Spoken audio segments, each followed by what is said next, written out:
we in? Hey, are we here? We here? We good? We good? Am I loud? Arr, arr, arr, arr. Nightmare. All right, everyone. Okay, so you guys might be wondering, if you guys haven't been paying attention to my content recently, what? How do you not know that Vshojo has fallen? Well, I've been gone. I've been away for like the past 2 months, basically 3. Like I took a little leave of absence in June. All right, in June, going all the way to just like a week ago. And I have really been plugged out of the VTuber scene. I was working in Japan. I was in Tokyo. So a lot of things kind of just went a little bit over my head. Just a little bit. But I did see a couple things. I did see a couple things on tweetor.com. And one of those things was Iron Mouse talking about her experience. I didn't see much. I saw... Well, here's everything that I see, and here's everything that I know so far. Is that 1, Vshojo right now, gone, done, dusted.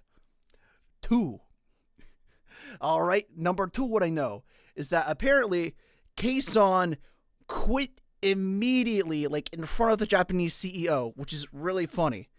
And 3, apparently Vshojo just wasn't paying their talents for a good 8 months or something, which is wild. But that's hey, all welcome I in. know about. Don't get too cold that's now. all I know about. And just an anxious person. Hello, welcome in. How's it going? Hi. I hope you're having a wonderful, wonderful morning. As I just got done explaining, dude, I have no clue what's going on. I have no clue what's going on in the VTuber sphere. I have to follow here too because I follow on Twitter. Yo, let's go. Thank you so much for the follows. I really, really do appreciate it. Thank you so much for becoming one of the Snow Buddies. But yeah, we're going to be reacting to the Mugen video, detailing Hey, welcome in. everything that happened around this Vshojo stuff. Cause besides that, I'm so clueless. Again, I know 3 things. It's gone. Keisan quit in front of the CEO live on stream, and they weren't paying talents for an extended period of time for merch sales and I think also from revenue for their own streams. And that the IDF, that's another thing. Number 4, I know that. Apparently the IDF wasn't getting paid for charity streams, which is crazy. That's crazy. And Nyako Sakure, hello, welcome in, welcome in. How's it going? I hope you're having a wonderful, wonderful time zone wherever you are. And thank you so much for the follow. Thank you so much for becoming a Snow Buddy. Oh my goodness, oh my goodness, we just started stream and we're only 3 followers away from hitting our 1,500 goal. Faith, hello, welcome in. Hi, how's it going? Oh my goodness, I'm so anxious because I really look up to Iron Mouse, and I know she's not at fault at all for any of this, but I don't want to see her cry. And I know how much the IDF means to her, so I know she's going to cry.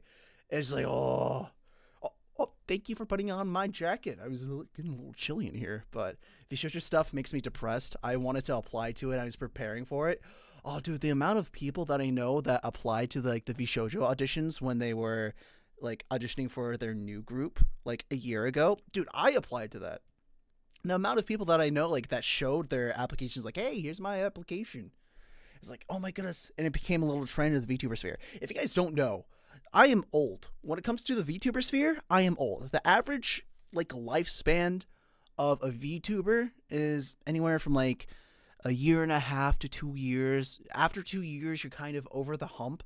I have been making VTuber-esque content since July 2021. It's been about 4 years. I have been ingrained in these roots. Now, I'm not the most in the weeds, right? I'm still a very surface level. I really only follow smaller to mid-sized people that are within my circles. But it's kind of hard not to at least be somewhat aware of the peripherals for the pillars of the community, right? So Iron Mouse, let's see, Sayu, Monarch, Zentreya, Fruit, kind of. Who else? Henya. Dude, Henya's so funny. Stuff like that, right? So you kind of if you don't know who they are, you don't watch their content, you still kind of somewhat know of them like me. But without further ado, let's actually hop on over. And oh shoot, I forgot to set up. I cannot use the emotes. Emotes? You should be able to use emotes. Oh, follower emotes? I don't know. I don't know what's going on. It should be, emotes should be working. Mott, can you test the emotes? I followed though. Maybe it's like a refresh. Maybe you need to refresh the stream. Hold on. I forgot that I need to set this portion. On July 21st. But is that like a follower emote? I'll refresh real quick. Okay, sweet. Oh, was that loud? Just on July 21st. Hold on, let's move that down to there. And I actually need to go over to the sources. Hold on, where are you? There you are. Properties. Let's boom. There we go. All right. And oh yeah, I should stop the music over on the Twitch stream. Oopsies. There we go. All right, no more music. It's just me and my beautiful voice and Mujin, and Iron Mouse is here. And I shouldn't say that. It's like Iron Mouse and I react to the Vshojo drama. Oh my goodness, what a clickbaity title! But without further ado, let's get into the video. It's a good hefty video. What is it, like 2 hours and 10 minutes? And I'm a yapper, so we can easily make this like 5 hours if we don't hurry up and we don't get into the video. So on July 21st, 2025, Iron Mouse, one of the biggest VTubers on the planet, would suddenly and without prior warning post this video titled "Why I Left Vshojo," one of the most iconic and recognizable agencies in the industry that she's been with since 2020, so almost 5 years now. It would be in this video that she reveals to the world for the first time ever that Vshojo had stolen over $500,000 from her that were meant to go to a charity. Something that even a comic book... $500,000. So if you guys don't know, around here on my channel, what I like to do is I like to make sure I do everything in like comparisons. So what I like to use is like my metric for big purchases or just like how much money something is I usually refer it to like how many months of rent. So depending on where you guys live, that could be different, but it is a good metric. Like how many months can I live in like an apartment or like a house, and like is like how long is that? So like 500 months. That's like that's a lot. That's a lot.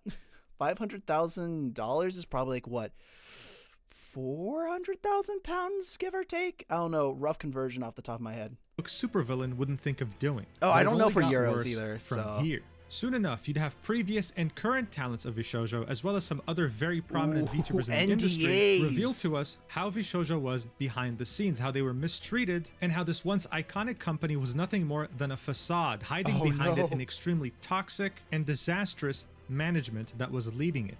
But some of these crazy revelations, these bombshells that these VTuber talents were telling us occurred years ago, making us revisit past controversies and incidents that this company Give us that deep dive. See it from a completely different perspective. Give us what we're here for. New added context. This is why, in order to truly understand the depth of this catastrophe, I had no choice but to go back to the absolute beginning, even before Vshojo was founded, even talking about the origins of its CEO, Gunrun. And this 2-hour video is the result of that.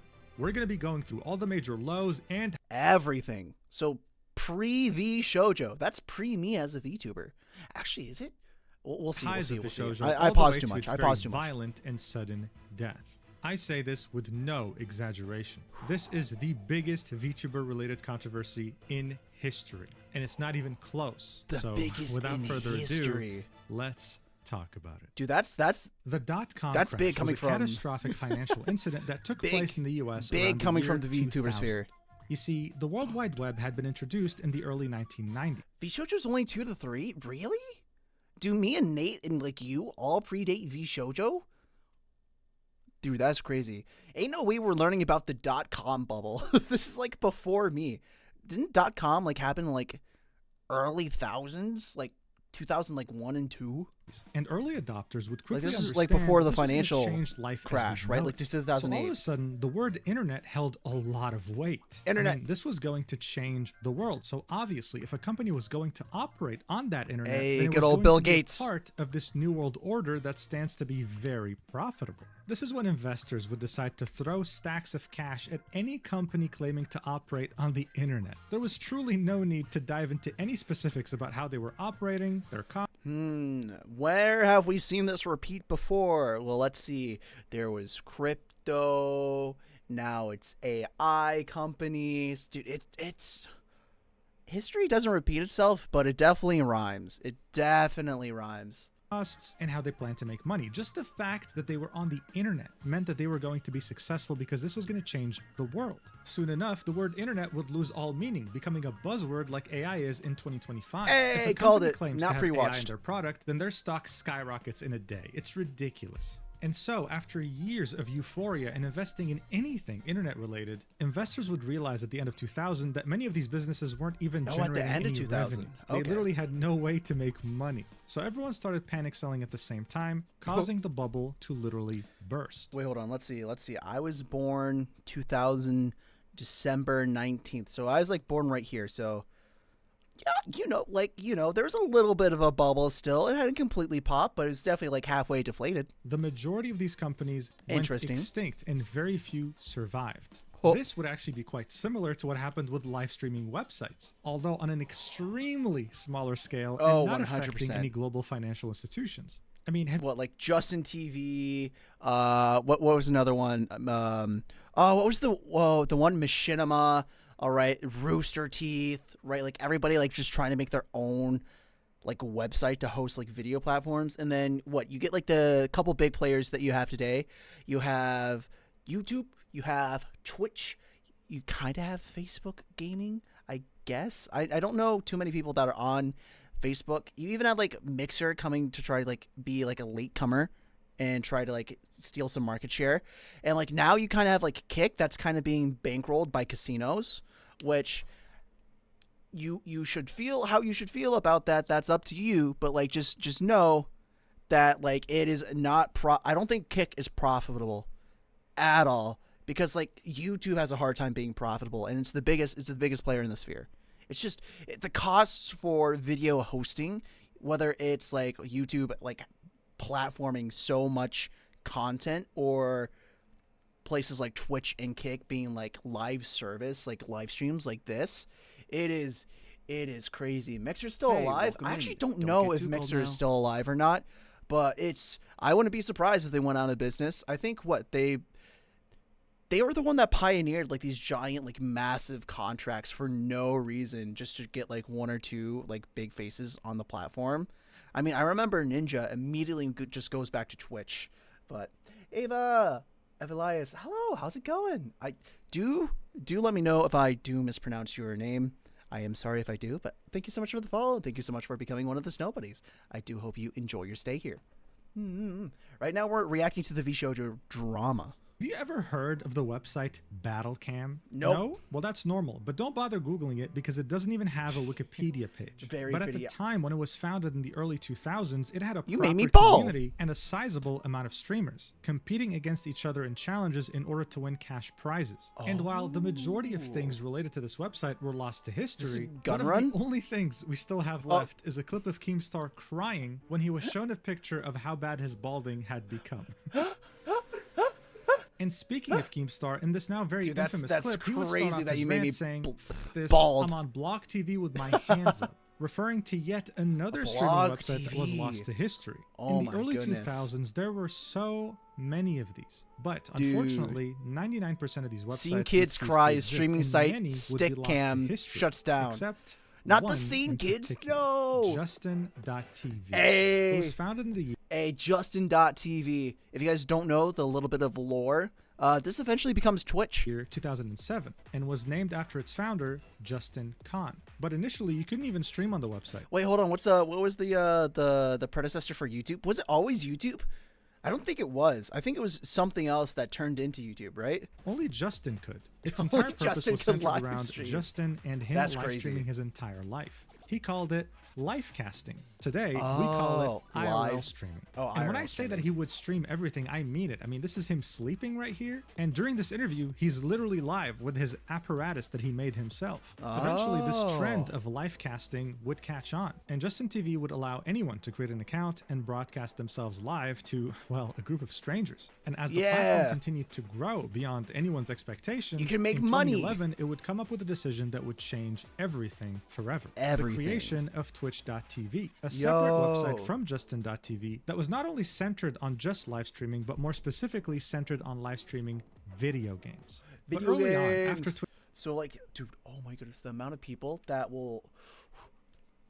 Not going to get into that rant. Created, the best way I could describe how the website functioned was more like a Discord server. In the sense that everyone kind of knew each other. Everyone knew who the most prominent streamers were, but more importantly, Twitch staff was very approachable. They'd always be in someone's chat, making the streamers feel like they were really part of a community. So if like we were to go back in this time, who do you guys think would be like the top streamers? Or do you think it would just be like anybody who streamed, like they would be there? Because I know like around this time, no, I think it was a little bit later. I know Atriarch used to work at Twitch for a little bit, I believe.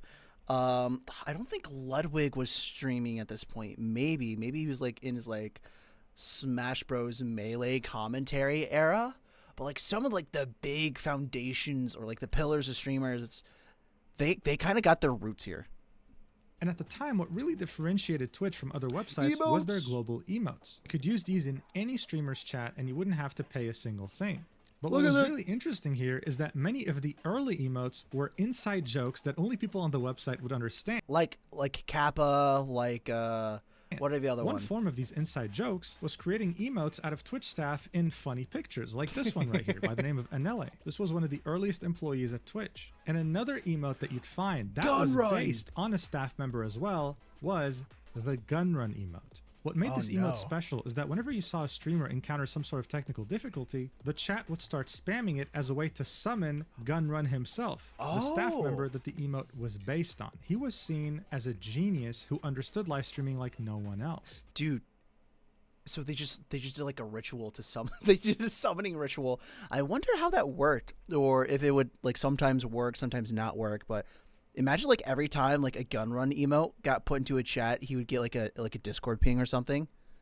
That would, oh my goodness, that would drive me up a wall. In fact, when Business Insider went to Twitch to visit their office and create an article on the people who work there, the first image you're greeted with when you click on the article is Gunrun himself, sitting on his desk, smiling. This is how Business Insider would describe him, saying, Justin the Gunrun Ignacio went from esports fanboy to streaming guru by the time he was 21. Twitch hired him out of college to help run thousands of simultaneous video streams and orchestrate. One what's crazy? I won't name names. I actually have a cousin who's on Forbes' 30 under 30 list. I have a cousin, yeah. That's and it's 30 under 30. Hi, you have a beautiful head. Thank you. My mods made me bald, so don't worry. It should come back in a couple minutes or so. So I won't be super shiny, and you'll get to see my bunny ears. But yeah, I actually have a cousin who's in the 30 under 30. The tech for its signature tournaments. In 2013, Forbes named Ignacio in its 30 under 30 games list. So yeah, no big deal. This guy was just kind of a genius. He'd be single-handedly helping Twitch run these Yes, the chat is 18 plus. massive streams of hundreds of thousands of viewers watching tournaments from Dota 2 and League of Legends, for example. And additionally, he was in the Forbes 30 under 30 list for 2014, which is a list made up of 30 people who are under the age of 30 that have been a huge influence in their respective industry. Not bad for a 21 Iron Strike, thank you so much for the 5 bits. I do appreciate it. Thank you. year-old. But if that wasn't enough, he was also taking Justin Khan's vision to the next level, creating a backpack filled to the brim with technology that could withstand. Dude, can I just say, the amount of troubles that like streamers get into, and like especially in cons and stuff with these stupid live streaming backpacks. Sorry, Boyle, or Boyoy. Should I leave? Yes, please. I very much do appreciate it if you would. I do appreciate it if you would leave. But oh my goodness, ooh, like how stupid are you as a streamer to have a live streaming backpack. There's areas of conventions that are designated not to have an IRL backpack, and you just ignore the signs. Stop it. Some people don't want to be on live stream. You should not be able to take a live stream backpack into public restrooms, no matter if you're just like washing your hands. Don't do that. Don't do that. It's so dumb. And I hate how much controversy people get into because they're just idiots.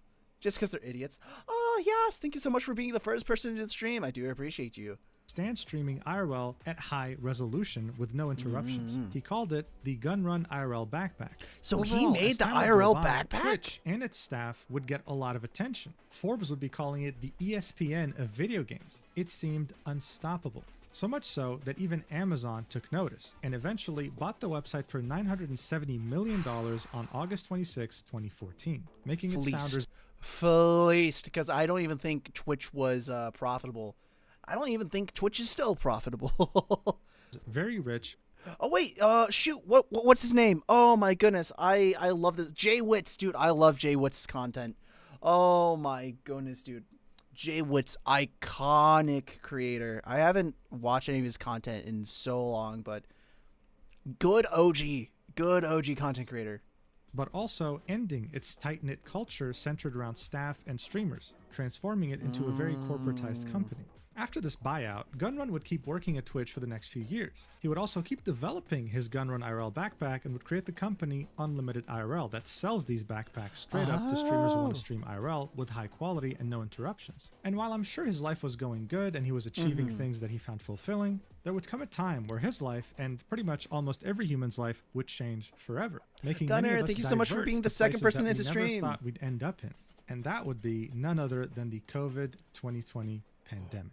During the pandemic, many people were isolated and couldn't do much outside. This meant that Tiki, hello, welcome in. How's it going? Right now, we're just reacting. Sin, can we get a shout out for Para? Or Sid? Oh my goodness, I don't know why I call you Sin. I just always just block out the B that's in your name. Para, can we get a shout out? Peepo, hey.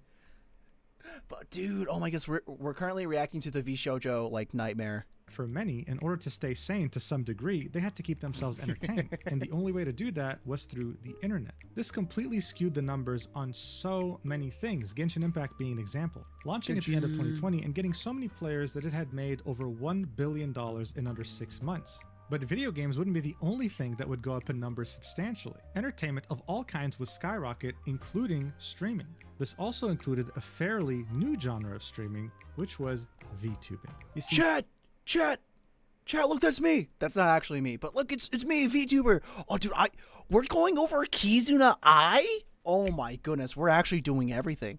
Oh my goodness. I didn't know we were going over everything. Like, you surprised me with the .com bubble. I did not think we were going into the lore of VTubers. Okay.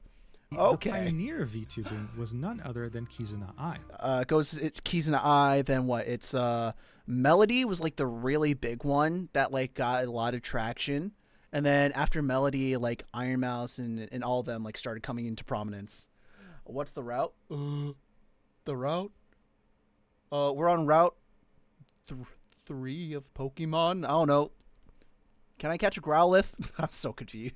Starting her activities at the end of 2016. Unlike Hatsune my Miku, hair's which back. is a Let's virtual go. being run by a team of people and a Miku, corporation, Miku, Kizuna you Ai can was call me actually a Miku. person. Except that person was using a virtual avatar to express themselves. And even though she was a streamer, much of her brand was centered around the Japanese idol template. She wasn't just a streamer. She could sing and she could perform. She behaved like an idol, and the expectations of an idol were laid upon her shoulders. This is why that a lot of like bigger VTuber fans, or like, I don't know, there's some weird people out here. It's like, my VTuber waifu can't have a husband, and I'm like, dude, oh my goodness, oh Miku, that my router, dude, oh my goodness, I don't understand the culture of like, oh my goodness, I can't believe that this VTuber's married. Oh, I hate it. I hate that part of the VTuber sphere, and again, it's like very heavily influenced because Kizuna Ai was Japanese, right? Like she spoke Japanese. All this like really came from Japan. But like, if I could go back and like change time, like I would I would try to distance VTubing as far away from like the idol culture as possible. But for years to It's come, like the after K-pop 2016, community. VTubing would really remain a Shots very fired, shots Japanese-centric fired. form of entertainment. This would change in 2020 when many content creators VR and chat. many people in general would start using VR chat in order to combat isolation. Seeing so many people express themselves through avatars would make the idea of a VTuber way less weird than it used to be. Cross-eyed This would chibi contribute to how VTuber, VTubing Chibi-doki? would start to all of a sudden blow up beyond proportion. But of course, the ones that would benefit the most and the quickest would be the two Hololive. biggest VTuber corporations on the planet, both based in Japan. Oh my goodness. Have you ever like if you ever go back to like super old like VTuber content and you go back to like VTuber content of today, dude, the bar for content is so astronomically hot, like higher. Granted, like a lot of the stuff was like just like cutting edge like back then, but if you go back to like old VTuber content and you see the I guess if you see the like audio quality, the setup, just how sleek everything is, and now you come over here to like modern day and you're like, oh, like this, like my stream right now would be like cutting edge if you go back like 5 years ago. Well, I guess like not 5 years ago, but like 3 years ago, if I had like a sleek setup like this, oh my goodness, like I'd be at the forefront of like pushing technology forward. Now today we have stuff like Warudo, we have like 3D models, you have like interactive concerts. It's crazy. The OG was Kizuna Eye. Yeah. Like Code Miko.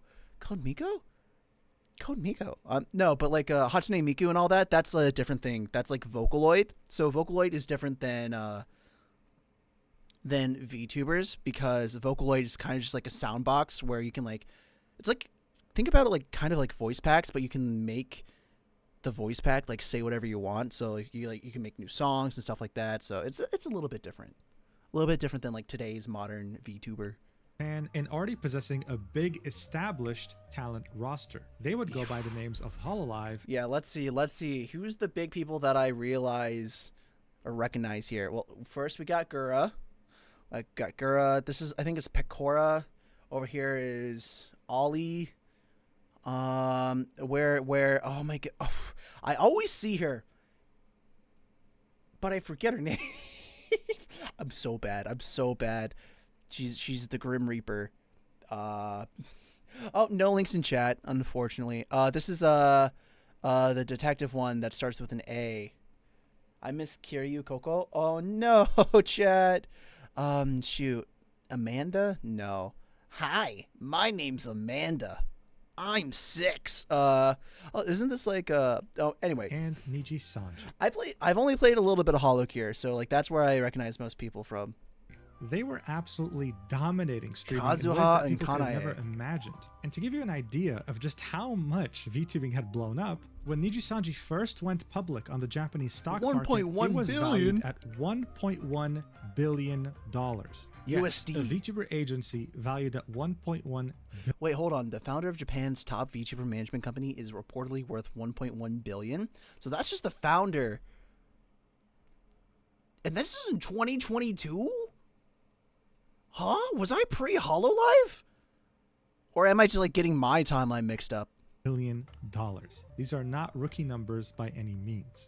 VTubing was very hard to ignore. Hey, this is so much so that even popular streamers that would have never I loved so much that people clowned on Pokimane when she tried to do VTubing. Oh my goodness. delved into this before, saw the potential, and tried to do some VTubing themselves, trying to snatch a piece of that pie. Look, it was safe to say that by that point, there was global demand for VTubers. It wasn't centered on Japan anymore. And now what's crazy is that there's such a surplus of VTubers. There's such a surplus out there. There's so many. You could like walk into a Valorant match and like stumble over like 5 VTubers as you're doing like 2 Swift plays. I'm telling you, the amount of like content creators that are out there in the world today, I would not know what to do with myself if I go back to like 2013 when I'm like on Call of Duty Black Ops 2, it's just like half the lobby streaming their perspective. Good lord. Really exciting. It also kind of came with a problem.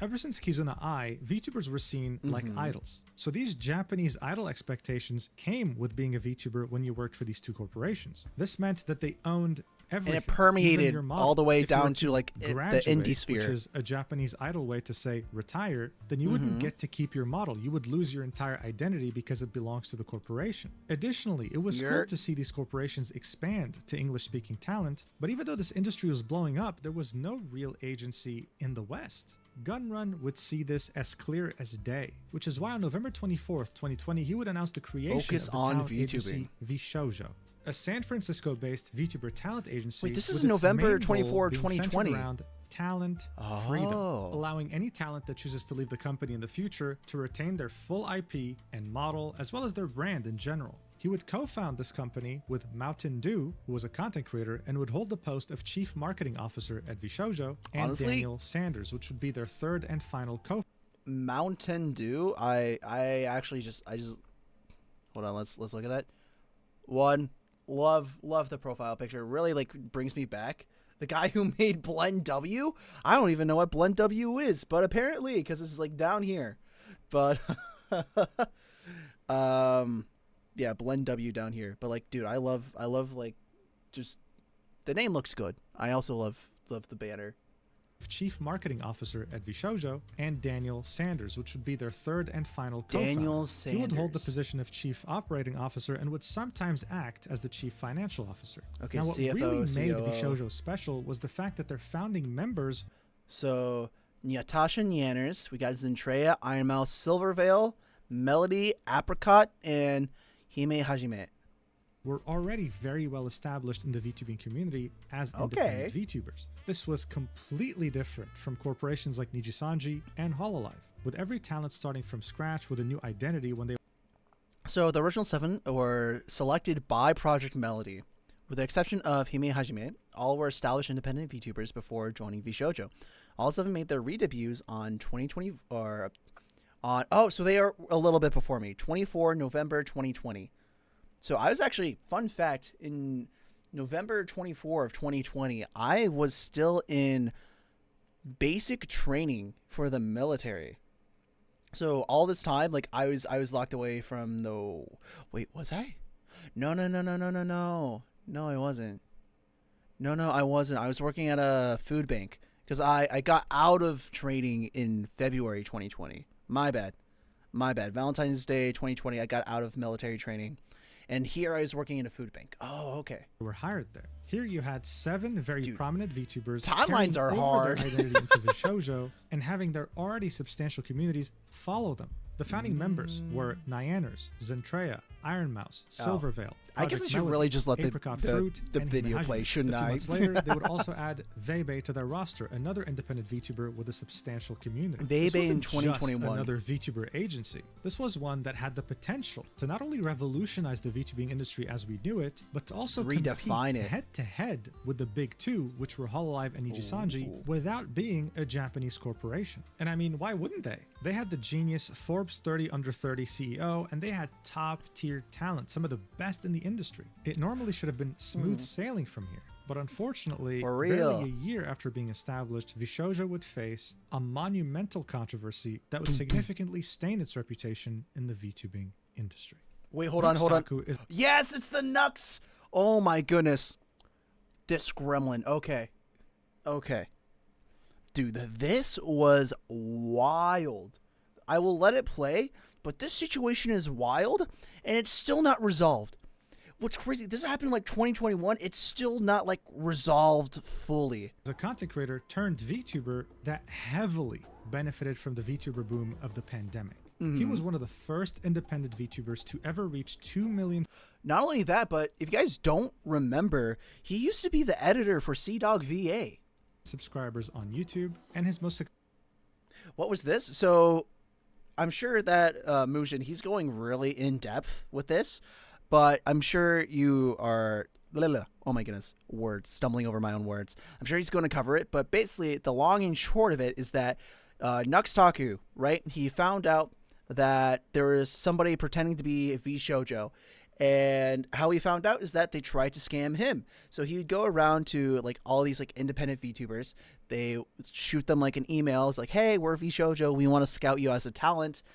They'd be tricked into like signing over like their information and like, you know, like real life like doxing stuff. And then it'd be just one of those things where it's a fake account perpetuating as a Vshojo. Vshojo was aware of it, but they refused to make a public statement for some reason. So so Nuxtaku was working with law enforcement and working with Vshojo to like solve this problem because he was a victim. Like they tried to get his personal information. However, he saw through it. What ended up happening is that even though he's like working with Gunrun to solve this issue, when he released his video, a lot of the girls in Vshojo really didn't like appreciate it, or like they weren't aware, so like they were taken aback and shocked by the video. So they like called for Nuxtaku to take it down. They're like, how dare you do this? Type beat, right? Like you betrayed our trust. Because if you guys didn't know, Iron Mouse used to collab with Nuxtaku, right? Like they used to like make videos together. So like so much happened in the past. But yeah, so like that's kind of the controversy where like Nux was kind of like did like a public statement of like, hey, this is what happened. This is everything that happened on my side. Some of the Vshojo talents apologized to Nux, some didn't. So successful content would be let's centered see. on collaborations, anime. I mean, like right there, like obviously, like there's right here is Melody. Right in the most popular video of Nuxtaku. Critiques, and of course, Mr. Beast style content in which he would donate to people on Twitch in order to get them honestly, to he pioneered this before Mr. Beast. Or maybe this is like around the same time that he did it. Oh yeah, and he was with Anthony Padilla like 3 years ago. Rise to ago. fame was very quick. He practically knew everyone in the VTuber industry, welcome in. And he had a Don't very get mutually too cold now. Noah, hello, welcome in. Thank you so much for the follow. I really do appreciate it. Thank you so much for becoming a snow buddy. Beneficial relationship with Vshojo talents, collaborating with them on many occasions, and by that point be making content with them quite regularly. However, on October 20th, 2021, to everyone's surprise, he would tweet this out, saying, "Someone is trying to dox VTubers by masquerading as Vshojo. I can't say more at this time, but please share this around and be careful. They tried to dox me, but I sniffed them out and gave them wrong info, so don't worry about me. I spoke to the CEO of Vshojo and I'm trying to untangle everything. I'll update you when I can." You see, Vshojo's domain was Vshojo.com. That's what they used for their emails. But there was someone impersonating Vshojo staff sending emails to VTubers under the Vshojo.org domain, hoping to gain their trust and doxing them, uncovering their real names, addresses, and eventually swatting them. Now, Nux was already quite popular. Like, oh he my would have many goodness. people try to dox him. He already knew what to do. Unfortunately, though, that doesn't apply to everyone. A smaller VTuber by the name of Saki Nightshade would tweet this out around the same time, saying, "Today may have been the most exciting day I've had in a couple of years. Holy fuck, my emotions are off the charts right now. What a day." Dude, my heart goes out to Saki. Like, imagine like, because that's life changing. Like being adopted by like such a big agency like that. Dude, it's just like some scumbag trying to absolutely just ruin people's days. Hey, unfortunately, I don't think I can elaborate, which makes me extremely sad.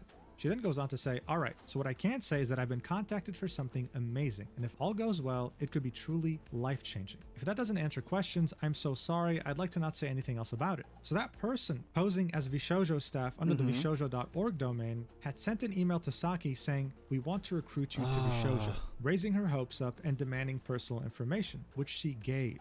The day after, she would tweet this out, saying, "Well, the group of people who've targeted Nyaners and leaked her info earlier have my info and sent the cops to my door earlier. They're threatening to do more. Other than the threats to leak my info, they aren't saying much else. I guess I should have figured it'd be too good to be true. Oh well, not much can be done."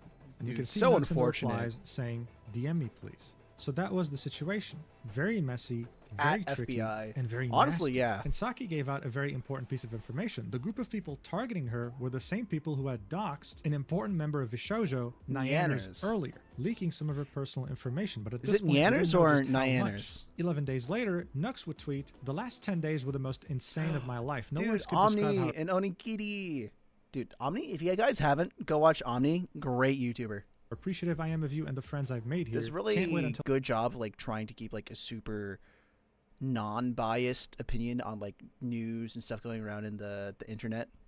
Highly recommend Omni. I show you everything, I'm changing the game, boy, teasing something that was in the works. Over the next few weeks, he would keep teasing something that was about to release, and on November 22nd, almost a month after he had received that phishing email, he would tweet out, "Recently, there was a group of doxers that have been harassing VTubers and swatting them by impersonating Vshojo. We spent the last month tracking them down. Please share this video." With the video being titled, "I caught a swatter that doxed 12 VTubers, myself included." In it, he would talk about how the email scam worked, how Saki Nightshade was affected, and then would go on to give us information that we didn't know about, which is how 12 VTubers got doxed when we only knew of 2, and how Nux had gained footage of the doxer in a call with a bunch of friends because one of those friends happened to be a Nux fan and was willing to backstab the doxer. And finally, he would specify that that doxer was facing jail time, and if anyone had the same idea of doxing VTubers, they would end up in handcuffs as well. Additionally, when the video was initially posted, especially because like you're at this point you're wasting like law enforcement like time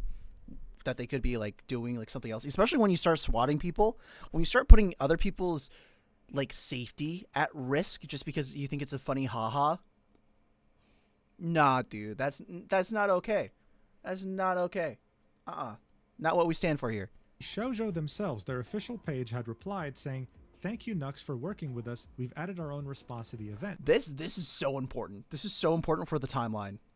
Specifying that during this, no information was breached from Vshojo, and that the fake domain was taken down. It was never going to be used for harmful things ever again. Overall, it seemed like Nux had taken the time to make a detailed video of the event. Funny, haha. No. Not only approved of it. No, they come over here with guns. They point guns on you when you get swatted, Para. No, it's not funny, haha. But was able to get through this thanks to this cooperation. So imagine the shock when all of a sudden, almost every single VTuber talent at Vshojo would speak out against the video and tell the world how disappointed they are in Nux for releasing it. This same sentiment was echoed by their communities, and it had reached a point where Nux was forced to make a response, tweeting RE cybersecurity/doxing incident, read, linking a twit longer. And before we even get to the twit longer, on this post you can see Vshojo members stating publicly how disappointed they were with Nux and his actions. Iron Mouse would say that she was so disappointed and hurt that he was doing this when he full well knew what was truly going on. "We asked you to take it down, we told you we feared for our safety and you didn't care." Fruit would say, "Asking for you to take it down because I felt my safety was in trouble and for you to go to the company and ask for numerous terms and conditions in return, that's not friendship." Silverveil, Vey, Zentrea, Hime, and Melody would all echo the same statement, publicly announcing that not only were they disappointed with Nux, but that he was a liar, a clout chaser, and someone that didn't care about any of his friends at Vshojo. With Hime saying that the girls had begged for days for this video to be removed out of fear for their safety, and Project Melody saying, "He flagrantly disregarded our team's feelings and the facts our security department shared with him." But the biggest response was from Nyaners, who wrote a huge message in her Discord denouncing Nux's actions and expressing how disappointed she was with what he did, saying, "Didn't want to have to type out something stressful like this on what was supposed to be a chill Sunday and my only day off so far this week, but I do not condone the video that Nux has released where he postures himself as our savior and seemingly takes credit for pretty much an entire year's worth of painstaking work done by Vshojo's cybersecurity team. I would know that it took that long and took that much work since I was one of the people who unfortunately had to work with them, and I'm incredibly thankful for their help. Whether or not any of the information he gathered helped or not is beside the point, as releasing a video like he did about a very sensitive and potentially dangerous situation that involves me and many of my friends only draws unneeded attention to it for some quick views, when if a video were to be made about this at all, it should have been handled with a lot more care and consideration. But for someone like Nux, who has consistently used my friends for clickbait views and has done things like try to bait my friend into watching the Logan Paul Suicide Forest video on stream, and secretly recorded a private call with another one of my friends without permission and then proceeded to use said call to make a video, it's clear that our safety or feelings about any of this is not the priority. The past year was hell for me due to the situation, and it's straight up painful to see it being used in a video like this that doesn't treat the issue carefully at all. A video that he was even told not to release since it could potentially be harmful to us and many other VTubers who were targeted. Responding publicly draws even more attention to it, so I have to choose between sitting quietly and seeing him receive pats on the back for coming to our rescue when his video could encourage even more harassment, or calling him out and hoping he retracts what he said and takes the video down before it gains more traction. If he wanted to actually protect people, he could have made a general PSA video about how to keep your information safe online, or warn people about things like the fake Vshojo email situation in a way that didn't didn't reveal a ton of unneeded sensitive information and paint himself as a hero. He doesn't care about helping us. If he did, he would have listened to several of our concerns when it came to how he treats people and uses them for content. This video ultimately makes things worse for us. Anything for views though, I guess. My heart goes out to anyone else who was affected by any harassment, and please be careful with giving out your information online. Long statement, but that is one of these things right here. Always safeguard your PII. If you do not know what PII stands for, it is personally identifiable information.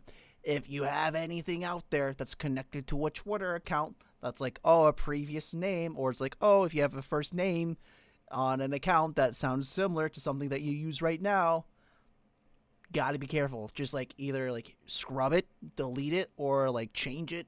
You know, like it's one of those things where you really have to think hard and long about like all the connections that could be tangled with the aliases that you're using now and links that go to like your name and stuff. So always be careful out there. Always be careful. Mm-hmm. And don't click any links. Oh my goodness. If you don't know somebody, or if somebody's like, hey, I'm making a video game. Can you test it? Here's the link. Don't click the link. I don't care if it's like your wife for like 6 years. If she doesn't make video games, don't click the link. Oh my goodness. I can't tell you how many times I've had friends get their accounts hacked, and the first thing they do is like come to me and just like, hey, test this video game. I'm like, I'm not dumb. I will do one of those things where like sometimes I second guess myself and I'm like, hey, I'll go like to somebody. Recently I had a friend get hacked, right? And they messaged me on Discord. It's like, hey bro. I'm like, one, this is not how this person talks. All right. Two, I immediately go to like my friends like, hey, did their account get hacked? Like immediately. At least 4 of my friends fell for the game link thing last month. Like how? Right? Like how? No, like literally. It's our mutual friend, Mott. I don't know if I want to put them on blast, but I think you know who I'm talking about. And I go to Nate and I'm like, hey, did this person get like their account hacked? And I'm like, it's one of those things where nobody I know makes a game. And they said it's like, oh yeah, I'm making a game for school. And it's like, I'm not, huh? It's like so easy to sniff out because they never talk how they usually talk. You can usually hint. Or like, I don't know if I'm special. I don't think I'm special, by the way, that I can like feel if it's the person that you normally talk to for like the past 4 years. Like, oh yeah, this is definitely like the person that I've been, friends with and talk to on the daily. They're typing the exact same or not. It's it gets me so mad. It's so mad because like just activate some neurons and be like, huh, this is a little bit out of the ordinary. I'm not going to click a random link in my DMs. So anyway, obviously, this was I one digress. hell of a statement. I this wasn't just about digress. Nux releasing a video that the talents at Vshojo didn't want Or released. oh my goodness, don't accept random friend requests from people that you haven't talked to. The amount of times that, because I'm in a lot of VTuber servers, right? Whether it's like people that I know, it's a collab server, or it's like I'm in there for the emotes because I have Discord Nitro. I'm in a lot of Discord servers, like at least over 100. I have so many people that just like randomly send friend requests, and I'm like, okay, this is a bot. Don't accept a friend request if you do not know them. If you don't know them, don't add them. It's like, oh, we're going back to like 80-year-olds on Facebook that'll accept friend requests from any and everything. And they're like, oh, look at this man in India. He's such a nice guy. He sends me daily newspaper clippings. And it's all like phishing links. It's like, oh. Sorry, I'm about to turn into Goofy, but ooh, cybersecurity is real. It seems like they've had a problem with him for a long time with how he uses them for content. None of this had ever been talked about publicly. But what if that nice Nigerian prince really needs that loan? No, don't give him the money, Chad, don't give him the loan. He's not going to pay it back. And it came as a shock. I mean, these people collabed all the time. It seemed like they were friends. Nux, on the other hand, would keep his statements shorter than Nyanner's, but would still manage to drop some pretty big bombshells, saying, "This has been a stressful week for many, and I'm confident and proud of the community and the efforts that went towards resolving things efficiently. My latest video concerned someone that was maliciously impersonating Vshojo. and managed to trick individuals into giving personal information and doxing themselves and getting swatted. With the efforts of everyone involved, I believe this situation can be put behind us, with the culprit behind these attacks having been brought to light. I do still fully stand by the need for raising awareness of phishing scams. I'm incredibly glad Vshojo released a very well constructed cybersecurity statement addressing the situation, and you should all read it. In regards to my video, I worked with Vshojo on this for a while, as they mentioned in their statement in response to my video. I did show them my video before posting it, and I was not requested to refrain from uploading. The rumors that I had posted it regardless of being asked not to are untrue. In fact, leading up to the events of posting it, I was a part of a 4-hour conversation with their chief cybersecurity officer, overseen by an executive of Vshojo and one of the members of the group. I sincerely apologize if my actions have caused any undue stress on anyone. It was not my intention. I was only hoping to contribute to keeping the community safe. Side note, do you remember when we had to use Twit longer to like do anything like past like 120 like characters? Chise, can we get a shout out for Chise? Hi Chise. Right now we're reacting to the Vshojo stuff, so we're just chilling, taking everything in. It's a lot of lore. We haven't even gotten to like, we're still like, what, 2021, so we're a whiles away. I didn't know that Mugen like started all the way from the .com bubble in this video, but it's very comprehensive. Good video. He always puts out like top tier like state or like overviews of stuff, at least from what I've seen. Every statement someone would make during this incident, things would somehow make less sense. But regardless, for now, Nux did mention that Vshojo released a very well-constructed cybersecurity statement addressing the situation. It was actually released just a few hours before this twitlonger, and it would be after they stealthily deleted their reply to his initial— Yeah, this is so crazy. They say thank you for working with us. I'm so glad somebody got like the screen grab, but they immediately delete it like an hour later after like all the girls start coming out. But like, how dare they do that? Frost, pause the stream. Viper's on the phone. Okay. Hi.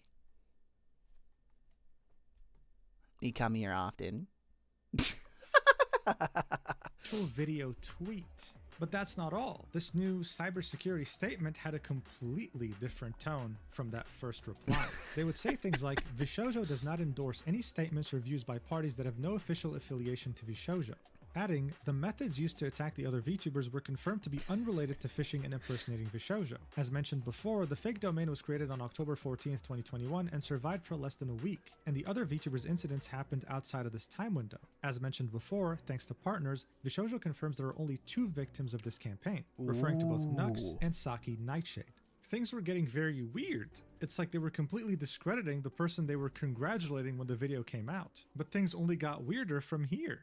After Vshojo had released their official cybersecurity statement, Nyaners would have this to say in her Discord. Vshojo was forced into making a statement on the matter after asking him repeatedly not to release this video. They had to issue corrections to the video since conflicting statements. There were several inaccuracies within conflicting the video, and had to word the statement statements. carefully to not anger his large following and make us a target for even more harassment. I feel especially backed into a corner as I'm afraid to say anything even more publicly than I already am because I know it would invite more hate. I'm exhausted of pissing people off and having them hurl threats and shit at me and my family members constantly, so saying anything about this is scary for me. It sucks and I don't know what to do. Nux chose to release the video knowing that Vshojo did not want him to and told him it was a horribly bad idea. Myself and my family members experienced heavy harassment pretty much all year, and the entire situation had to be kept a secret, and I had to continue on as normal, acting happy even when I was terrified so that I would not draw more attention to them and encourage them. Now he releases a video making everything public like this in a way that is careless and dangerous to many people. It's mind-boggling to me. It's like making a video about how to make a bomb and showing it to a bunch of 12-year-olds. I don't want anyone to go and harass him or threaten him in any way. Please do not do anything like that. I just wanted to be able to finally say something because Cat's out of the bag anyway, and I'm also tired of sitting and watching him do fucked up things to my friends. So far you probably— Okay. I know. You always have to say it. You always have to say it. It doesn't do anything. Every single time you say, don't send any hate to this content creator, you always have to say it, because it's like when you sign a waiver to like cover your butt when it comes to like any like sort of dangerous activity like whitewater rafting. It's like, we are not liable for any injuries occurred. You understand that this is a dangerous activity. Dude, you have to say it. No matter what you say, there's always going to be like a brigade of 12 to 15-year-olds that are just going to start like sending death threats. I hate that part of the internet. I hate it. Don't get me wrong, but it's literally just one of the things where you just have to throw it up like a spoiler image on Twitter that you know darn well you're going to click the spoiler, see what it is, even though you're in a bus full of people in public going to like school or something. It's crazy. It's crazy just how it's standard. You have to do it because if you don't send hate to this person, then people are going to accuse you of sending hate to this person. Shoot, people are going to accuse you of sending hate to this person even if you do say it. But it's just like, you need to say it. I'm so tired of it. I'm so tired of the statement, don't send hate to anyone, because it does nothing. It literally does nothing. Kiddos should not be on the internet. Are you going to go back like 5 years and tell yourself that? Because I bet you Iku of the past thought differently. And I think differently now too. Like, I'm like, there are spaces where kids can exist, but they need to be monitored. Not only by like the people that are hosting the spaces, Roblox, but by the parents. The parents, you need to be aware of what your kid is doing on the internet. And I'm not just talking about like when they're 8 through like 12. Like if they are 16, you know, let them have a little bit of more freedom. All right, that makes sense. But like you still need to know. You still need to know like what they are doing. And I hate to say it because, you know, it's like a 16. They really want like more freedom. You need to give them like a little bit more of a lessen the leash, like let them explore. But like, ooh, there's no reason why I should have been in high school and my friend should have been showing me like videos of like hamsters getting flushed down the toilet. That's what I hate, dude. That's what I hate. I can go on a rant. I'm passionate about this. Me and you were supposed to talk, Iku, but it's okay. I was busy. They're having secret conversations in the chat. Are confused as hell, and that's normal because everyone was at the time.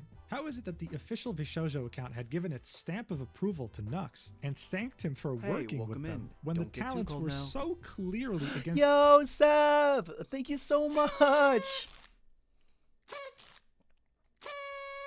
Thank you so much for the follow. We hit our 1,500 followers goal.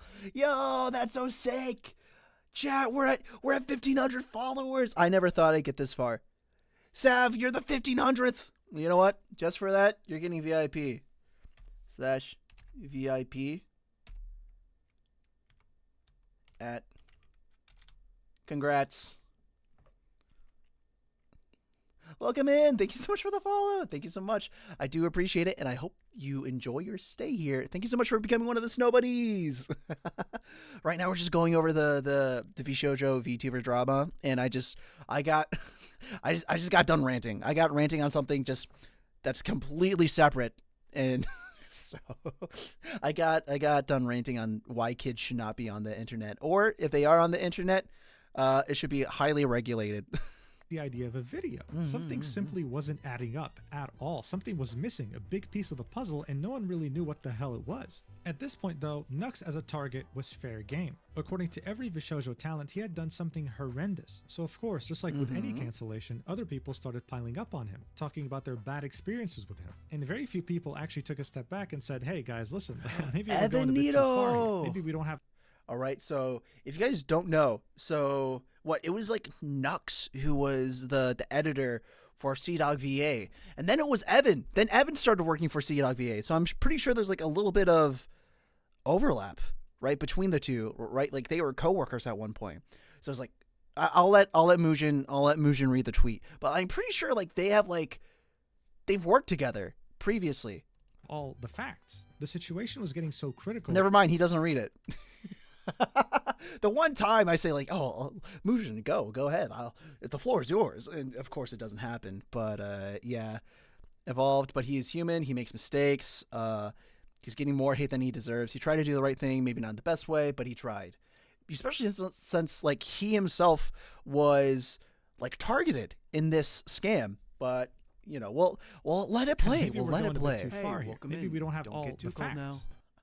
Shoto Simp, hello, welcome in. Thank you so much for the follow. I do appreciate it. Thank you.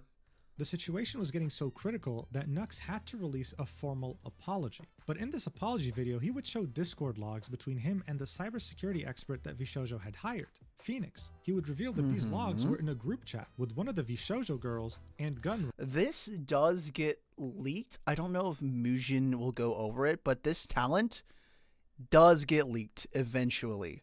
The CEO. In these logs, you could see that Nux was working on a video and Phoenix was fully aware of it. And I don't think it's by Nux. I think it's like another party. Putting our talents in danger.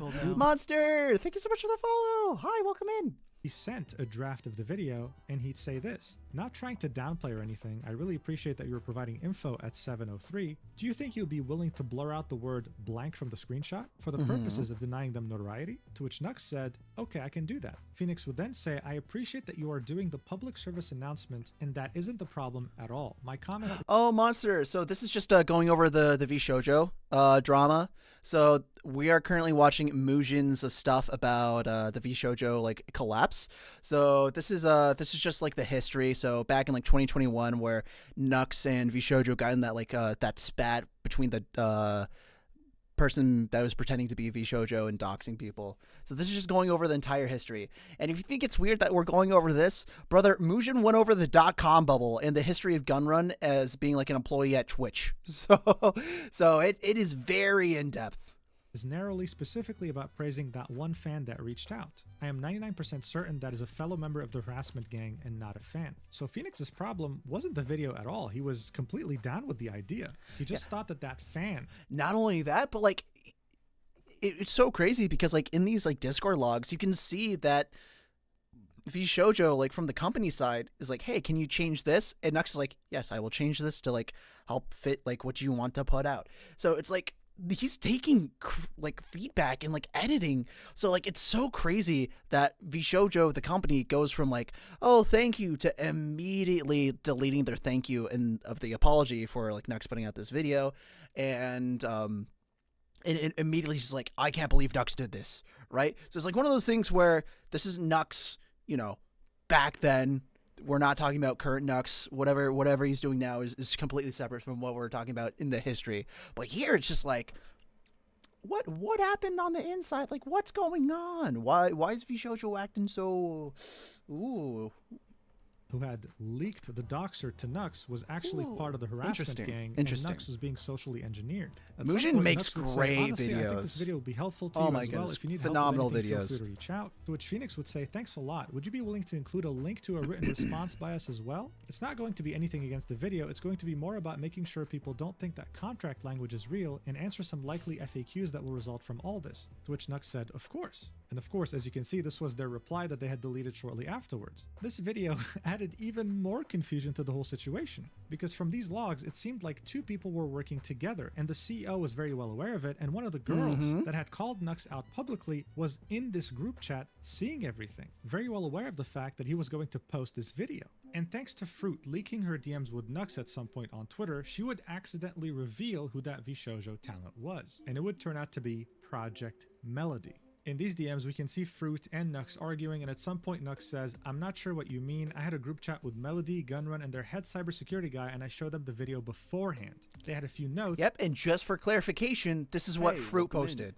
Fruit posted this. So, Hashira, welcome in. Thank you so much for the follow. So, like, Fruit doxes Melody here. Well, not doxes, but like, Fruit leaks this.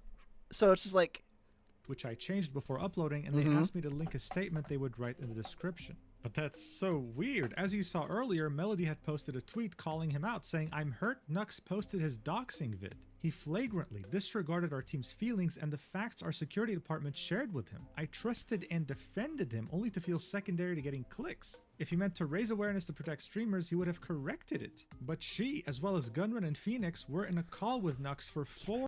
This is crazy. Like, I still don't understand what's going on here. I don't know if it was ever addressed, because like this is like kind of like dead drama for like the longest time.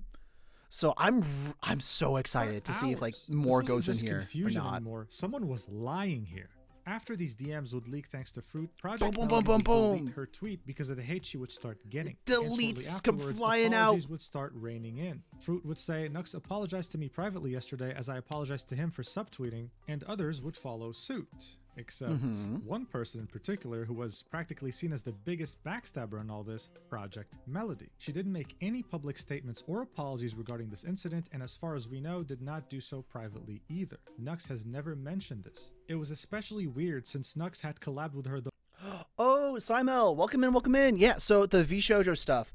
So it's not only that like some VTubers completely left the agency, everybody left, and then Vshojo dissolved. So I would say go watch the Mujin video because it's going to do a lot better at explaining everything than I can. We're about a fifth of the way through, and I'm going to be like interjecting a bunch. Like we're 30 minutes into the video, and we're like over an hour into the stream. So I would recommend watching the Mujin video. Hold on, actually, let me go and put it in chat if you guys want to go give it a view itself. Really good video. Really good video. Thank you for the pen. Appreciate you mods. Good video. But basically what we have gone through so far is we've gone through the history of Gun Run, his like kind of background being like tech savvy, how Vshojo is created, and right now we're going through the first major Vshojo catastrophe, kind of like a drama that happened between Nuxtaku and the Vshojo girls. Don't get too cold now. So that's what's going on. We haven't really gotten into the meat and potatoes of what like caused the fall of Vshojo. As you can see, it's like the rise and fall. So right now we're on the rise. Smoke detector, hi. the most out of anyone in Vshojo, and they've had a multi-year friendship. But by that point, the drama had been going on for quite a while now. The talents clearly just wanted to move on and get back to creating content, and it seemed like the community was heading in that direction too. But as things were finally starting to heal, Gunrun would make it a point to post this article on medium.com saying, "Addressing miscommunications, I hope this clears the air on the confusion, let's move forward together and not spread hate." This would be an article attempting to show that Vshojo already knew about the security accusations, did not condone Nux in any way, and was always behind their talents, while of course acknowledging some wrongdoings in the process. But they would refute the allegation that Vshojo gave Nux approval to release his video, saying that the reality is that Vshojo never at any point said that he had permission, nor were we asked. Vshojo was given limited time to suggest edits and create a statement. Politeness in Twitter reply text was misconstrued as approval/endorsement. Suggestions for edits were ignored beyond blurring of some names, and Phoenix makes efforts to educate Nux on why this is a bad move, which are ignored. But this wasn't just it. Gunrun also added more fuel to the fire by saying, "Staff's context." My thing is like, where's the receipts? Because Nux showed receipts. Where's yours? Right? Like, you write an article. Good job. There's no proof of it. There is a negative... Unless there's like, pictures coming up, but... The history of interaction between Vshojo and I'll Nux wait. that led us to I'll bite my proceed tongue. with I'll bite my extreme tongue. caution. Something that had We don't yet. We don't know yet. Nowhere, because as I said earlier, But I think that's where I'm going. going. They were all friends. Gunrun would then post the full conversations that Nux had shown in his video. Oh, and there in the they first are. one, it would be Phoenix imploring Nux not to fall for the bait of that one fan who reached out to him, because it's not random. Their MO is to do this good cop, bad cop thing. But Nux wasn't having any of it. He was convinced it was a fan. He wasn't being socially engineered at any point. This showed us that Nux was stubborn, and even though he understood some aspects of doxing, was very naive, sure. But never... Oh, yeah, and like there's like entire videos. Minima!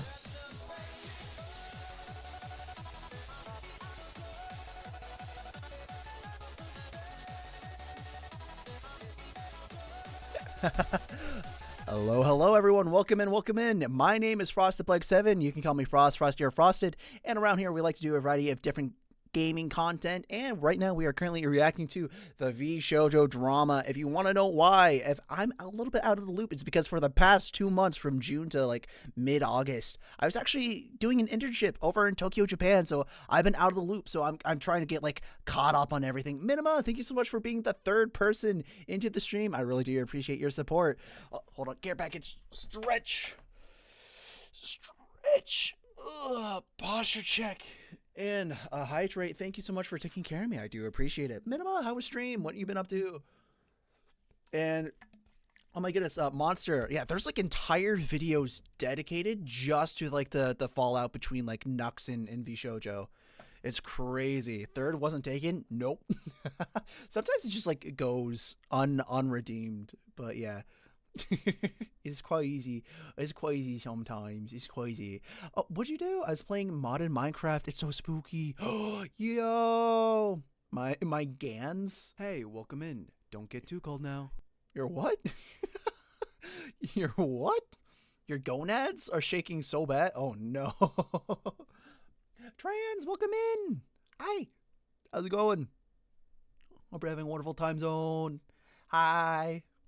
Never at any point in time did Phoenix express that he didn't want Nux to release the video, only sending him timestamps to change things. Gunrun would conclude her this typing by saying, on. Oh, she's so rattled. Oh, she's scared. She's a little scaredy cat. Don't worry. Me too. I actively avoid horror games because I have night terrors. So I know if I play a scary game, I'm not going to be able to sleep for like a good 2 days afterwards. It's really bad. It's really bad. I remember one time for one of the goals, I actually did what is it? Phasmophobia VR, which, Phasmophobia in the grand scheme of things, it's not a scary game. But dude, I was in the corner and I was shaking IRL. Oh my goodness. I got to dip and go. Oh yeah, of course. Bye, Minima. Hope you have good post-stream recovery. Bye. Yeah. Air here with our context helps put this drama behind all of us. I'm understanding of Nux's stance and hope our detailing from our side helps put everything into context. We do not wish to see this matter escalate further. Do not send hate or harassment to anyone. We're looking forward to continuing work as usual and hope all fandoms can see the many perspectives of this complicated interaction between Vshojo and Nux. Thanks everyone for reading. Gunrun.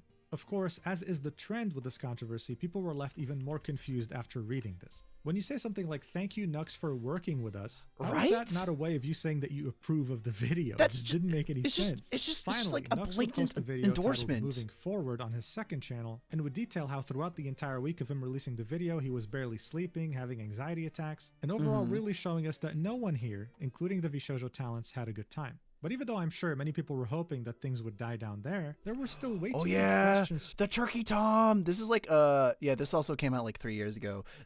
There's so many videos on just this one topic because it was crazy. It was just so, it's like one of the great VTubing mysteries.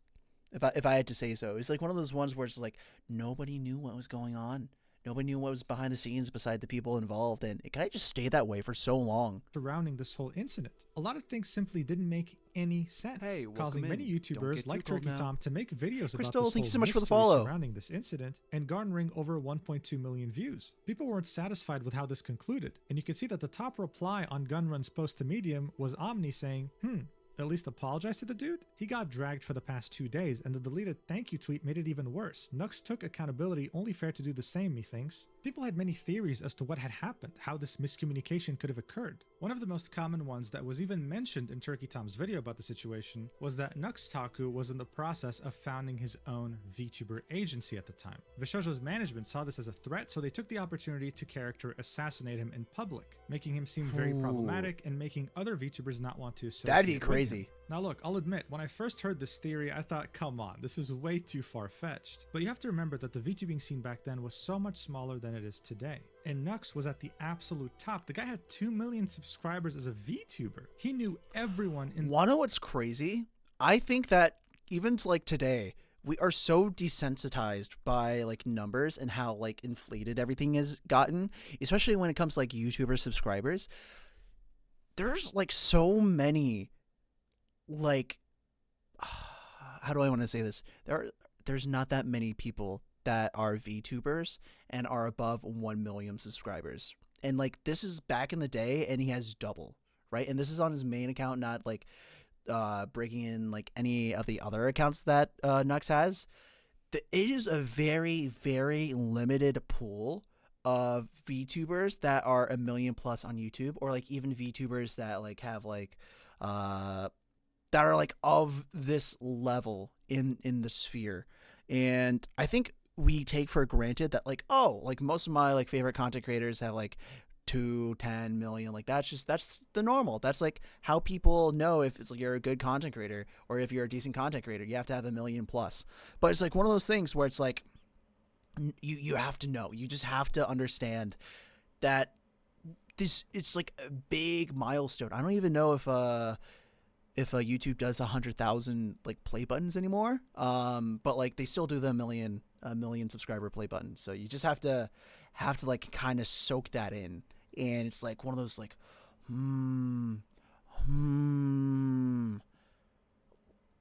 It puts into perspective just how big and influential someone that, even if it feels small by like today's standards, I mean, what Mr. Beast has like, what, 200 million subscribers or something?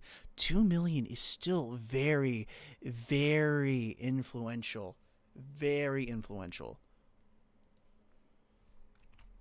But yeah, it's crazy. But yeah, I see a lot of people talking about the ads in chat. So if you guys don't know, is that this video is just being also recorded live over twitch.tv/FreshToPlay7. Go drop me a follow. It's really cool. Just during the recording of this, of this is one of the things where like is pretty cool. It's pretty cool. If you want to see like content before it gets like edited or like put over on YouTube, make sure you drop a follow. This is like kind of like my main platform, but I do want to transition a little bit over to YouTube and start making more content over there. But anyway, I'm just kind of filling the space because ads, I guess. What do I want to talk about? Hi YouTube. Yeah. Hi YouTube's crazy.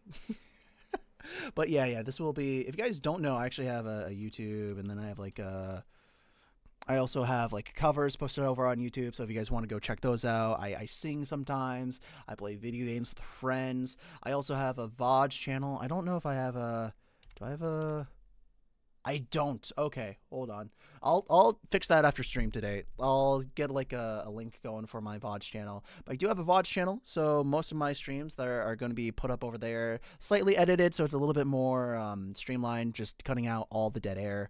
But if you want to be live and interacting with me, you gotta come over here to Twitch. And yeah, and you can also join the Discord. If you guys don't know, we have a Discord that I hang out sometimes, usually post stream or maybe just like days off when I'm feeling a little bit social, like a socialite. But are all the ads done? Are you guys back from ads? Because I want to explain because there is a good reason. There is a good reason why the ads are that long. And I want so there are two channels. There's also an ASMR channel, but I only have one video on that one. So if you guys don't like ASMR, don't follow that one. But okay, so this is one thing. So one thing I know, like you guys are like, what, 3 ads? What, 6 ads? This is bullcrap. Like, what? He's greedy. He wants ads. Listen. So there is a thing for Twitch where it's called the ads scheduler, and there is a certain minimum that we have to hit. Right? As soon as you become affiliated, you have ads on your channel. You can't turn them off. But what you can do is something what I do is for every hour that I am live, I have 3 minutes of ads. And you can do that differently. You can do a minute and a half of ads for every 30 minutes. But I personally like to do every hour, you get 3 minutes of ads. And what that does is it disables pre-roll ads. So what that means is that when you click onto a Twitch stream, sometimes you get like ads as soon as you click on. People is like, oh, dude, ad, I'm out before you even see anything of the streamer, right? So it disables pre-roll ads. And what it does is what I like about the 3 minutes of ads for every hour is that you sit there, you watch 3 minutes, you can go up, you can get some water, and then you have like 57 minutes of like no ads coming in and disrupting the stream. Meanwhile, if you do the 30 minutes for every 30 minutes, you have a minute and a half. It's like, it's just so frequent of an interruption.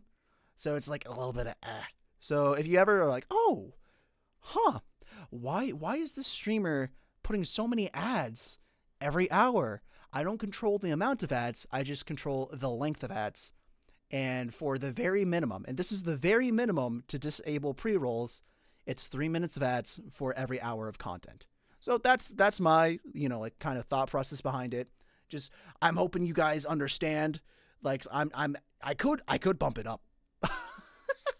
I could bump it up. You can have like 10 minutes of ads for like every hour. It's insane.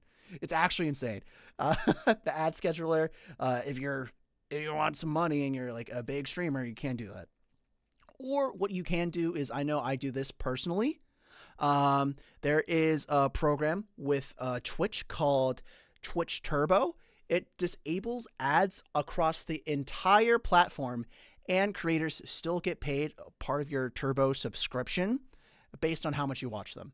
So that's what I do. I'm on Twitch like 24/7.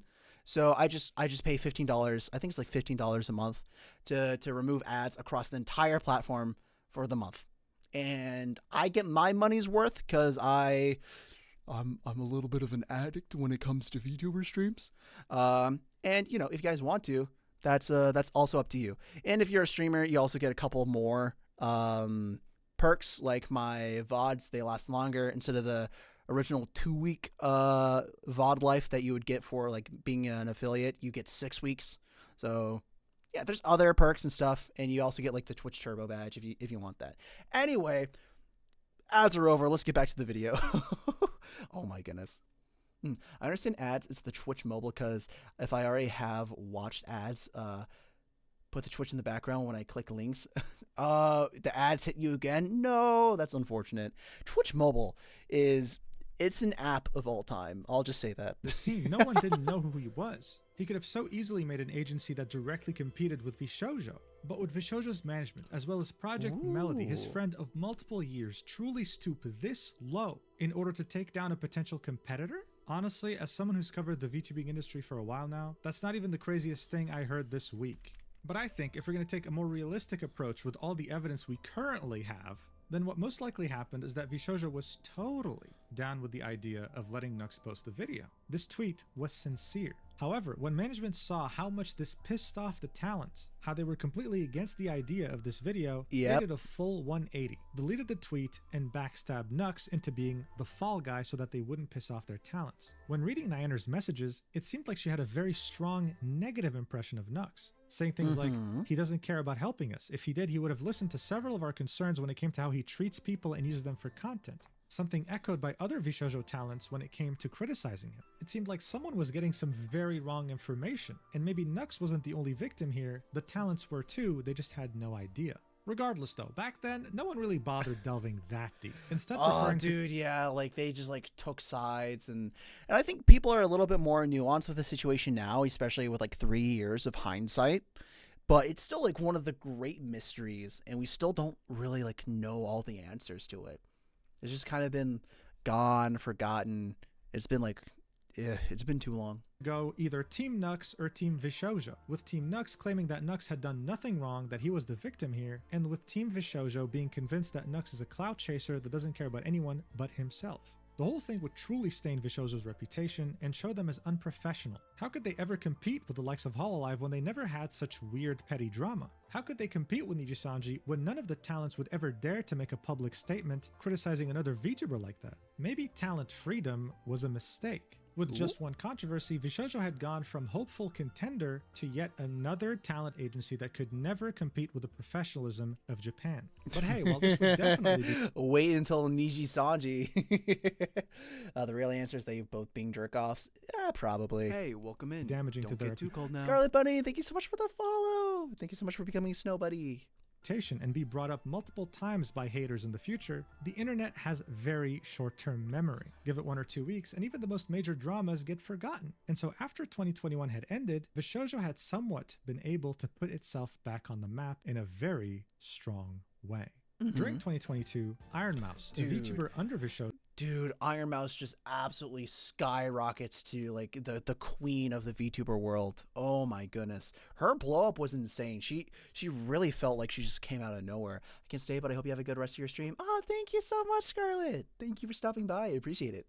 Would grow so quickly that even the mainstream outside of the VTubing community was made aware of her existence. On February 5th, 2022, she would hold her first ever subathon, streaming for 30 days straight and garnering over 171,000 Twitch subscribers. That equates to over $850,000 before Twitch. I still remember when Ludwig did his first subathon, right? That was insane. and now it's just like you have like subathons that go on for like years. This is a hot take. All right, this is a hot take. And some of you, a lot of people are going to disagree with me. Okay, don't hate me. don't hate me for this, but I do feel like this is a hot take, especially in the VTuber sphere. I am personally and firmly of the train of thought that I do not think that subathons should be longer than 1 month, because then you just have a perpetual stream, and usually it just devolves into normal streams with a counter ticking down in the top right. And that is my TED Talk. And the reason why is that what's stopping someone, right? Because especially I think the bigger VTubers do understand this, but when it happens, right? Because people get paid like every 2 weeks, or like depends, right? What happens is that if your subathon goes longer than 1 month, then everybody that like either donated or subscribed themselves last month can just do it again, and then you're perpetually in a stream. You're just like in a circle, and it's just like it's going to go forever. You just made yourself into like a forever project until like interest either like peters out or like you burn out. So that's why for me, I do believe that subathons, one, should be saved for special occasions like birthday and like channel anniversary. And that's where I personally only do like my event streams. And two, it should be capped, because then it's just going to lead to like burnout on the fan side and the streamer side. Yeah. Grew after COVID, pandemic hit. Yeah, because everybody was inside and they got introduced to like a bunch of different like mediums of entertainment. I mean, do you think the was it Queen's Gambit or what was it, Demon Slayer would have gotten as big as it is now without COVID? When's your birth date? December 19th. Takes their cut. Articles like this were being written about her, saying that she was breaking all kinds of Twitch records. Actually, yeah, my birthday is down below. It's in if you guys go, oh wait, you're on mobile, never mind. But if you guys are on desktop and you want to like scroll down, like there's a bunch of info downstairs, down below the stream playing right now, where it's like it's got like credits for all assets that I use and like information, like certain goals and when they were hit. It's really cool. It's really cool. I put a decent amount of time, not too much time, into sorting things down there. But yeah. Right, you'd see people who didn't even know what VTubing was hearing about Iron Mouse's success. And if you didn't, well, Vshojo made it a goal to make you hear about her and every other talent in the roster, enlisting Crunchyroll to interview every single one of them while having them talk about their favorite animes of all time. But that's not all. When it came to VTuber-related awards, the Vshojo girls were dominating, with the Streaming Awards having 5 nominees and 4 of them being from Vshojo. That's not all, though, because Code Miko! I understand who Code Miko is now. She's the one that has like the whole like 3D like VR like room, and she interviewed Charlie Moist Critical, right? Oh my goodness, I'm so dumb. I mean, that was like an hour and a half ago. I don't know if the person who mentioned Code Miko is still here, but I know who Code Miko is. My favorite clip is when she's interviewing Charlie. He's like, "Oh, how tall are you?" 5'7". It's like, "Only 5'7". It's like, "Did you say only? Did I hear that right?" Dude, that's such a funny clip. Oh my goodness. Streamer Awards would have 4 nominees, and 3 of them would end up being from Vshojo. They wouldn't win that year, but it was still very notable. But regardless, the efforts of these talents, including Iron Mouse's very successful subathon. Sometimes you just need like to have like a face to like put to a name. Nominated practically everywhere, and Vshojo's efforts to make marketing a priority ended up being somewhat of a success, because the CEO was able to raise over $11 million for the company. More specifically, during seed funding led by Athos Capital, with participation from GFR Funds and Green Bay Ventures. Green Bay? The football team? Monster, thank you so much for the hydrate. Let me get that for you. Thank you. That's crazy. But yeah, so like 11 million, not including like revenue from like merch and like taking like money and stuff and like cuts. So like this is just 11 million in funding. So like where did all this go? Yes, Vshojo, a VTuber talent agency, had somehow secured an 8-figure funding round from venture capital, infamously known for wanting to get their money back no matter what, and also only known to invest in companies with long-term growth potential. They didn't just invest in anything, which made many believe, well, shit, Vshojo must be doing something right compared to other agencies, because wow, that's very impressive. And Gunrun, of course, with this announcement showed huge confidence, saying VTubers are the future of the content creator industry. Adding, since the medium is built upon animated personas, it is more accessible and scalable. That is a statement. That is a statement. Is the future? I'd say they coexist, but I would never say it's the future. But obviously, like, there's a conflict of interest where he's like trying to talk up his own company, so I understand where he's like why he's saying this. Than being a traditional creator, especially as the technology becomes more widespread. With the funding from Anthos Capital, we are now in a better position to support and grow talent in this market with more innovative technology, extensive promotion, and the ability to assist with content creation and distribution. So this money was going to go towards specifically growing their existing talent roster, pretty much any VTuber's dream at the time. And speaking of VTubers, a few months after raising $11 million, Vshojo would add 2 more talents to its roster, marking their first major expansion since recruiting Bebe in 2021, adding both Kei-san and Amamiya Nazuna to their roster. And what made these talents special is that they were based in Japan and spoke Japanese most of the time on their streams, showing us that Vshojo wasn't just interested in English speakers, they were interested in this talent first.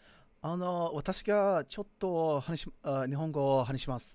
でも私とちょっとなんだっけちょっと難しいだと思います。3年間勉強しましたけど練習しません。そうです。I can speak a little bit of Japanese, but it's a little bit difficult for me, and I haven't really had much time to implement it or practice it as much as I want to, or like use it. But I have learned. I've been studying for like about 3 years or so. Approach globally, with Gunrun saying that this expansion will break down barriers in VTubing, and it kind of did. On her first stream after joining Vshojo, Amamiya Nazuna would get over 30,000 concurrent viewers on her Twitch stream, while Kei-san would also receive just as many, if not a bit more, with her YouTube debut being at almost 1 million views today. Can I just say, like, oh my goodness, there's like 2 different like VTuber sects, like SECTS, right? And there's like the Twitch viewers, which I feel like is a lot more of like an indie sphere, and then there's like the YouTube video like viewers for like VTubers, and it's like so corporate. Oh my goodness, all the big like corporations, they stream on YouTube. They're like all the indies Twitch, and I don't know why that like differentiating line just happened. I mean, the big like outlier there used to be like Iron Mouse, and you know, they like multi-stream, and I think multi-stream is becoming more and more prevalent, but I think there's still like a little bit of a gap there between like, if you're a corpo, you're usually watching on YouTube, and if you're indie, most likely on Twitch. In time, Vshojo wasn't lying. They were truly putting those $11 million to use, putting their existing talent at the center of some very cool projects, be it animated music videos or just straight up general marketing. By the end of 2022, Vshojo was yet again seen as an agency that could someday compete directly with Hololive and Nijisanji if they weren't already. Yeah, sure, they've been through a very big controversy with Nux that put everything into question, but whatever. Oh, Merryweather! They got 2 more talents, raised over $11 million, and were doing some amazing things that made everyone else envious. Could deal without the British part, but you know. Here, besides that, right? Well, you know how it goes. Good times don't last forever. And very shortly after 2023 had begun, Vshojo would find itself in such an unpleasant situation that to many, it seemed like this was going to be their biggest existential threat yet. Harry Potter is a series of books that needs no introduction. Oh no, it's the Hogwarts Legacy. Oh, the world. This was Vebe, right? Vebe? Oh my goodness, about the with the lore, my brain, the scrunklies. This of course resulted in having a very large and extremely passionate fan base all across the globe. The person behind these books is none other than J.K. Rowling, and for most of her career she was loved by pretty much anyone who loved Harry Potter. Her humble background as well as her authenticity truly made it hard to dislike her. But then one day, just like many other celebrities, she decided to take the decision of splitting her audience in half by becoming political.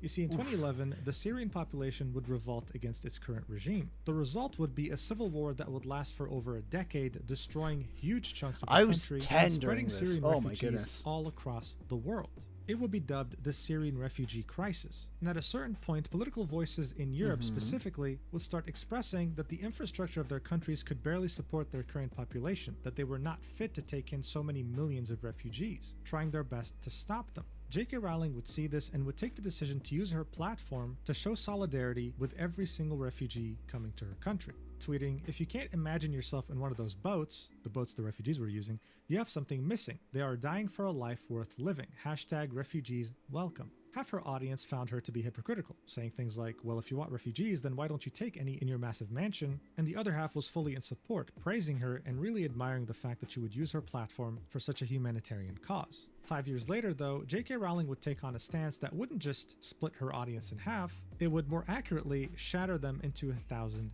pieces. She would criticize an article for using the term "people who menstruate," saying, "I'm sure there used to be a word for those people. Someone help me out. Wumben, wimpend, wumid," implying that there's a word for this. It's called women, and that people who menstruate is a silly term. People, specifically the audience that had supported her so staunchly during her 2015 moral stance, were outraged. But J.K. Rowling doubled down, tripled down, quadrupled down. Honestly, she went all the way to the moon, saying things like, "If sex isn't real, there's no same-sex attraction. If sex isn't real, the lived reality of women globally is erased. I know and love trans people, but erasing the concept of sex removes the ability of many to meaningfully discuss their lives. It isn't hate to speak the truth." Over the years, she wouldn't let this topic go, and this would result in her creating a substantial amount of haters that used to be her ex-fans, ones that were particularly very loud on the internet.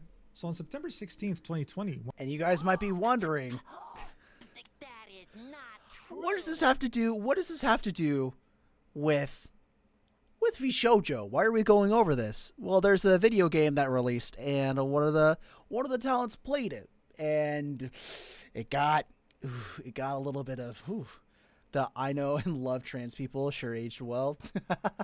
When Hogwarts Legacy, a game developed by Warner Brothers, was announced, Harry Potter fans all around the world were extremely excited because this actually looked good. It wasn't one of those crap movie games that looked like they were done on a budget over a year. You'd actually be able to explore Hogwarts here and actually become a wizard. What was crazy, all right, is that this is kind of like separate, but like how come like so many movie games, the only good game adaptation was the Lego franchise, Lego Star Wars, Lego Indiana Jones, like for so long, like those were the only good adaptations of like movie games. Am I crazy? Do I feel crazy? But it was like Lego just had something to it. Just like in the movies and the books. But when the game was heading towards its release on February 10th, 2023, those J.K. Rowling haters had another idea. This post on Gaming Circle Jerk would be one of many, saying, "A friendly reminder from your mod team that this woman is a what a TERF, name. and anyone who pledges to What a support name her for a monetarily subreddit. is also a trans." TERF being an acronym meaning Trans Exclusionary Radical Feminist, a term that J.K. Rowling had used openly in order to describe her beliefs. This post was made by a mod of the Gaming Circle Jerk subreddit and drew over 4,000 comments. This wasn't the only subreddit or community that echoed these statements. And so when the game came out and actually had an astounding success, those people boycotting the game shifted their attention to the people who bought it. More specifically, people who were making content. Oh my goodness. I remember that the boycott was initially like, nobody's going to play this game. We're going to starve out this game. And there's like a bunch of like confusions like, oh, well, like, is it like licensed? Like how does like Rowling get like the money from this game? Is it like, does every bit of the purchase go towards Rowling? Like did the company just like pay for like rights to use the world and all the revenue going to the company? And a lot of people just didn't care. And when they saw that the boycott failed, they just immediately went to anybody and everybody who was streaming the game. And, you know, he says bought the game, but like, how are you going to know if somebody bought the game besides the people over on twitch.tv live streaming it? Unless you have like friends and stuff that you cut contact with. About it, helping spread the word about how good of a game it was. This is when the Hogwarts Legacy harassment campaign would begin. And you had people like this individual make an entire website where you could put the username of a streamer and it would tell you if they played that wizard game. This was taken to the absolute extreme. And here's just one example. The channel Girlfriend Reviews features a couple playing games, and the chat was harassing them so much throughout their playthrough that the girlfriend in question started crying and ended the stream. Bear in mind, this was a streamer who had a donation link to a charity that helped the LGBT directly, but these fanatics made no differentiation. And one of the people who had suffered the most Silvervale harassment and other disgusting things am I in dumb? relation to her I might get playing this the wrong. game was none other than the Vshojo talent Silvervale. Oh, I thought it was Vebe. My Absolutely bad. harassed to tears just for having played the game. Here's a clip of that in which he describes what she's been going through just for having launched that game on stream. Ooh, this is gonna be Watch. sad. And harassment and doxing and people doxing my friends and like so much horrible, vile things, all from streaming a fucking video game. So this wasn't just harassment. This was doxing, attempts to dox her personal information, successful attempts to maybe dox her friends. I don't want to imagine the things she was receiving in DMs, for example. And this isn't just some crying. This is intense crying. Like, she's been going through it. Of course, some of the amazing individuals who are behind this movement would see this clip on Twitter and would have some very productive things to say. Yeah, they'll see that, and it's like, the thing is, like, doxing, like, people are like, you want to be private, but we're not going to let you be private, and it's like one of those things where it's like, you know, there's like people out there that will like see this and like actually go and cause harm, and I don't know if like people just, there's like a disconnect there, but it's like they don't see that their actions are immediately leading to what could potentially be the ending of another's life through just sharing information. And that's something that's crazy, because I've like been trained like, hey, information's like very important, especially like when it comes to like OPSEC, which is like Operation Security. Like, there's a lot of things that they tell you, like, hey, you cannot share this with other people. Like, this is information you cannot share. If you tell this person this thing, this person this thing, this person this thing, if they combine all that information together, even though you didn't tell like one person all the information, if it's publicly available, that can still hurt somebody, or even like, you know, like cause like a failure of a mission in the military, cause death. Like, it's serious. Information is serious, and a lot of people even today are like, what do you mean? It's just words. I didn't do anything wrong. Like, this is a volcano lava hot take, but this action should be encouraged. Or boohoo plus cry louder plus maybe listen to trans and Jewish people. But what was really interesting here was the approach that both Vshojo and some of its talents took when Silvervale was practically at one of the lowest points of her content creation career. One of the only people who would speak out in support of Silvervale was actually Iron Mouse, saying nobody deserves to feel threatened and live in fear every day of their life. That is not right. Specifying that there are ways to support the LGBTQ+ in positive ways, while hoping that people become a little kinder to each other. But here's where things get very tricky. Around the time this harassment campaign was taking place, Fruit, who is another Vshojo talent, would tweet, "It costs me $0 every day to be kind and accept people for who they are. So for every like this tweet gets, I'm donating $1 to Mermaids, a charity that supports gender diverse children." Seeing that no one except for Iron Mouse had said anything about Silvervale being harassed, and this was the closest thing that Fruit had said about this situation, people immediately assumed that this was Fruit subtweeting Silvervale, giving her sort of a middle finger, so to speak. Now, of course, Fruit... Which isn't that far of a jump, because if you remember, it was, I forget if it was Fruit. I think it was Fruit, but like still like being called Apricot back in the day. They were subtweeting Nux Taku when the whole like situation happened. So it's like, it's like a pattern of like, oh, Fruit subtweets. So it's just like one of those things where things just like, it's a yarn, or like it's a snowball rolling down a hill and just keeps getting bigger and bigger and bigger. Would quote tweet this tweet 12 hours later and specify, "My twin brother means the world to me more than anyone. It means a lot to me to support and protect people like him." People should talk on Twitter less. Retweet. Supporting charity to donate to, I can just switch. It's Felt, not that seen, deep. heard, So sniffed, yeah, tasted. Fruit probably saw everything going on surrounding Hogwarts Legacy and decided, you know what, instead of hate, let's just donate. Let's just use money to donate to this cause. But of course, by that time, it was too late. People had already made up their mind about this tweet, and it made many assume, oh, wait a second, is there trouble at home at Vshojo? Are the talents not all friends? What else are they hiding from us? And Is this the one that leads to Fruit like taking an extended hiatus, or is that like when she like drops her own doc? Because like there's so much that went on here. Oh my goodness! Is that during this time oh, I period, forgot Vshojo everything had that said was nothing. tied They to were in Vshojo. complete Oh. and utter radio silence. They had not come out in support of Silvervale. So they had many not things. commented on Fruit's tweet. And it made people start questioning, why is Silvervale even in an agency? Because right now it's as if she's an indie VTuber being harassed all alone and not having the support of anyone, including her own agency. Because in the end, she was a Vshojo talent. And her being harassed like this was ruining her reputation in some way, which also in turn ruined Vshojo's reputation and the talents within it. In fact, regarding Silvervale, the only thing we'd hear would only be a couple months later in a shock announcement that no one was expecting. It would be Vshojo posting this on April 26, 2023, saying, "To our community, Silvervale and Vey have chosen not to renew their contracts at Vshojo. We respect their decision and want to thank them for helping make Vshojo what it is today. They will also retain their IP so they can continue as the creators you love. We wish them the best on the next leg of their journey. Sincerely, the Vshojo team." So look, by 2023, when it came to graduations, people were used to how Nijisanji and Alara! I know Alara. Live did them, which was one at a time, Well, I guess I spaced should out say, like, with a graduation I adjacently know Alara. I've like been in VCs during like her community nights. Alara's chill. Alara's good people. stream in which talents say goodbye. This was an absolute shock on every level, not to mention that a founding member and the first external member to have joined the company were both leaving. And as soon as this announcement had come out, they would quote tweet it with this image of her in Silvervale saying, "Indie bitches." Naturally, seeing how rare a double graduation was and seeing this quote tweet made many people question what was going on and come up with conspiracy theories. So hours later, Vey would clarify, "Since this post got so much traction and people are speculating as to why I have left and blaming other talent for it, it's nothing like that at all. I left because new contracts didn't make any financial sense to me." So you see, again, there was this rumor that the talent at Vshojo was not in agreement, that the girls were fighting, especially with the conspiracy theories running rampant over Fruit's tweet in regards to Silvervale. Which honestly, both could be true. Both could be true. There could be infighting, and the contract could not make financial sense.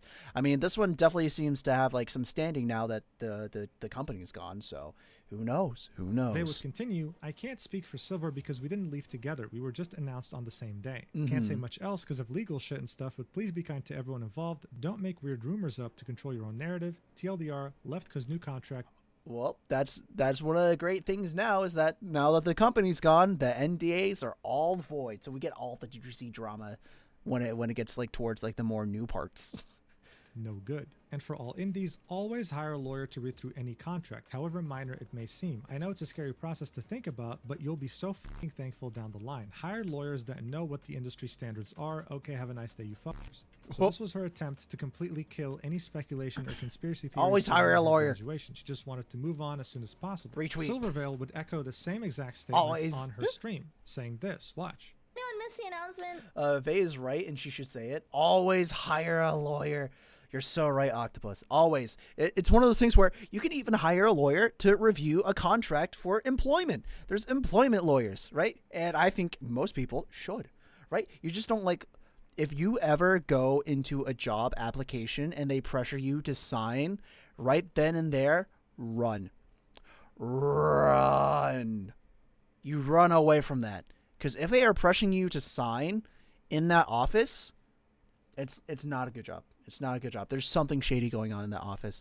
And that's one of the things where it's like, hey, can I have like a couple days to think about this offer? Now, one of the things, right, if you take a couple days to think about the offer, right, like you have to give them a time frame, maybe have like a lawyer look it over real quick, but if they find another candidate, maybe the position does get filled. And that's just like something that you have to take the risk for. And I'm willing to take that risk because contracts, especially in America, contract law is super, super like it's tight. It's tight. So always be careful what you sign. And when you get the help of a lawyer, you actually know what's legally binding and like what can be enforced through NDAs and what cannot be. Because a lot of people are like, oh, I signed an NDA, I can't talk about this or this. Well, like, this part was actually illegal, so, NDA doesn't cover illegal activity, so yeah, you can talk about that. This is a lot of stuff. I took like one class of business law since I'm a international business student, so I know a little bit about like contract law and like a little bit like protective classes and stuff, but things change and ebb and flow. The law is like adapting slowly, but it changes, so always hire a lawyer. That is the moral of the story. Hire a lawyer, whether it's like looking for employment of just like, obviously you probably don't need one if you're like going towards a Wendy's, but like still it might be a good idea just to like have somebody read through it, because legal documents are so boring. Anyway, I digress. They and I are both leaving. We were announced the same day, but oh my it goodness, has those ears are nothing to big. do with each other.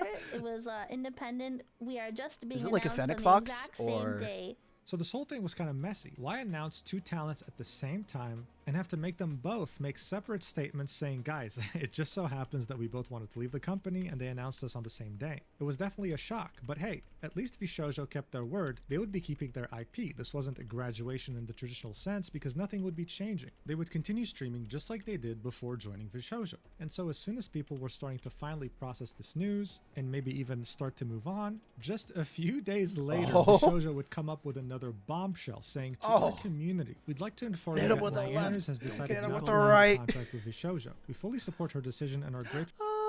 Lady Octopus, thank you so much for the follow. I really do appreciate it. Thank you, thank you. Thank you for becoming one of the snow buddies.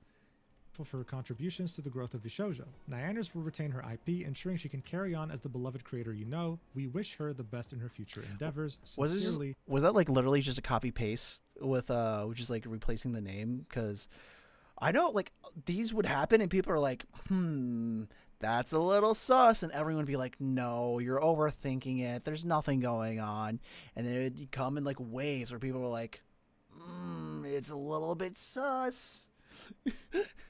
And everyone's like, no, just listen to the talents. They're, if they say nothing's wrong, then nothing's wrong. But sometimes, you have to follow the breadcrumbs. You have to read between the lines. Sometimes things are sus, and they're sus. All right, you just like people will downplay it, but like you gotta trust your gut. I remember, like I'd be in my Discord. I'm like, hey, like isn't it kind of weird that like Zen and like this other person's like leaving Vshojo like back to back? And like people in the Discord's like, no, sometimes I think you're reading too much into it, because like I would like see like some just like tweets as I was scrolling in Japan, and I'm like, what do you guys think? And they're like, I don't know. I think you're being a little bit too like what's it, conspiratorial, and then it happened, and then Vshojo blew up, and I was like, I told you so. But yeah, no. Sometimes there's if it looks like fish, if it smells like fish, if it tastes like fish, it's probably fish. The Vshojo team. This was another complete shock. Okay, listen. One founding member, the first member to join, and another founding member in the span of 1 week. Nyanners would release her own statement saying, after much consideration, I've decided not to renew my contract with Vshojo and return to being an indie. This decision is my own. Also, can we just, this is a offshoot, but can I just say, I appreciate this more when they like kind of customize. It's not just like, oh my goodness, white background, black text, oh, be scared. No, like it's got a little bit of personality, all right, when they make posts like this, okay? I'm tired of the graduation posts that are just like minimal effort. It's like one of your last posts, like, please, for me.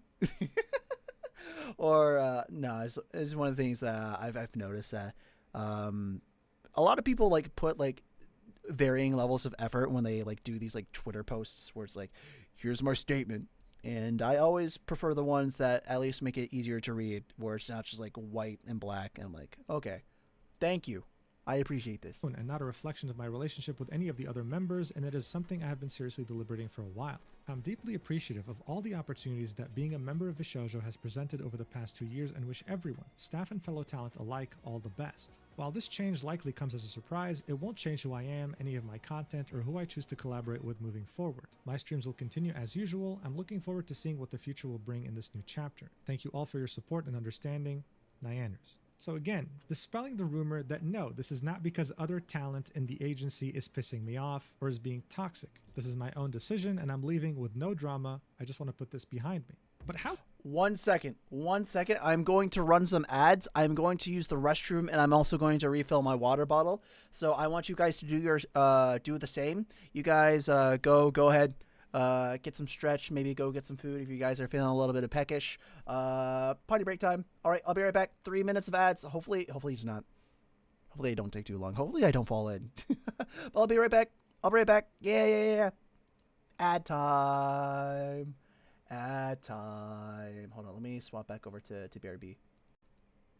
Okay, I'm back. Oh my goodness, was that perfect? Was that perfect? Was that perfectly timed? Am I a god? Oh my goodness. All right, let's actually do this. This is my own decision. Where we get a little bit of a recap in case you guys were out and about and doing things. But yes, let's go. Okay, sweet. I got water. I use the restroom. Let's lock in, chat. Lock in. And I'm leaving with no drama. I just want to put this behind me. But how can we just put this behind us and move on so easily when so many members had left in just the span of a few days? Vshojo had 10 members by this point, and they had essentially lost 30% of their talent roster just like that. If the talents were truly happy, then that wouldn't have happened. So what the hell was going on? More importantly though, was anyone else For full transparency, I'm going to be snacking on like a slice of pizza. I'm going to be muting my mic, and if I do need to talk, I'll just pause the video. But yeah, I'm just going to eat some leftover pizza from last night. Going to leave as well? And that's when people understood there was a risk that Iron Mouse could leave. And if she did, this talent agency would have, without exaggeration, imploded in just a few months afterwards. So people were obviously concerned. They loved Vshojo, they loved the talent there. They didn't want to see it implode. So many were asking Iron Mouse, hey, like, are you gonna stay? Are you gonna leave? To which she responded. This is a clip that was in False ID's video from over 2 years ago, in which she says that she's currently negotiating. Watch. Have to make this very large. Good news or bad news? I don't know. I don't know if it's good news or bad news. Leaving Vshojo, guys, I'm still in contract negotiations. So this definitely didn't reassure her audience or anyone who was a fan of Vshojo. Iron Mouse was in contract negotiations. 3 talents had just left. If she leaves too, we can safely say the agency's not really going anywhere. So without exaggeration, it was facing an existential threat. And seeing how often people would see VTuber agencies establish themselves then literally fall apart within a few months, the same fate awaiting Vshojo didn't really seem that far-fetched. Except it was, because shortly after this, in the summer of 2023, Vshojo would begin a new chapter that would thrust it straight into its golden age, where it finally became a global contender. One could say that Vshojo started taking their first steps towards a golden age barely 10 days after Nyaners had officially left the company. Yes, even though the entire agency's future was being put into question, they managed to surprise everyone on May 11th, 2023, when they would announce that they'd be adding the first English-speaking VTuber to their roster since Vei in 2021. And that VTuber would be Henya the Genius. Someone who already was very beloved and had one hell of a fan base in another corporation and had left it recently, not being able to keep her IP and restarting in Vshojo. And one of the many things that made her special is that she was both fluent. What was crazy is that after this, legit Vshojo just started collecting like people who recently graduated as a corpo. They started collecting them like infinity stones. I'm telling you, like rocks off the beach. It was so funny that it's just like, oh, piece of candy, oh, piece of candy, crazy. In English and Japanese, which helped her further bridge the gap between Vshojo and their Japanese subsidiary. But the agency wasn't done here. Just barely a few months later, they would also recruit yet another new member by the name of Giga, another independent VTuber that was already established and had a fan base that was going to follow her into Vshojo. What made these two talents special is that they weren't problematic at all. If anything, they were wholesome and well liked by the community. This was Vshojo heading in the right direction, but it was them barely getting started. You see, at the time, one couldn't simply ignore just how big Nijisanji's English branch had gotten. Just like their main competitor Hololive, they had established some very well-known household names in the VTubing industry, and with them came very passionate and sometimes rabid fan bases that would do anything to show their love to their idols. In other words, they bought any merch you threw at them, okay? They were money printers. So when some talents started to all of a sudden start leaving Nijisanji around the end of 2023, Vshojo would take notice and take full advantage of the situation, announcing the recruitment of a new member very shortly after Giga. This time, okay, a slice of pizza's been devoured. Sorry if you have any mouth noises. I'm bad. My bad. But dude, no, the VTuber retirement home, for real, it really did feel like people would either, because at this point people weren't really going from indie to Vshojo. It was definitely people lost their branding and immediately go to Vshojo. I'm actually super glad that like Dokibird didn't follow that trend. I know for like 10,000% sure. I don't think this has been like confirmed anywhere, but I just know in my heart of hearts, dude, Gunrun was immediately like, hey, Doki, you should join us. Doki, come on, join Vshojo. You know that after everything that happened with Niji Sanji, that he was on his knees begging to get her on Vshojo and get her on like the hype train. It was Kuro, an ex-Nijisanji VTuber that had a very loyal fan base and had... Do you guys know who Kuro's past life was? Because a lot of me, I'll be honest, oftentimes I'm like, I don't really know people who's like what their past life is. Is that taboo? Is that taboo to talk about like who you were before? I know it's like taboo for the talent themselves because they have NDAs, but I'm pretty sure it's like a giant open secret. I mean, Mint was supposed to debut for Vshojo 2. It just didn't happen before it collapsed. Yeah. And not to mention that they held those like auditions like a year ago. Whew. And I think those girls like kind of banded together and like they're trying to still like debut under like everything that Vshojo gave them. So best of luck to them, honestly. An established identity in the scene. But they were on a roll because barely 2 weeks afterwards they would announce yet another member joining, Matara-kan, also being a very well-established ex-Nijisanji member. These two would have an indescribable positive impact on Vshojo's PR. Kuro would bring in some much-needed humor and expertise from his days at Nijisanji running a big... And to this day, Kuro was the first and only male VTuber in Vshojo. I remember I was thinking about when I did my application for Vshojo, I was gonna be like, hey, we need more diversity, right? Like, let's get some more male VTubers in there. And then I went to people around. I'm like, hey, what do you guys think about this? Like, do you think I should like say this? They're like, no. There's like already so many like giant male indie VTubers. Like, why? It doesn't matter. And I'm like, what? But like, they're not in Vshojo. Like, they only have one.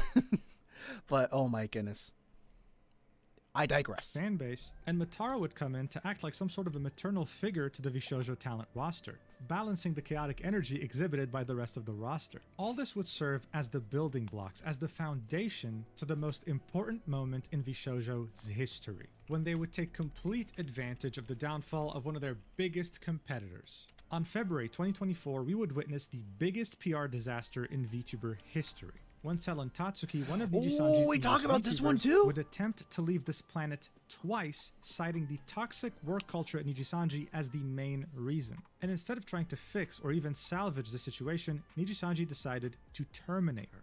What would follow would be mass graduations of the English branch of Nijisanji. Dude, this was crazy. It was like a mass exodus. And what's wild, I guess this is like from a year and a half ago, but I don't think Nijisanji has recovered yet.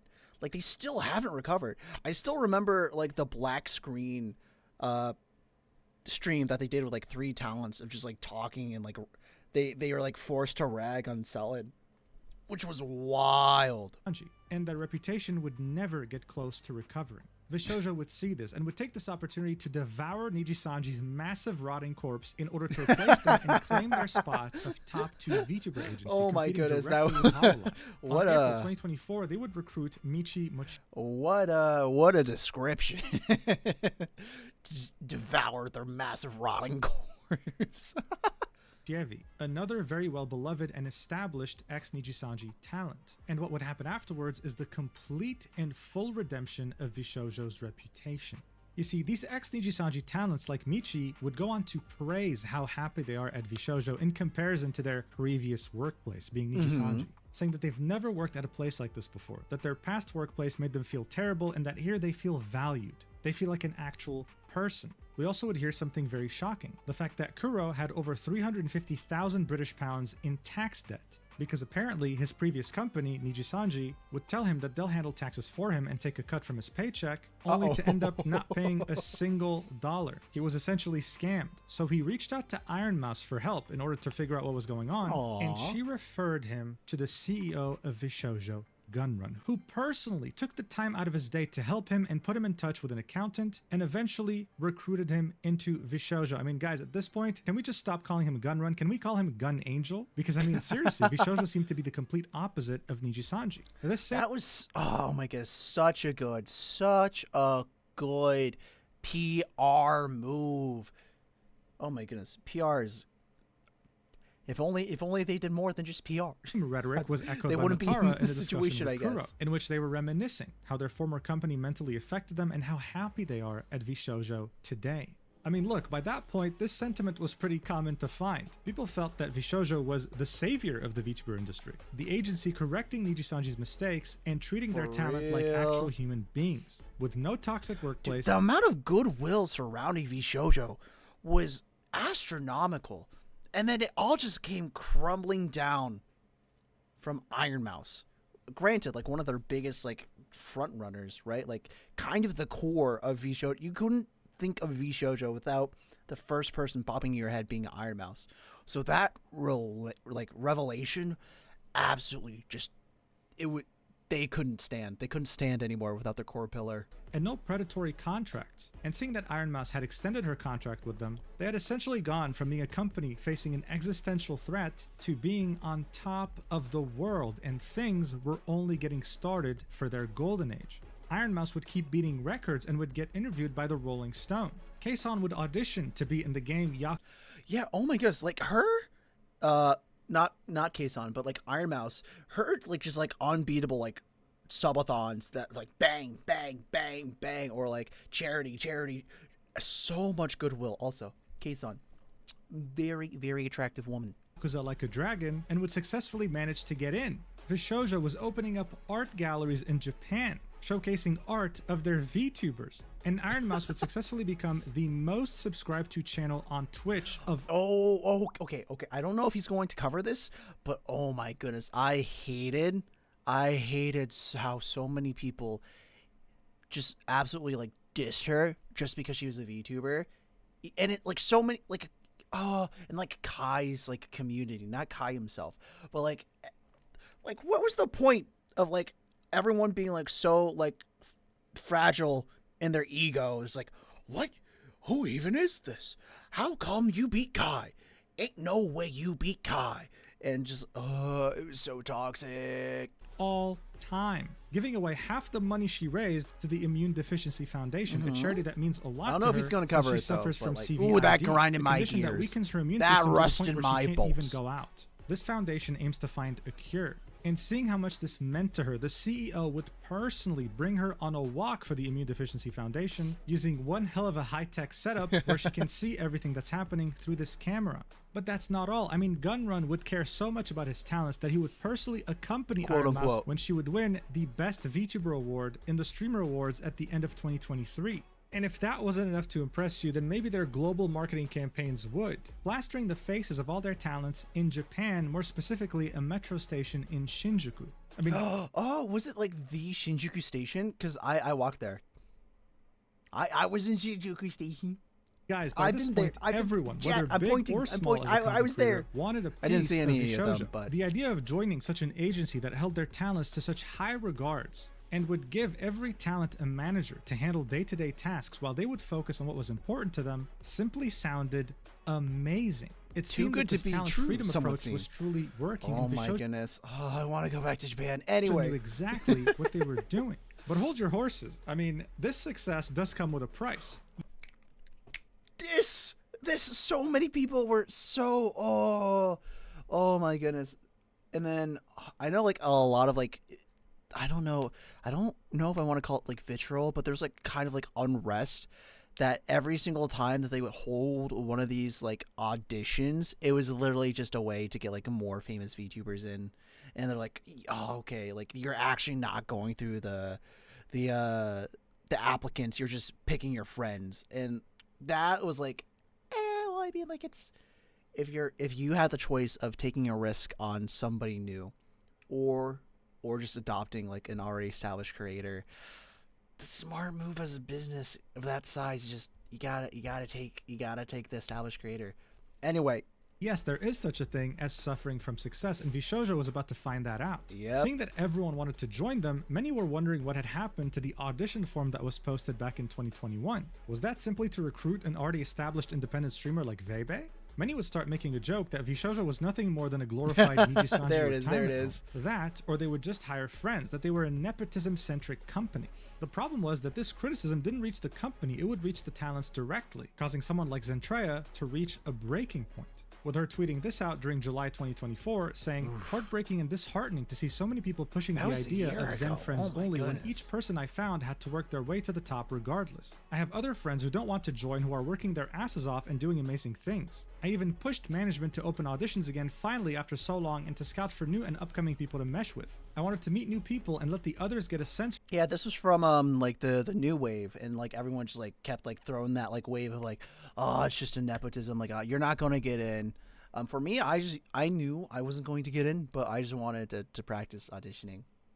But oh my goodness, there's like, oh no, it's just it was like the sentiment. It was the general sentiment of anybody who was like smaller indie, and I feel like a lot of fans as well. For them as well and see who would fit into the puzzle. Not everyone, but a majority. That even if we bring in a new person, people will claim we focused on new people instead of helping others who are halfway to success, or other larger creators be a part of something fun. Either way is a loss. I just wanted to do right and help smaller and up and coming, as well as the potential to bring someone on the rise. Management and Gunrun are working their butts off to do all of this, and now I feel as though I made a mistake in doing this. Who knows? But I hope you all still try, because I started from the bottom too and I put in the work. This tweet was made in reference to Vshojo finally reopening applications after 3 years on July 10th, 2024, a day before Zentreya's tweet. And putting aside the fact that some talents were literally getting harassed over this was actually a net positive for Vshojo. You had droves of undiscovered talented VTubers, established VTubers, big, medium, small VTubers, all wanting to join your agency. Not only that, but like the amount of goodwill and support that they ended up bringing when people started like the trend of sharing their Vshojo applications and like, oh, this is what I made for Vshojo. Dude, because like I know a lot of people are like, hey, be careful putting that application out there, you know, you should check first. And like Vshojo's like, hey, no, we support this, like, you know, do this, like show off like what you've done, you created something, like it'll be cool if you guys showed this. So. Hey, welcome in. Because God, God, it's cold now. Milani? I'm so sorry. Melanie Martinez fan. Hello. Thank you so much for the follow. I do appreciate it. Hello. Thank you. You guys were doing a great job. I mean, this post alone had over 5 million views, over 1,000 replies, with some very big independent VTubers commenting on it. If you hadn't noticed yet, this is what a golden age looks like. Sayu, and around 5 months later, Amelie, who is a very well-established voice actor, VTuber, and this was so bad because like everyone's like, oh, Amelie got in because of the applications. Like, no, this was like in the works for a while. I remember would make the she got so much hate for this, unfortunately. Announcement that she was joining Vshojo. Monarch. This was, of course, huge for the agency, but at the same time, Amelie noticed that there were some replies that were fairly negative about her joining. Feeling the need to specify, this reveal has been in the works for almost a year and a half. And just to clear up any confusion, I was not a part of the auditions, but I'm so excited for the future debuts of new members. This is simply how badly never really people got to were happen, at the chance unfortunately. of joining this agency. She had to actually specify this. But Vshojo had made an entire subsidiary in Japan, not just for Kei-san and Amamiya Nazuna. They had very big plans for the country in which VTubing originated in. At the end of 2024, they teased 4 different Japanese talents joining their roster. This Fantastic, time under a wave like, models, or a team though. Oh my called goodness. Vshojo Nova. I really like this one. This one's I like it. I like it a lot. I like this design. By the beginning of July 2025, they would unveil it, launch it alongside Universal Music Group. This wasn't just yet another VTuber wave. These were superstars in the making. Chat says, feels so bad for the JP branch. They were so fun. Yeah. From the clip that I saw from Kei-san like talking to the Japanese CEO, apparently the Japanese branch was doing great, but how the financials worked is like all the money that the Japanese talents would work would earn was siphoned over to the English branch first and then redistributed, and that was crazy.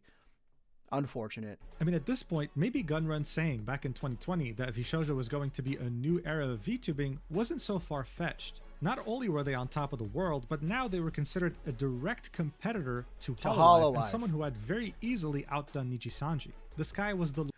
Nakanya! Did they die? Wait, who? Wait, who? Wait, who's they in this? Who's they? Because I don't think anybody did. Vshojo? Oh yeah, Vshojo's dead. Yeah, Vshojo, the company blew up. It blew up pretty bad. Right now we're kind of just about getting done, like giving the company its flowers, but it's gone. It's gone. GG. And if this company became worth $1 billion in the coming years, no one would have been surprised. No, GG. But you see, speaking about money, how did they make it exactly?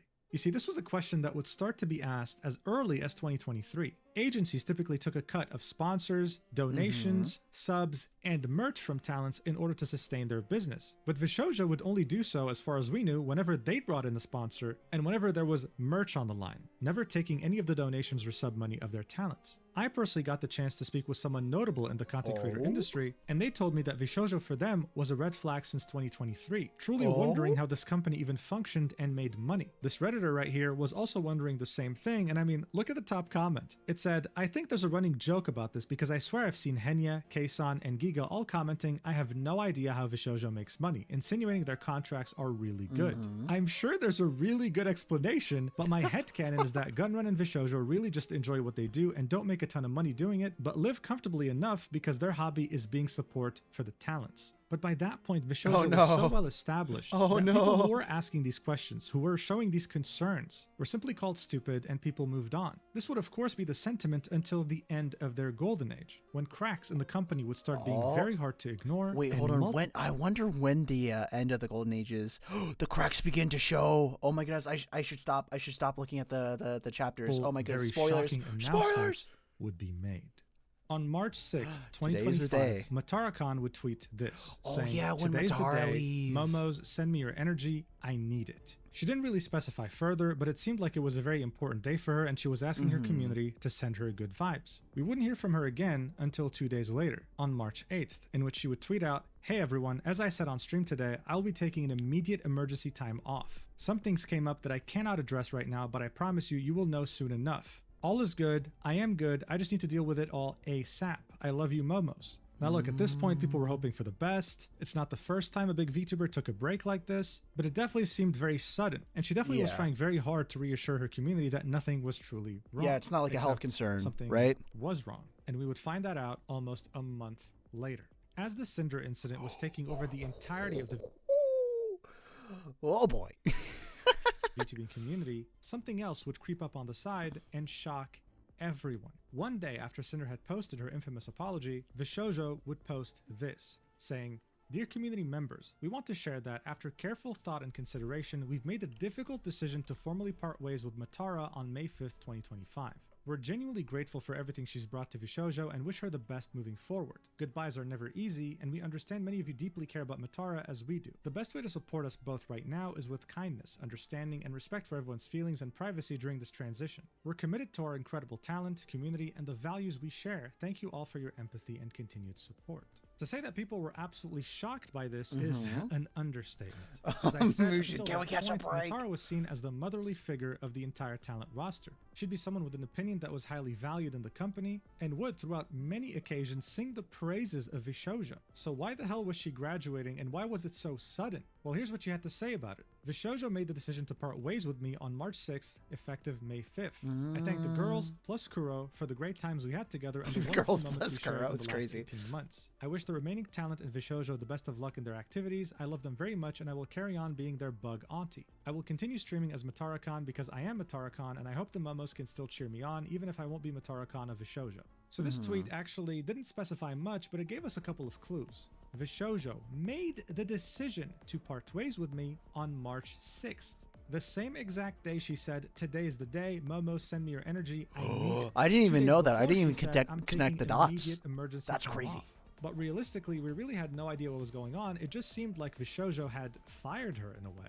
And as people were barely recovering from what had happened with Cinder and what was now going on at Vshojo, 2 weeks later, another bombshell announcement would drop. Mountain The Dew, next one one. of the co-founders of Vshojo, would say, after 5 years, I am leaving Vshojo. I didn't even know this. I didn't even know this about Mountain Dew. Hey, welcome oh my in. goodness. Don't I was get like too just cold really now. focused on the talents and stuff. I had no clue about this. Oh, thank you so much for the follow. I really do appreciate it. Thank you so much for becoming one of the snow buddies.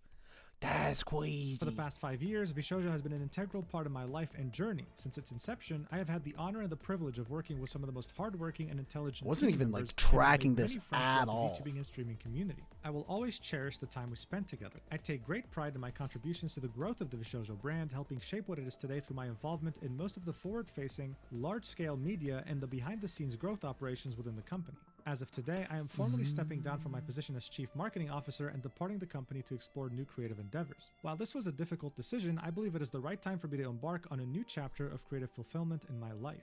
Thank you all for the wonderful memories. See you soon, Mountain Dew.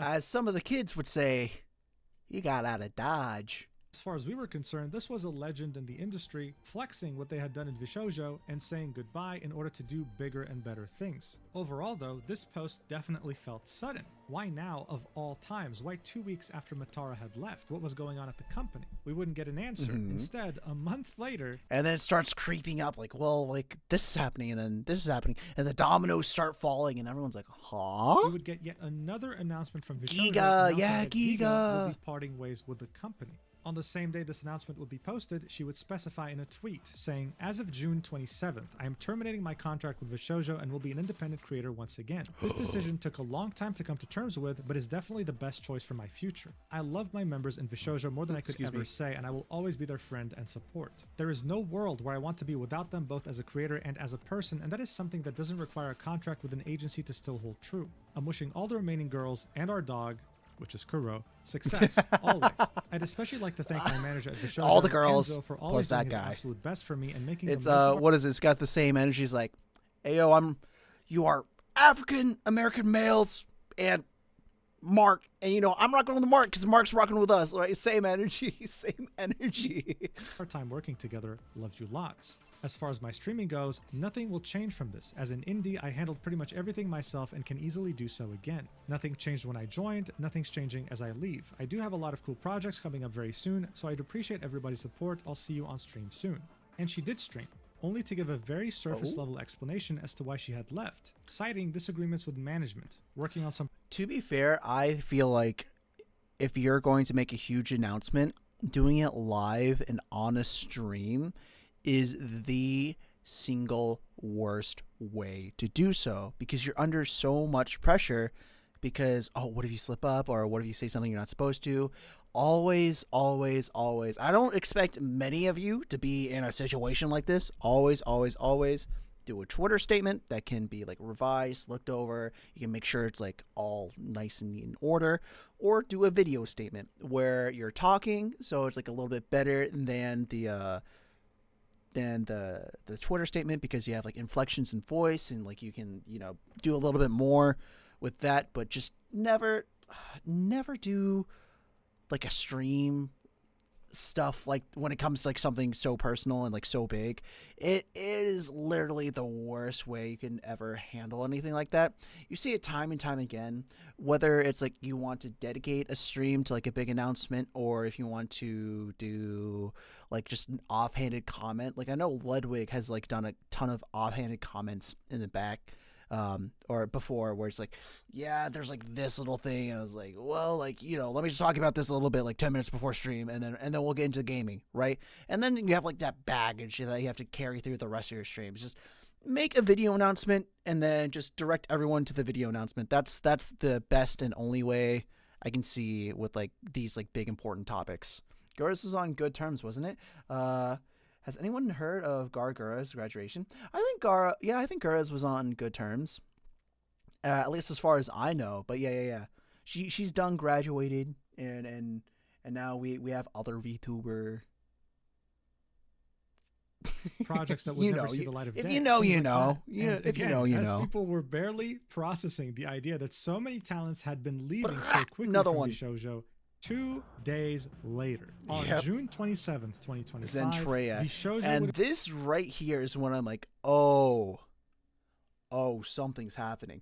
I think you remember, like, me in the Discord, I'm like, wait a second. Because this right here, like, I am in Japan. Like, I am, like, super disconnected from, like, the VTuber sphere at this point in time. And this happens, I'm like, wait, what's going on? Like, I posed the question to the community. I'm like, hey, what do y'all think about, like, you know, Zentreya, Giga, and, like, all this going on, like, similar time frame? It's crazy. It was an overwork thing, if I recall. Okay. That's fair. They have crazy, like, contracted hours that they need to do. Announce that Zentreya, a founding member of Vshojo and someone who was at this point representing the brand itself, was leaving. Yeah, I guess, like, what, Zentreya, and if Iron Mouse wasn't, like, the face of Vshojo, the next one that would fall to would definitely have gone to Zentreya. If you had to, like, put them together, like, Iron Mouse 1, Zentreya 2, for, like, the amount that they're associated with the company. Leaving the company. People were wondering, why? Why now? gasp. Why you, someone who has championed Vshojo as a company and who seemed like they were never going to leave? And here's what she had to say. On July 11th, I will be leaving Vshojo for new opportunities and a new adventure. My time here was long, and I had many fun moments. It will feel like the end of the world, but know that I will always be here for all of you. Nothing will change other than where I am currently at. Thank you to Vshojo for many years and the memories. Sadly, times change and paths change, and I decided I wanted to follow my own path and do new things in life. I hope you all will continue to follow me on this adventure. I know change is scary. It's a scary thing to see something you saw grow change, but that is how life goes. We all take this walk eventually, so let's go on this adventure together. Thank you for all your continued support, and even if this is where your stop is, then thank you regardless, and best wishes to Vshojo.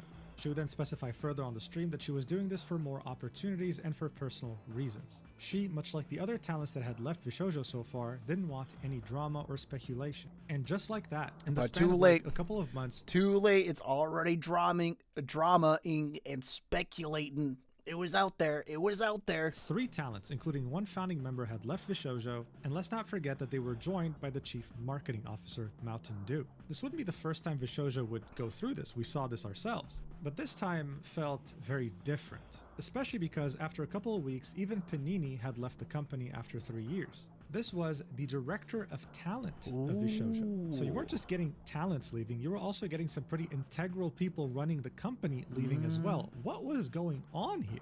But of course, as you might have guessed, we weren't done here just yet. 7 days later, Iron Mouse would tweet out, "I'm so sorry for not streaming as much these past 2 weeks. I have been going through a lot, but I hope to get back to streaming soon." People just assumed she was tired, dealing with some symptoms of a sickness, or just overall needed a mental health break. Condition. But everyone couldn't have been more wrong in this regard. And then slapped the gut across punch. the face sideways only 3 days later, when Iron Mouse wouldn't tweet out anything, but instead... Dude, it's literally like, you know, the GIF or the image of... I forget who it was. Was it like Gohan who punched Cell so hard in the stomach that he threw up Android 18 and reverted back to his first form, or like his second form? Dude, it's like one of those where he's like one of those Dragon Ball gut punches. Would release a YouTube video titled "Why I Left Vshojo." And all you really need to understand the gravity of the situation is listening to the first 30 seconds. Watch. I am leaving Vshojo. Unfortunately, I recently found out that for the past couple of months, I have been misled by Vshojo. With the information that I currently have, I believe that I am owed a significant amount of funds, which I have not been paid. And most importantly, the thing that hurts me the most is that the Immune Deficiency Foundation, which is the most important charity to me, and also the reason why I'm here today, is owed over $500,000 from Vshojo. So not only was she not getting paid by her agency, but they were withholding $500,000 from her that was meant to go directly to charity. She had trust. Yeah, and this is what I saw, that like she wasn't getting paid, and there's like a bunch of money that just was not going to charity. And this is like what it's like. This is $500,000, chat. $500,000. And remember, right, like a couple of years ago, like in 2 years, they just raised $11 million. Where in the world do you spend $11 million in 2 years if it's not for like these like funds, right? 500,000 buckaroonies. You are right. Them to make the payment on her behalf, and they didn't. That's like, how do you a liquidate supervillain would do. In the rest of $11 the video, million? She would go on to introduce herself again to anyone new that was watching, describing to them just how important the Immune Deficiency Foundation is to her, how they saved her life, and how she started streaming due to her condition in the hopes of simply finding friends, never thinking she'd grow this big. She also reveals that she's speaking to an attorney at the moment. She can't really reveal everything just yet, but what she can say is that around the time she was renewing her contract, when she was having second thoughts, Gunman would push this idea on her that the company needed her to succeed. That if she were to leave, Vshojo would fall apart. Now, yes, to an extent, that is actually true, especially after very Diana, true. Silverveil, and Vey had left at the same time. But this resulted in her ironically feeling trapped in an agency that claimed talent freedom. She wouldn't be able to leave because she felt responsible for both the company and the talents that she loved very much in it. It was simply tragic. And then she would specify that she wasn't giving up. She would start a new fundraiser on Tiltify, and the cool thing about Tiltify is that they receive the money. The creator doesn't touch a single. Yeah, I use Tiltify too whenever I do like charity streams. The money does not touch me. It does not touch Twitch. Goes straight to the charity. So if you guys ever see like Tiltify links and stuff, those are, as far as I know, safe. There's been, I want to be clear that there's been like no like indication or anything that they're bad, but as far as I've seen in all my like working with Tiltify and like gold group donations and stuff, it's been very, very safe. Or I know like Twitch itself has like a way that just like immediately takes money. If you run like a charity through Twitch, it immediately just does not touch Twitch's hands at all. And they then send the money to that charity on their own. Within just a few hours, Iron Mouse had raised tens of thousands of dollars. Dude, I remember like within like 24 or like 48 hours, or like I think within a week, this like reached like 500,000 or something. It was crazy. Like this ended up reaching like over $1 million if I remember correctly. Absolutely eclipsing her initial $10,000 goal, with the entire VTuber community backing her up and encouraging everyone to donate. Soon this news would spread like wildfire. Iron Mouse, one of the biggest streamers on the planet, was scammed $500,000 from her agency that was meant to go to charity. The Pandora's box was officially opened. Vshojo was fair game. And when it comes to internet drama like this, once it rains, it pours, baby. And now you had many people come out with their grievances that they had with the company. Like this music composer. Like a bunch of like composers not being paid, I'm guessing artists not being paid, just being led around for like years on end. Because like this happens to indies too. Oh my goodness. Can I tell you like how many times I've had to wait for an art piece that I've already paid for let's say over a year? So like I can only imagine that when it's like a company that is Vshojo, like it's a little bit different because I'm the one paying them, right? But it's crazy. It's crazy how some people have like so much faith in like, oh, it'll come, it'll eventually it'll be here. In me, like, because you're always just like so scared that if I do an action right now and I just like expose them, or like if I say something, then the payment or whatever I paid for is just gone. Whereas if I hold out with all my little heart, maybe eventually at the end of the line there will be a product in my hand or money in my hand. But I don't know. I hate thinking like that. And after it happened twice to me, I'm done thinking like that. If you aren't like communicating with me, it's different if you're communicating with me and you're giving me updates, like health stuff happens, like I get it, life happens. But if it's like at extended periods of time where I am trying to reach out to you and you ignore me, I'm done. I'm not playing these games. And I think a lot of people shouldn't, but again, it's the fear, it's the power. and it's just like the chance of not being able to get anything for your work. We're here saying nowhere money. near what Mouse is going through, but for the past year, Vshojo has been habitually late in paying me commissions, sometimes leaving thousands of dollars of my invoices unpaid for months at a time. I tried to be patient, but knowing they were stealing charity money from Mousy while this was all happening makes me sick to my stomach.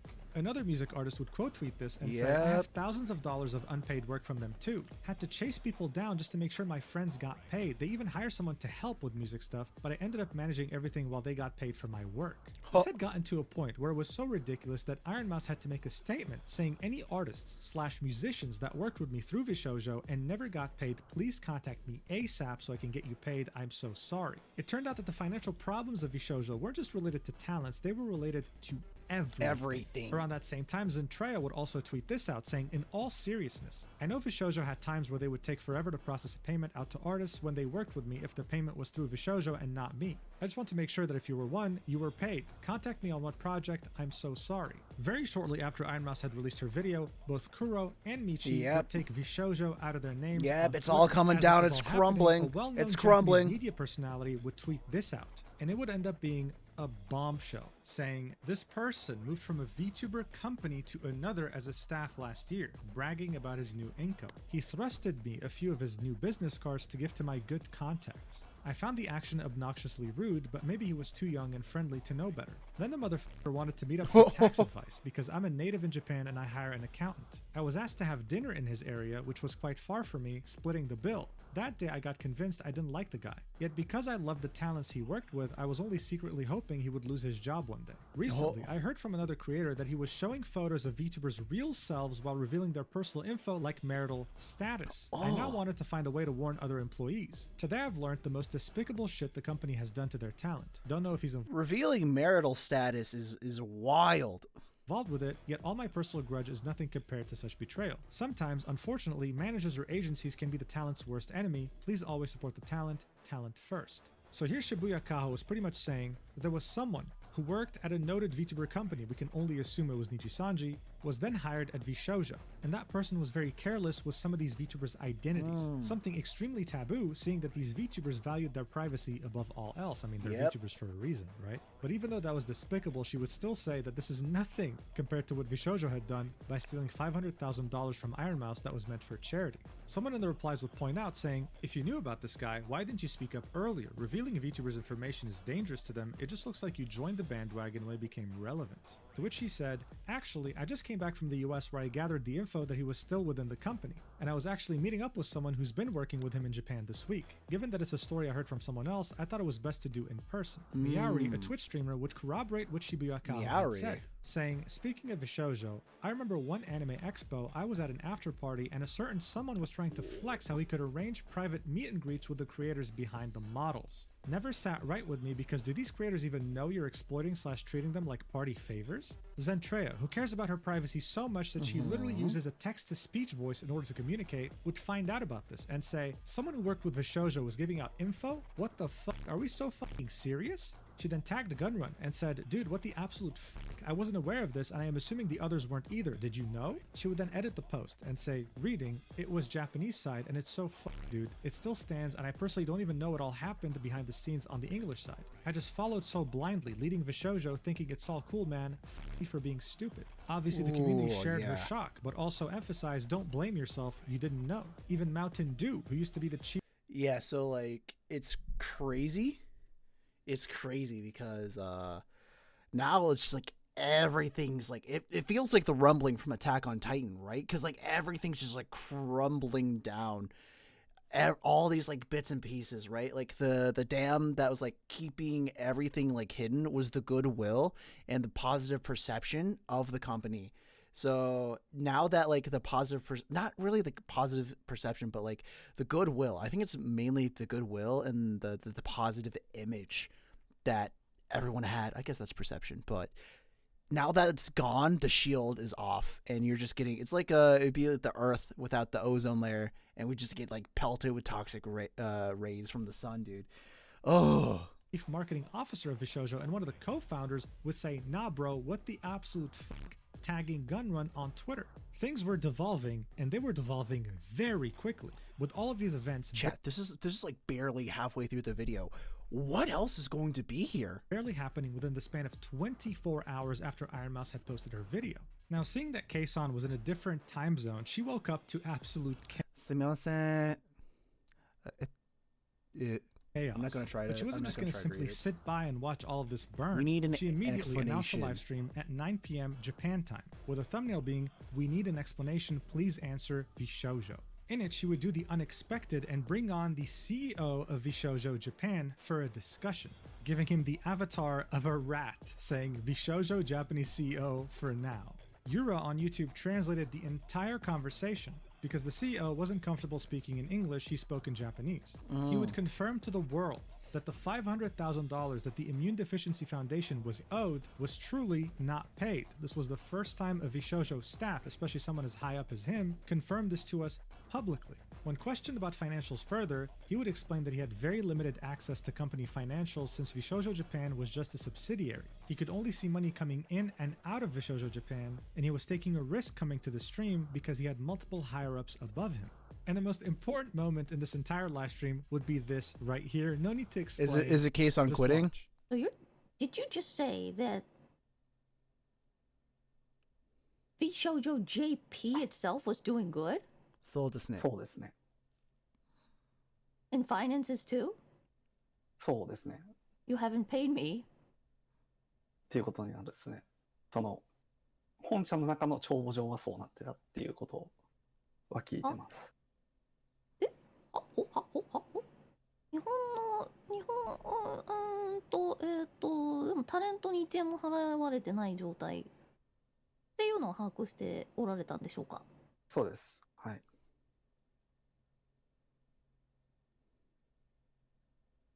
それは資金的にうまくいってないのでは？ This is good at the end. 入ってくるお金と出ていくお金の数字のみを見たら、日本の支部っていうのはうまくやっていたってことですね。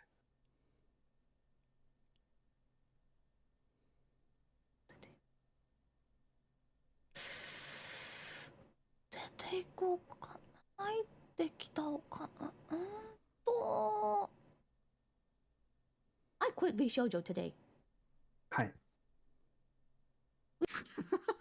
Yeah, so it's like one of those things where I think he's just trying to say, and this is not me defending the Japanese CEO or anything, but I think he's trying to say like, hey, looking at the books, financially, we should be doing good. And I'm thinking like his perspective is like, I don't know what's going on, and I wish we could pay you. But that's me giving me like that's me being very generous. That's what I got from like, you know, that little snippet. But and then yeah, Keisan just quits right on stream. はい。美少女辞めます今日。はい。はい。31日予定でしたけど今日辞めます。 So she quit live in front Refusing to pay Kiryu, Coco, and saying JP's doing well financially is insane. Yeah. of the Japanese CEO's face, in front of tens of thousands of people. I plan on doing it July 31st, but I'm doing it today. Revealing that she was planning on quitting on July 31st because in general she wasn't paid since last year, since September 2024, an amount of money that was in the 6 figures. During this call, he also specified that his salary was slashed in half and that there were talks about separating Japanese Vshojo and English Vshojo wallets since the Japanese side was doing so well. But again, since it was doing so well, how come Keisan and other Japanese talents weren't paid? Yeah, because all the money was funneled back to America. Yeah, since the previous year. Yeah. So it sucks because at least from like what he was saying there, like he was doing a decent job managing the company. It's just the structure of the company is undermining him as, or like his process. I mean, the fact that the guy was willing to go on stream and actually say this makes me want to give him the benefit of the doubt, but it's hard to say. Yeah, I totally see that. But the fact that he was there, right? Like, it's already doing more than Gunrun did at that moment. But he was there. He's just trying to explain, like, dude, it's not the Japanese side. But that didn't stop the entirety of the collapse. For so long. This is why she quit. Now, the CEO would specify that the staff was still being paid, just not the talent. Yeah, so like I think one of the things is that legal mindset went through it, and is it I don't know. Wait, hold on. To clarify any confusion, Legal Mindset, who is a reliable lawyer, would say another note from Case on Stream regarding staff being paid first, they had to pay the staff due to clear labor law violations if they didn't pay full-time staff.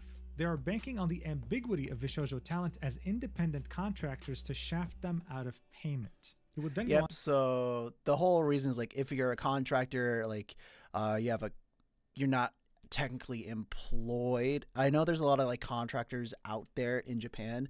I know when I was in Japan for my internship, one of my fellow teachers, because we were like teaching kids, is like he's like contractor for like coding for video games. So like he would be contracted out to like he's worked on like Pokemon, Final Fantasy 14, Pal World, stuff like that.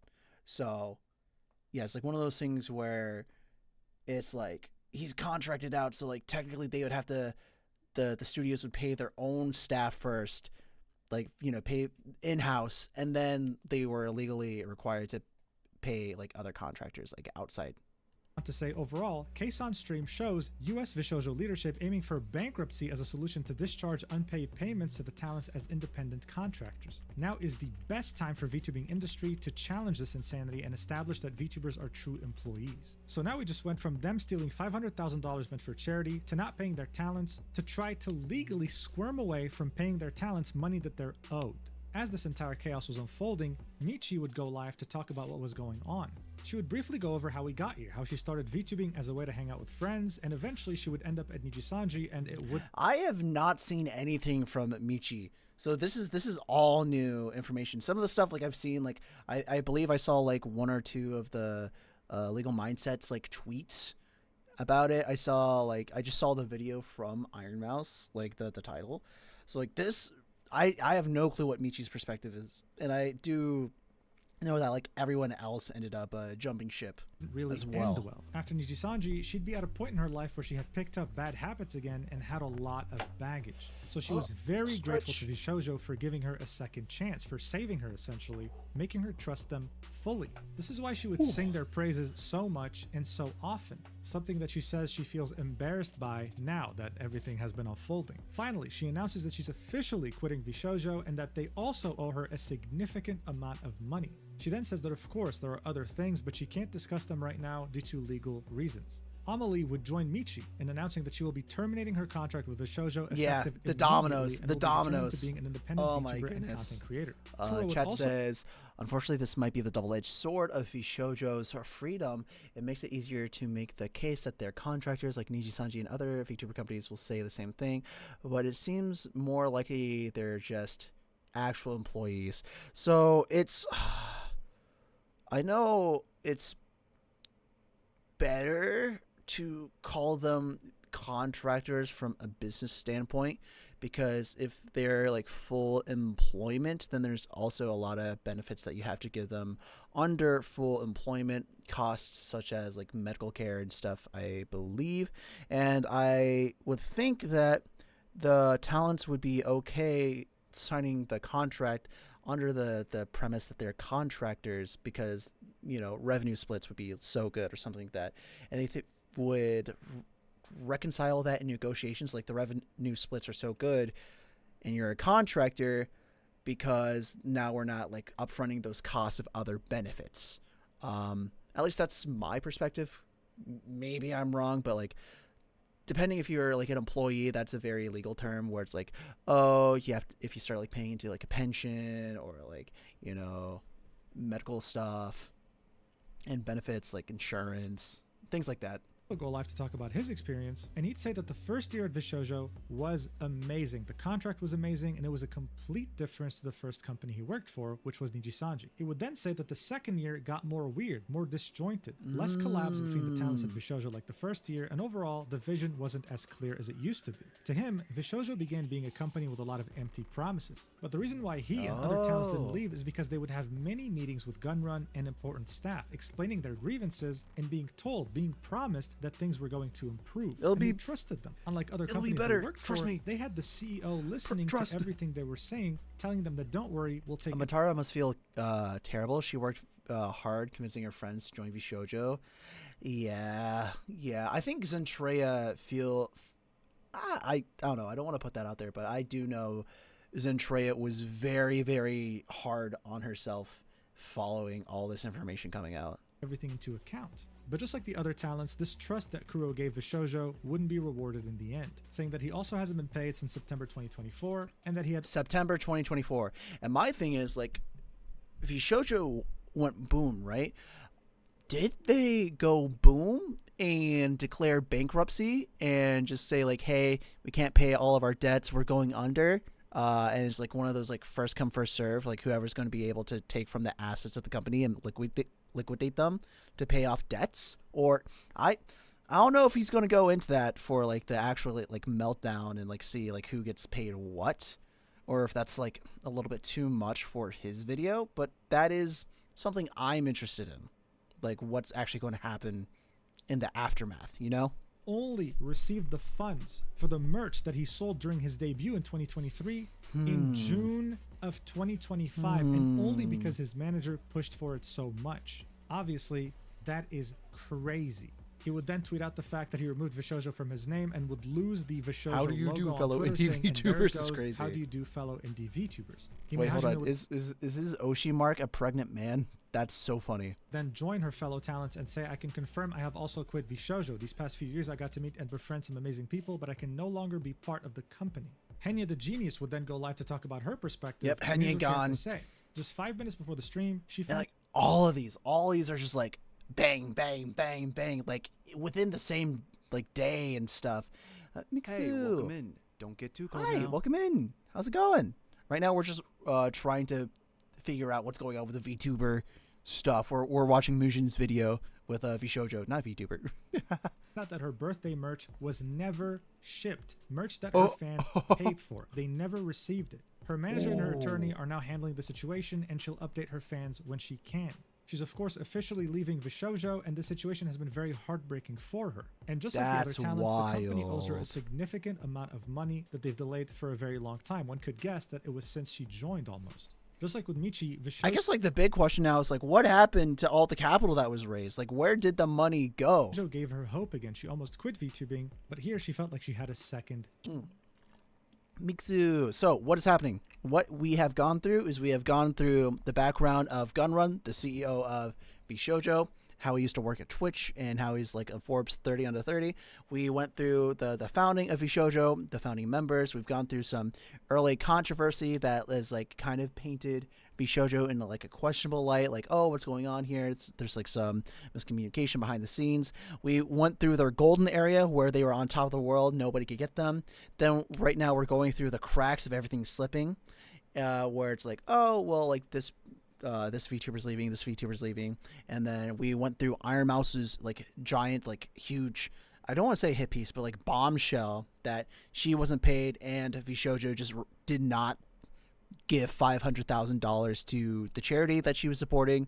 And now a bunch of talents are speaking about everything that happened, where, like, they're not getting paid, their artists are not getting paid, and they are owed, like, so much money. Nuclear explosion. Basically, for, like, the past year, Vshojo has been promising talents money and just not paying them. Yeah, that's basically it. It's just like, apparently there's, like, no, you look so cute. Oh, thank you. I like my bunny ears. But yeah, it's one of those things where it's like crazy that it was, like, apparently a company built on, like, a really good perception and horrible financials. And everyone was going along with it under the promise that eventually they will be paid, and eventually Some talents stepped away, and other talents made a video of saying like, hey, this is why I'm stepping away, and this is what's going on underneath the curtains and behind the curtains. And we're kind of here at Henya. Right now we're just like going through all the different like VTubers, and they're saying like, hey, I'm quitting, hey, I'm quitting, hey, I'm quitting. And I think the last person to quit, if I remember correctly, was Project Melody. She took a couple more days or like even a week longer to quit than anybody else. And I think that actually goes and feeds back into the Nux stuff, because she was the one in the conversations with Gunrun and Nux when that whole drama happened. You know what this reminds me of? The honey controversy. Yeah, it's like, where are they getting all this money? It's like, where is the money coming from? If a company cannot tell you simply where the money is coming from, it is probably a scam. If they are not being able to explain it to you, or like at like a 5th grade level, it is a scam. All right. Want to know how I can say this? Right. Okay. Pharmaceutical company, right? Let's say Pfizer, right? We sell medical products. People are sick. People are always going to be sick. We sell the cure. They buy our money, or they buy our cure, right? Boom. All right. Food. People are always going to need to eat. Boom. Entertainment. People like to watch our movies. We have built a great rapport with our audience, and they will pay to watch the entertainment and the new stories that we put out. Bam. Money. If people can't, in like 1 or 2 sentences, explain where the money is coming from, then it's probably a scam. Mel cared a lot for the company, probably took it the worst. She trusted them deeply. But thankfully, even though she was backstabbed by this company she trusted, I'm she would be continuing VTubing. really curious to see if like Mel gets brought up. I skimmed. I'm so sorry. I should have skimmed. But this wouldn't just be talents currently at the company. This would be also ex-talents that would finally be able to talk about their grievances with Vshojo. I don't know why I struggled to read that for a second. Is upside down. Being Silvervale. She went live to I talk hope about Gunrun loses everything is wild. Everything. This is her talking about what happened during spoiling the video Hogwarts for yourself. Legacy That's what I'm saying. And how as she I need was to being stop. harassed, she got on a call. I'm sick. I'm sick and twisted. Watch. I was put into a call with Gun, the CEO of the company, like someone that I admired and I looked up to and I wanted to please, someone that I thought was the coolest person ever. And he told me that I was a damage to the brand, that I was a disappointment. I was told that me being harassed was an inconvenience. That this is going back to when she played Hogwarts Legacy on stream. That the Hogwarts Legacy was a bad PR move basically, and I can't believe you did this to the company. You're really hurting us. I'm guessing. To the other talents and not to talk to them. Isolation. Optics were more important than their own talents' well-being. And I was suspended from streaming. They said it wasn't a suspension because they weren't that kind of agency, but what else do you call being told not to stream? Yeah, as she was dealing with the harassment campaign, instead of the company supporting her, making sure she was okay, the CEO got into a call with her and called her a disappointment. Gunrun was essentially siding with the harassers and doxers. After that, of course, she wanted to leave. Vey wanted to leave too for her own reasons that she would reveal later. But they would only allow them to leave together at the same time to make it seem like it was a joint decision and not an individual one. They couldn't complain because it turned out that their contract had no exit clause, which is, I think, pretty much illegal. And Nyaners, who wanted to also leave, wasn't... Yeah, probably illegal. And also, this is why you get a lawyer, so you read all the clauses. Remember when we said always get a lawyer, chat? Always get a lawyer. Allowed to leave with them. She had to graduate separately. Now you think, why is it that Vshojo wanted Silvervale and Vey to graduate at the same time? Well, that's simple. Because after they left, they would start talking behind their backs to other talents, as well as the brands, artists, and business partners that they had worked with. Vshojo management would make it their life's mission to slander both Silvervale and Vey to make it seem like they were problem childs. And want to know what's crazy? This now plays into the theory that they were getting ahead of the ball with Nux for like slandering him just in case he was planning on making like a VTuber agency for himself. Like the reason why That's they left, crazy. And the reason why they got into so much controversy was their problem. Now I see why he included the stuff he included, because like now like all the threads are starting to be like woven together into this fabric of just like guile, deceit, and shady dealings. Not Vshojo's. It was disgusting. But even after leaving, Silverveil wasn't done with the trauma of Vshojo. She said that the threat of Vshojo suing her haunted her for a very, very long time. Because at some point, before she even graduated, she had mentioned in her Discord that she was stressed and needed to cancel the stream. Her lawyer was immediately contacted by Vshojo after she had posted that message, and they threatened to sue her if she just hinted that she was leaving or was unhappy at all at the company. She constantly felt watched and felt like she had to be very careful of what she said at all times. Chat says that whole thing was a mess. Like I had my own issues with that whole thing. This is beyond like comparison. Yeah. Well, the thing is like they might not be separate issues. That's the thing. Like it's all like bleeding together. And I really love like Mujin because he's really good at like taking all these like separate strands and being able to like get like all the tributaries to like form like one river, so it all like points to one direction. Don't get too really good at like formatting a video like that. Really good. And making it super digestible. Geeky, hello, welcome in. Thank you so much for the follow. I do appreciate it. Thank you. This wasn't a company who put talent first or Good valued Lord. talent freedom. This was a dystopian, nightmarish agency. People felt so sorry for Silverveil because she's had to keep this to herself for years, not able to ever talk about it. She said this was the first time she felt like she could start to heal now that she was able to talk. But the bombshells here weren't over, because she would then tweet the this r out slash saying, "My heart goes out to all the Vshojo, gun communities run is affected evil." by this recent news. I know that it's surprising and heart-wrenching for a lot of people. There's a lot I wish I could say, but I signed a pretty aggressive so sorry. NDA. I'm so sorry. They made my mom sign one too. All I can say is that it's been bad for a long time, and I warned everyone as much as I could. It was so much worse than you could imagine. The VTubers Smugglana, make the they made your agency, mom? not the other way around, to take advantage of those who trust. Yeah, making your mom sign is not going to hold up. Yeah, because your mom's not an employee of a company. Therefore, like, I don't think the NDA would have have any standing, because there's no employment from the company. Not a fan of the Wizarding Lady, and not a fan of how Silverveil handled the situation. But like, what? Wasn't Silverveil the Wizarding Lady? Oh, you mean like, never mind. I understand. And just to be clear, harassment, bad, very, very bad. Yeah. Never mind. I understand. You mean the Rowling girl? Vile.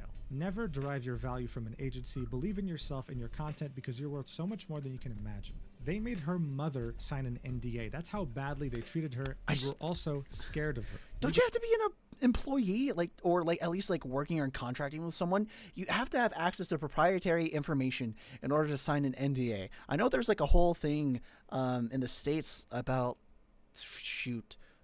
earlier this year where the government was cracking down on unnecessary NDAs, and is seen as a huge win for labor.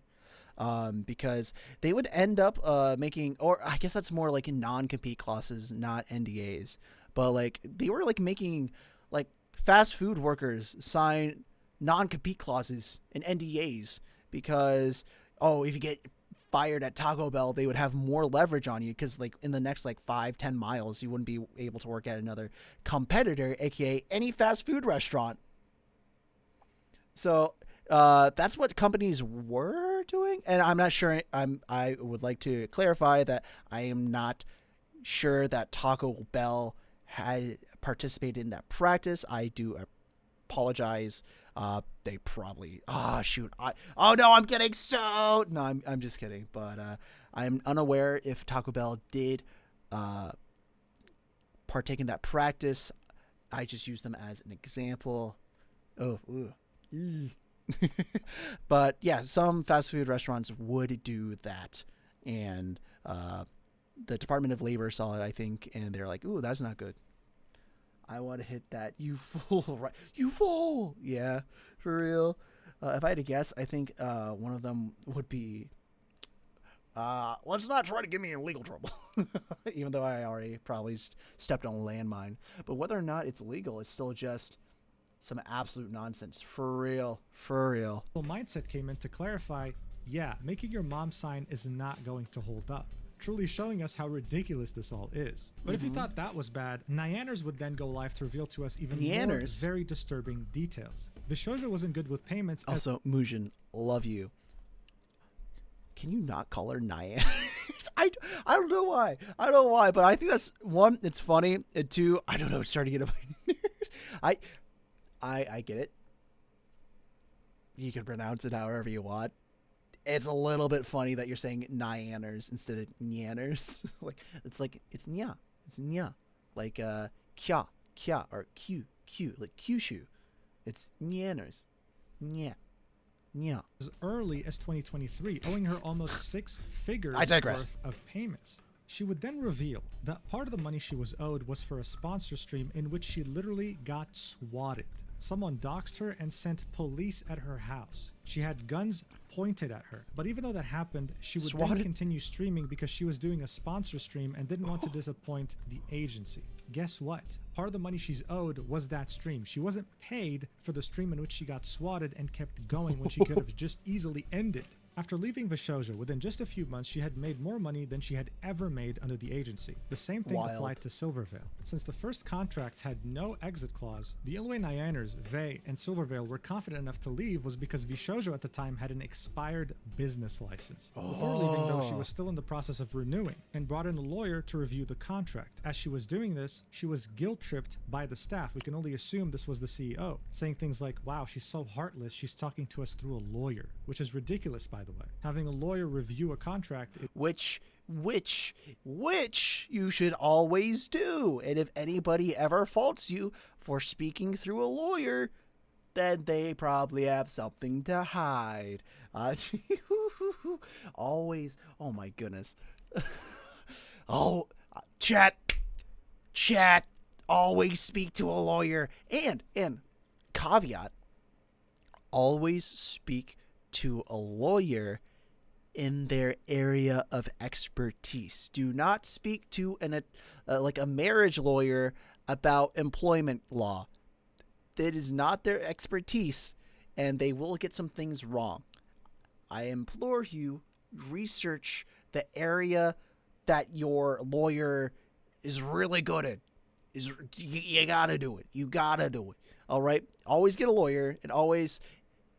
You know, it's one thing if you want to go in for a consultation. It's like, hey, what do you think about this? Do you think I have a case? Right? They usually might not charge you for that, right? Because legal processes and battles and stuff, that's different than hey, can you just look at it or something like that. But you do have to realize that the law is wide, it's varied, it covers almost everything in your life. You have to get somebody who specializes in what you need. Yeah, tell them, can we get a shout out for Owl, please? Owl, welcome in. Why are you upset she brought a lawyer? Afraid she'll find some nonsense you hid?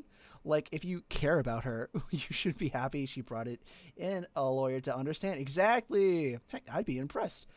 Hi, Owl. Anyway, let's go. It should be normal. It is normal. Her lawyer would then...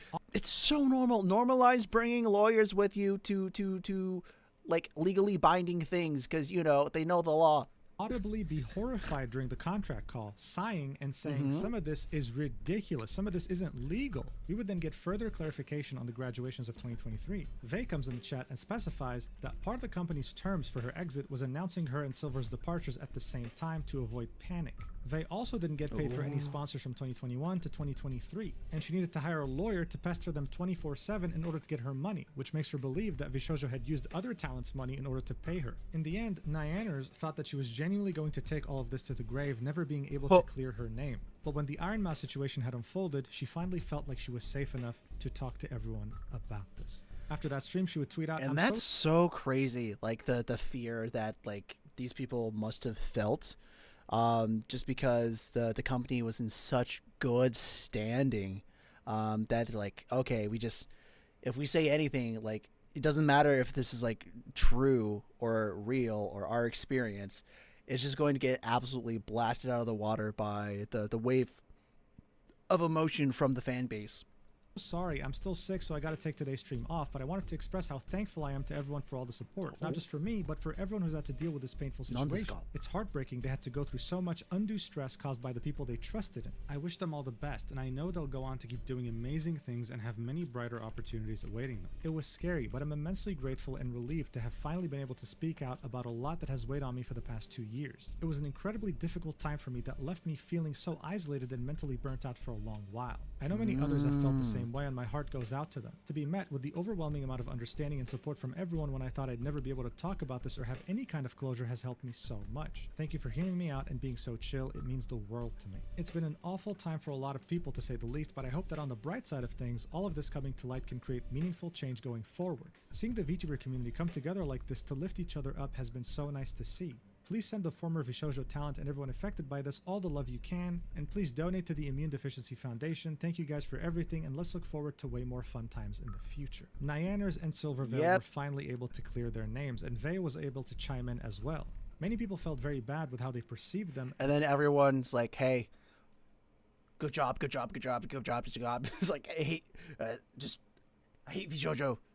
Pink cat forever. Were there to show them support. But it wasn't just talents and ex-talents of Vshojo that had... It's crazy. I don't know if Mushin's doing this on purpose, but it's like always in the center is Dectone. I just find that funny. something to say. No, Vshojo didn't need to have someone be a talent in order to mistreat them. In the summer of 2024, Vshojo would open their applications hold again. on. And since I rescind that. Didn't even have them be a talent in order to mistreat them. I was just nodding along. A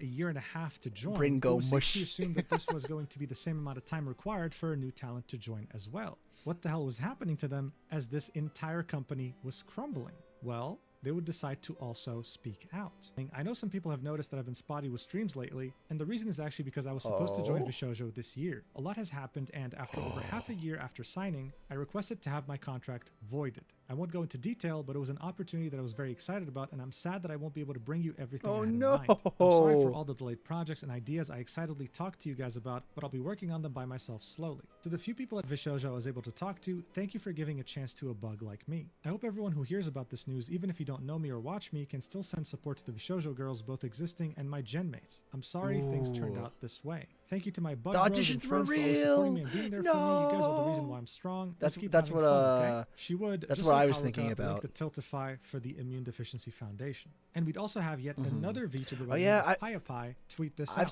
seen I don't know if it's Pie or it's supposed to be like Pee. Either could be the correct reading, but I know I've seen this person everywhere. I think Pie and like the other girls, they're still trying to go forward with their own debut. I know they were supposed to debut a whole group this year. Yeah, I think they were. I've been searching for the right words. Here they are as carefully as I can say them. I was one of the girls who passed the Vshojo audition. After 4 years of blood, sweat, and slime, I really believed I'd made it. But all the late nights, overtime, sacrifice meant something more. I was excited to take a huge leap with the community I built as me, the weird little slime girl you know and hopefully love. But after learning what happened with Mousie's charity funds, I couldn't in good conscience move forward with my contract, and it all came crashing down. That was the final straw. We were promised support, stability, and financial compensation. I was so excited to join a company I believed in and that believed in me, but it became clear that many of these promises wouldn't be kept. A lot of us are now left shouldering the costs of decisions we didn't make. I turned down other opportunities because I believed in this one, and I don't regret having hope or for wishing on shooting stars. I was so ready, I still am. What hurts most though is losing the chance to debut alongside some of the most incredible, talented, kind, and hardworking girls I've ever met. I didn't just join for myself, I joined... Oops, my bad. Agile. I forgot about it. Oop, my bad. I'll go like rewind a little bit. I'm going to rewind. Be right back. I am going to refill my water bottle. So yeah, I'll be right back. Be right back. Oh wait, hold on. Where's the screen? There it is. Be right back. And back. Okay, so where did the ad start?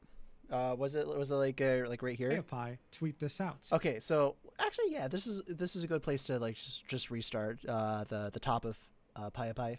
I've been searching for the right words. Here they are as carefully as I can say them. I was one of the girls who passed the Vshojo audition. After 4 years of blood, sweat, and slime, I really believed I'd made it. that all the late nights, overtime, sacrifice meant something more. I was excited to take a huge leap with the community I built as me, the weird little slime girl you know and hopefully love. But after learning what happened with I can only imagine just like how excited one must be just to feel like, because when that Vshojo audition came out, it really felt like they were the goal. They were the golden standard. If you were an indie and you wanted help to like do like bigger projects, you would go to Vshojo.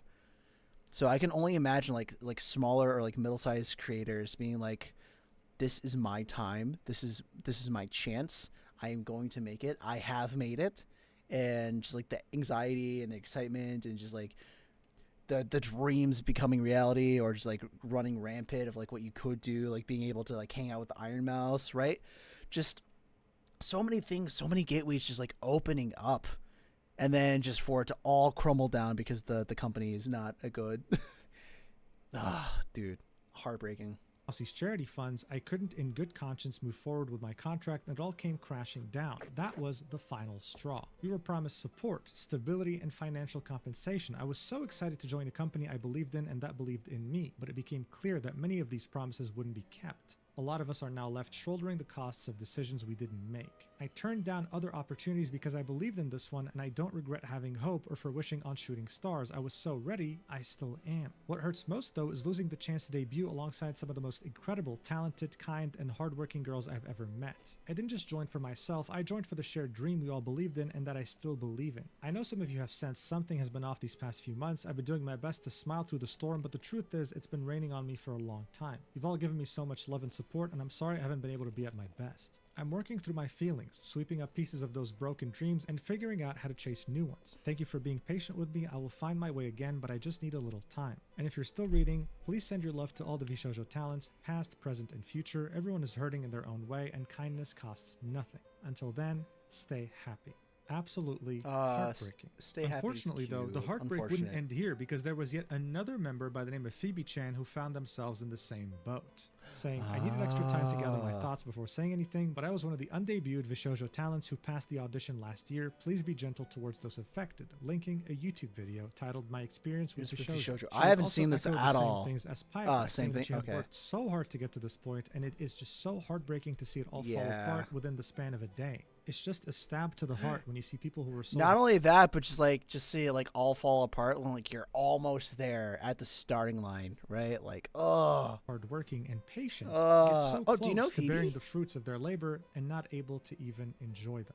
This would also happen to the fifth and Tori? final member that was meant to join Vshojo. As far as I'm aware, there were 5 of them. She went by the name Tori Orion, but her story was a bit more unique than the others. You see, Vshojo had for some reason implored her to completely abandon her identity, to start from scratch with a new model and new name in Vshojo. That was kind of counterintuitive when it came to talent freedom, but she accepted. I mean, she wanted to be in this agency that signified success for her. She'd be strung along for months, being told that they were working on her debut, working on her model, working on her assets, when in reality they were doing none of that. She only found out recently that this wasn't happening as the company was imploding. That makes me sick. This was with the mindset that she was abandoning this account, so she didn't put as much effort into this, thinking that she was going to start anew in Vshojo. This company stole $500,000 in charity funds and, with no exaggeration, ruined the hopes and dreams of 5 people that had so much potential. That is criminal. But as you might have guessed, those 5 talents were not the only ones who got screwed over by Vshojo. You even had the very it was 5 talents plus Mint. renowned VTuber Mint Fantôme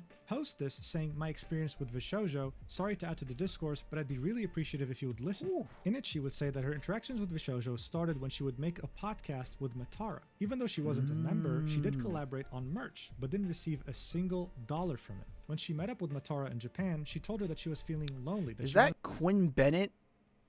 They poached. Oh no. To join a group or a company. So eventually she came up with the idea to pitch an idol group to Vshojo, and Gunrun was supportive. And Vshojo would and like that's what the group is going to be. It's going to be an idol group for like Mint to like manage and help with, 2 other people. These would be completely separate from the 5 VTubers. Nishi folk are just going to stay indie for life. Yeah, apparently.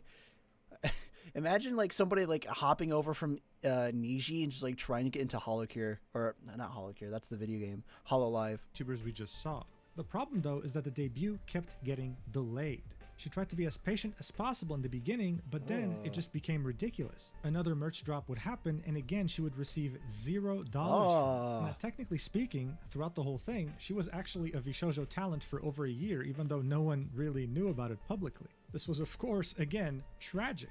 And it would show us a trend with Vshojo, the fact that they wanted to do so much, but very often would bite way more than they could chew. The same thing would happen with Quinn, who is a VTuber that used to be at Nijisanji that also happens to stream with Facecam.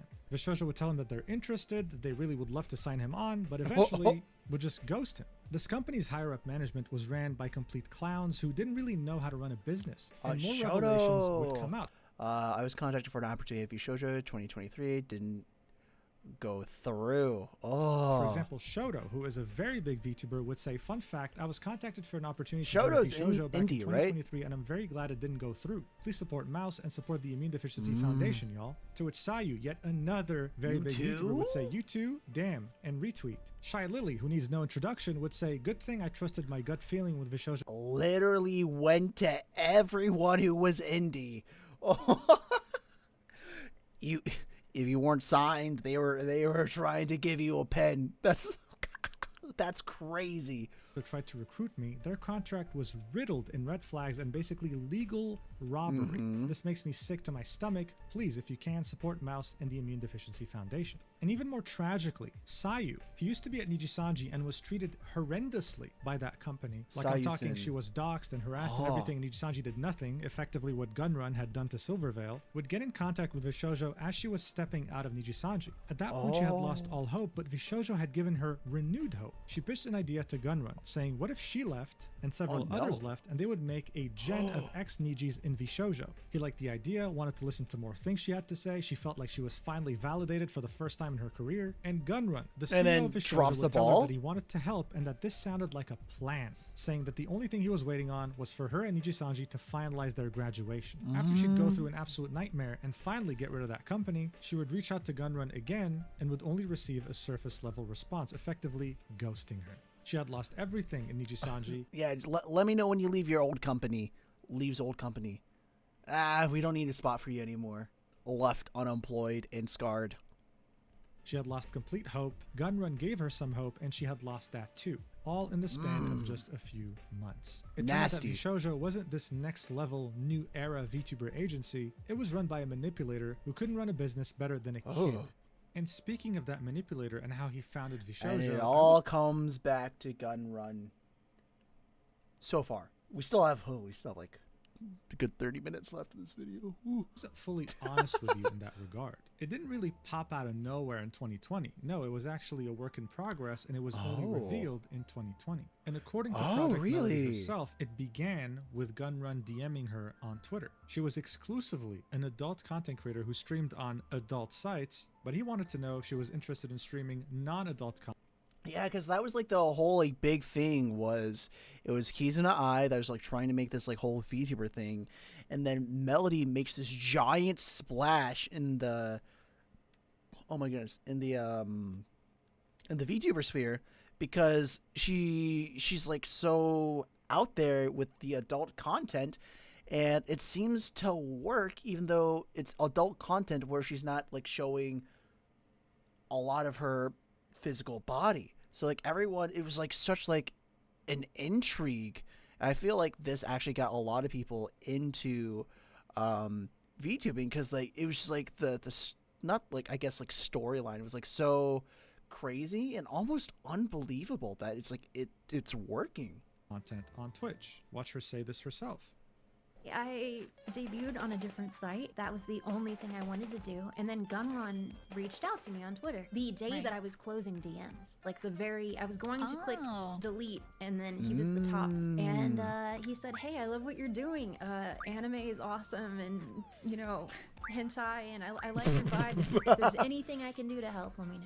And he's like, have you been on Twitch? Would you consider that? And I'm like, hell no, I won't. And then... So that's a pretty interesting piece of history. She was technically the first ever founding member of Vshojo. But here's two more interesting things. The first one being that she thought this was going to be a LootTuber agency, full of people that make adult content like her. And the second interesting fact is that initially she acted as the talent manager. You'll see this for yourself because she explains this too. In the back of my mind, I thought it was gonna be a VTuber agency.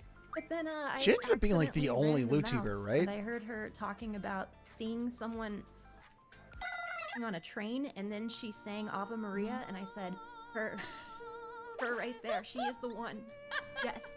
That's now, of course, crazy. she's half That's joking a over crazy here, story. but it's interesting to But see how yeah. much of an influence she had on the early days of Vshojo, even before they came up with the name of the agency. And again, I'm not making this up or exaggerating. She said this herself on her stream. Take a look for yourself.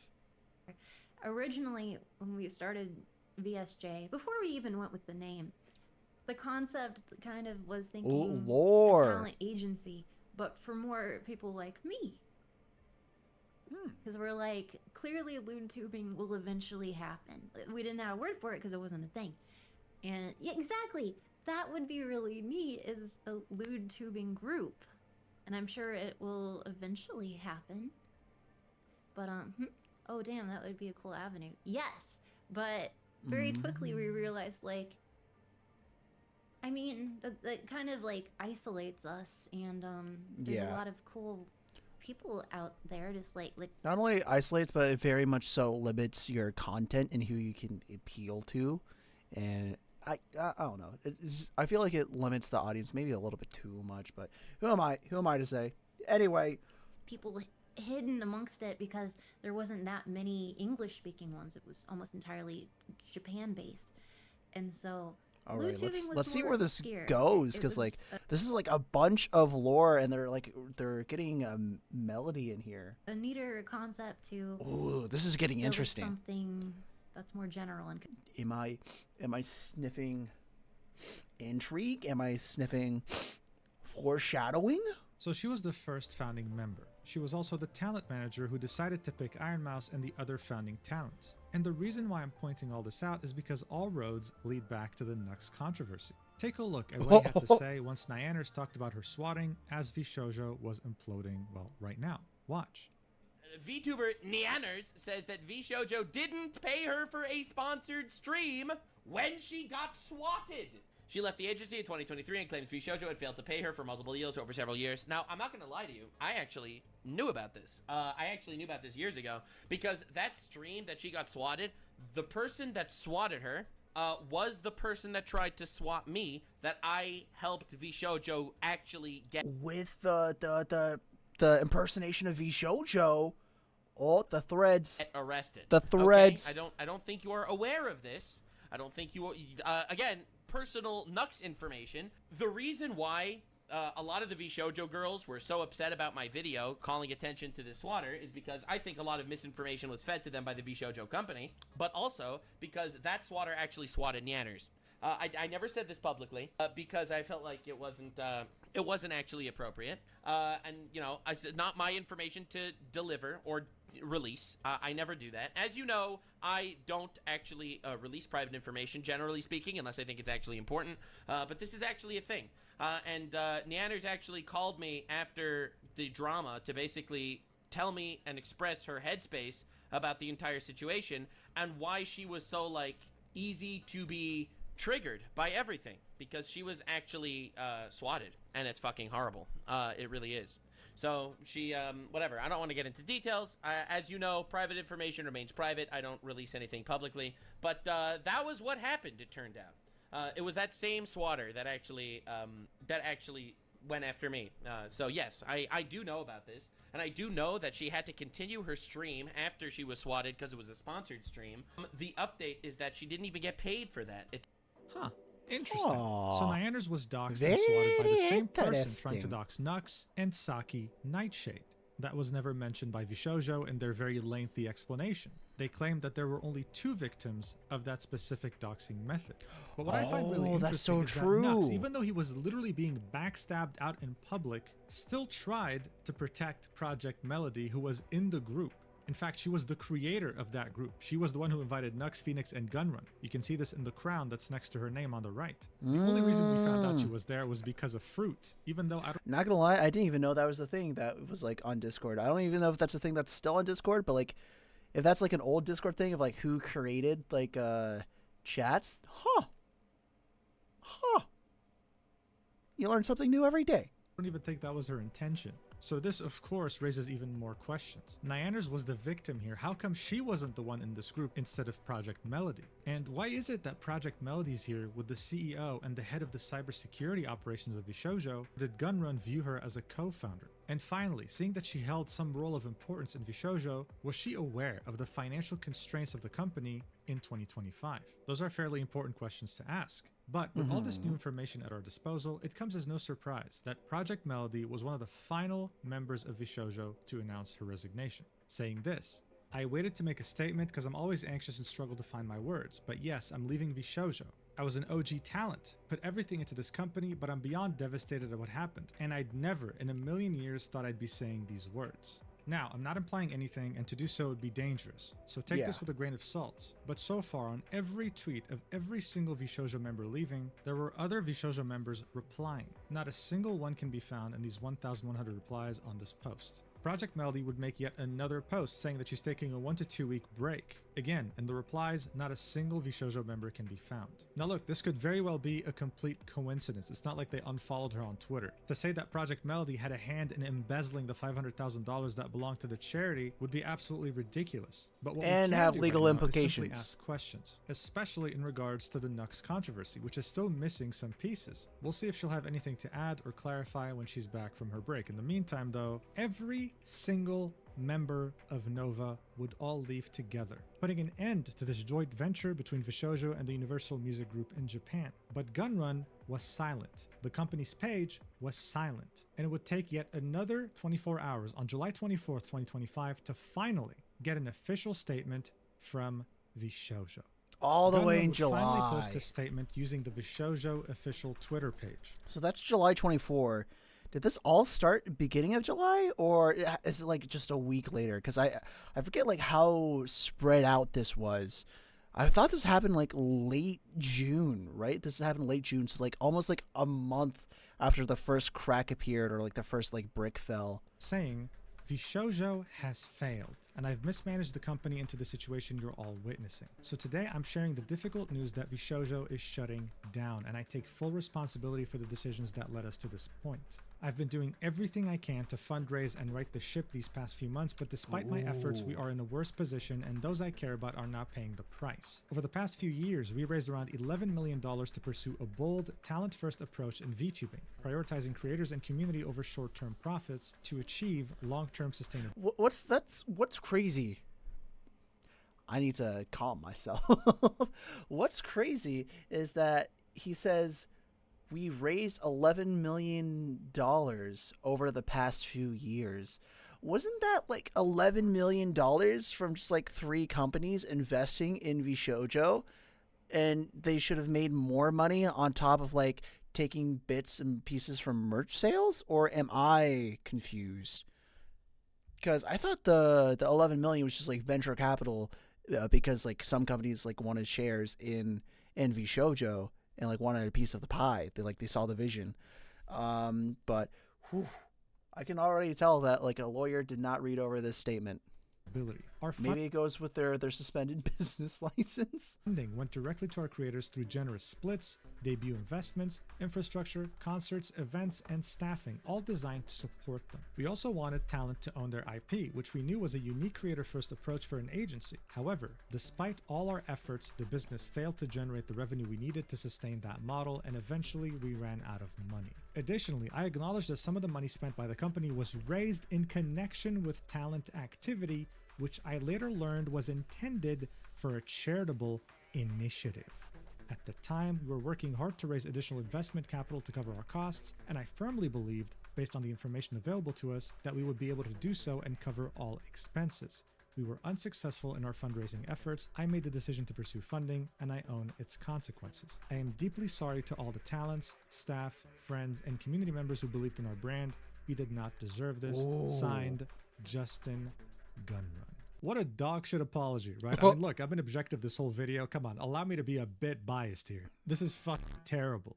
So no wonder he got immediately community noted, saying Yeah. Justin claims to not know the purpose of these funds, but he personally congratulated Iron Mouse on the completion of her charity fundraising event and reposted Ludwig, directly mentioning that half the funds would go to charity. You can see Gunrun congratulating Iron Mouse on her subathon, saying "You did it, Mouse," on July 24th. The receipts, the public receipts. Fifth Legal Mindset would reply with, "The feds will be looking at this post."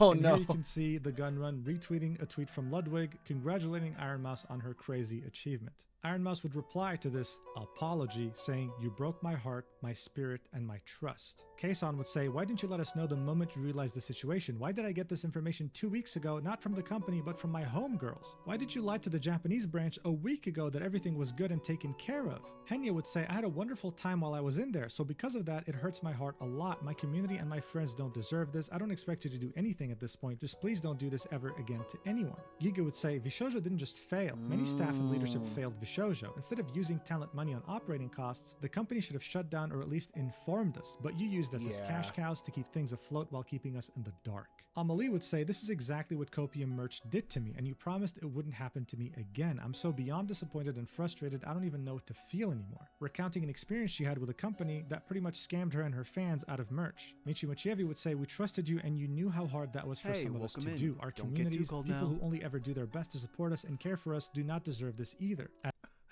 Yamizuki, thank you so much for the follow. We're at the very tail end of this saga of a video of the rise and fall of Vshojo, and oh my goodness, is it all crashing down. We just got to the Gunrun apology. Adding a little humorous twist and saying, "This does not get 5 big boobs from me, OG." Nyanders would say, "So is the COO going to say anything about his involvement, or is he busy Googling how do I renew my law license past the deadline?" Yeah, so Toki, I was actually do you prefer Yamizuki, Yami, Toki? Let me know. But I was actually in Japan when all this was going down. So like I was Toki, got you. I was taking a break from VTubing because I had a internship opportunity in Japan. So this is like me like trying to catch up on everything that happened. Good lord, a lot happened.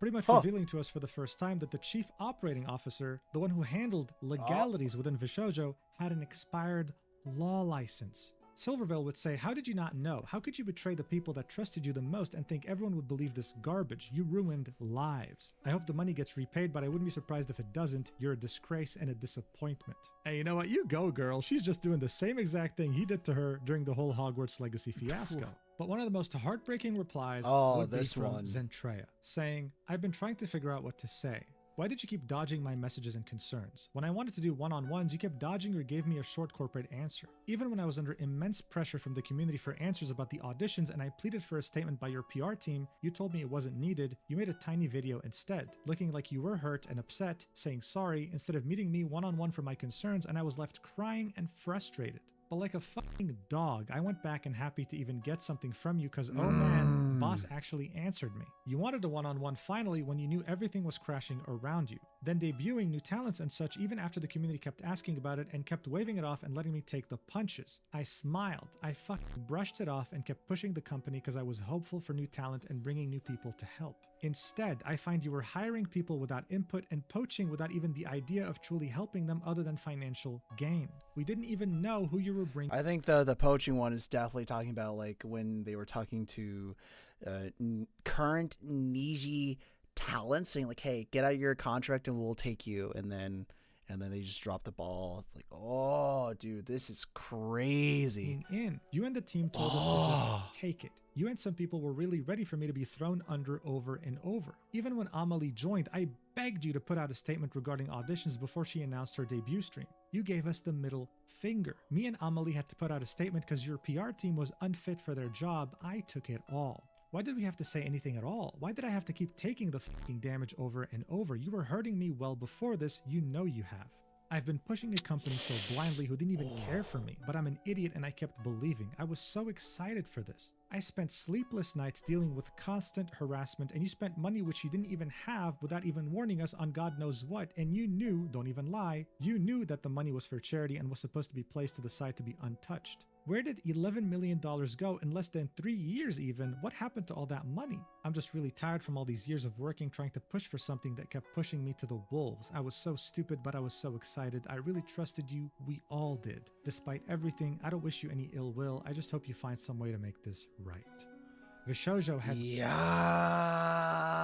Yikes. Oh, yeah, Zentrey took it hard, dude. Oh my goodness. Gone from being the hope of the VTubing community to a leech that had sucked out the hope of everyone who had any contact with it, whether they were talents or not talents. Whether the they fact that this like happened like so fast too. Oh my. Auditioned or were in the process of joining, this was a tragedy on a cataclysmic scale.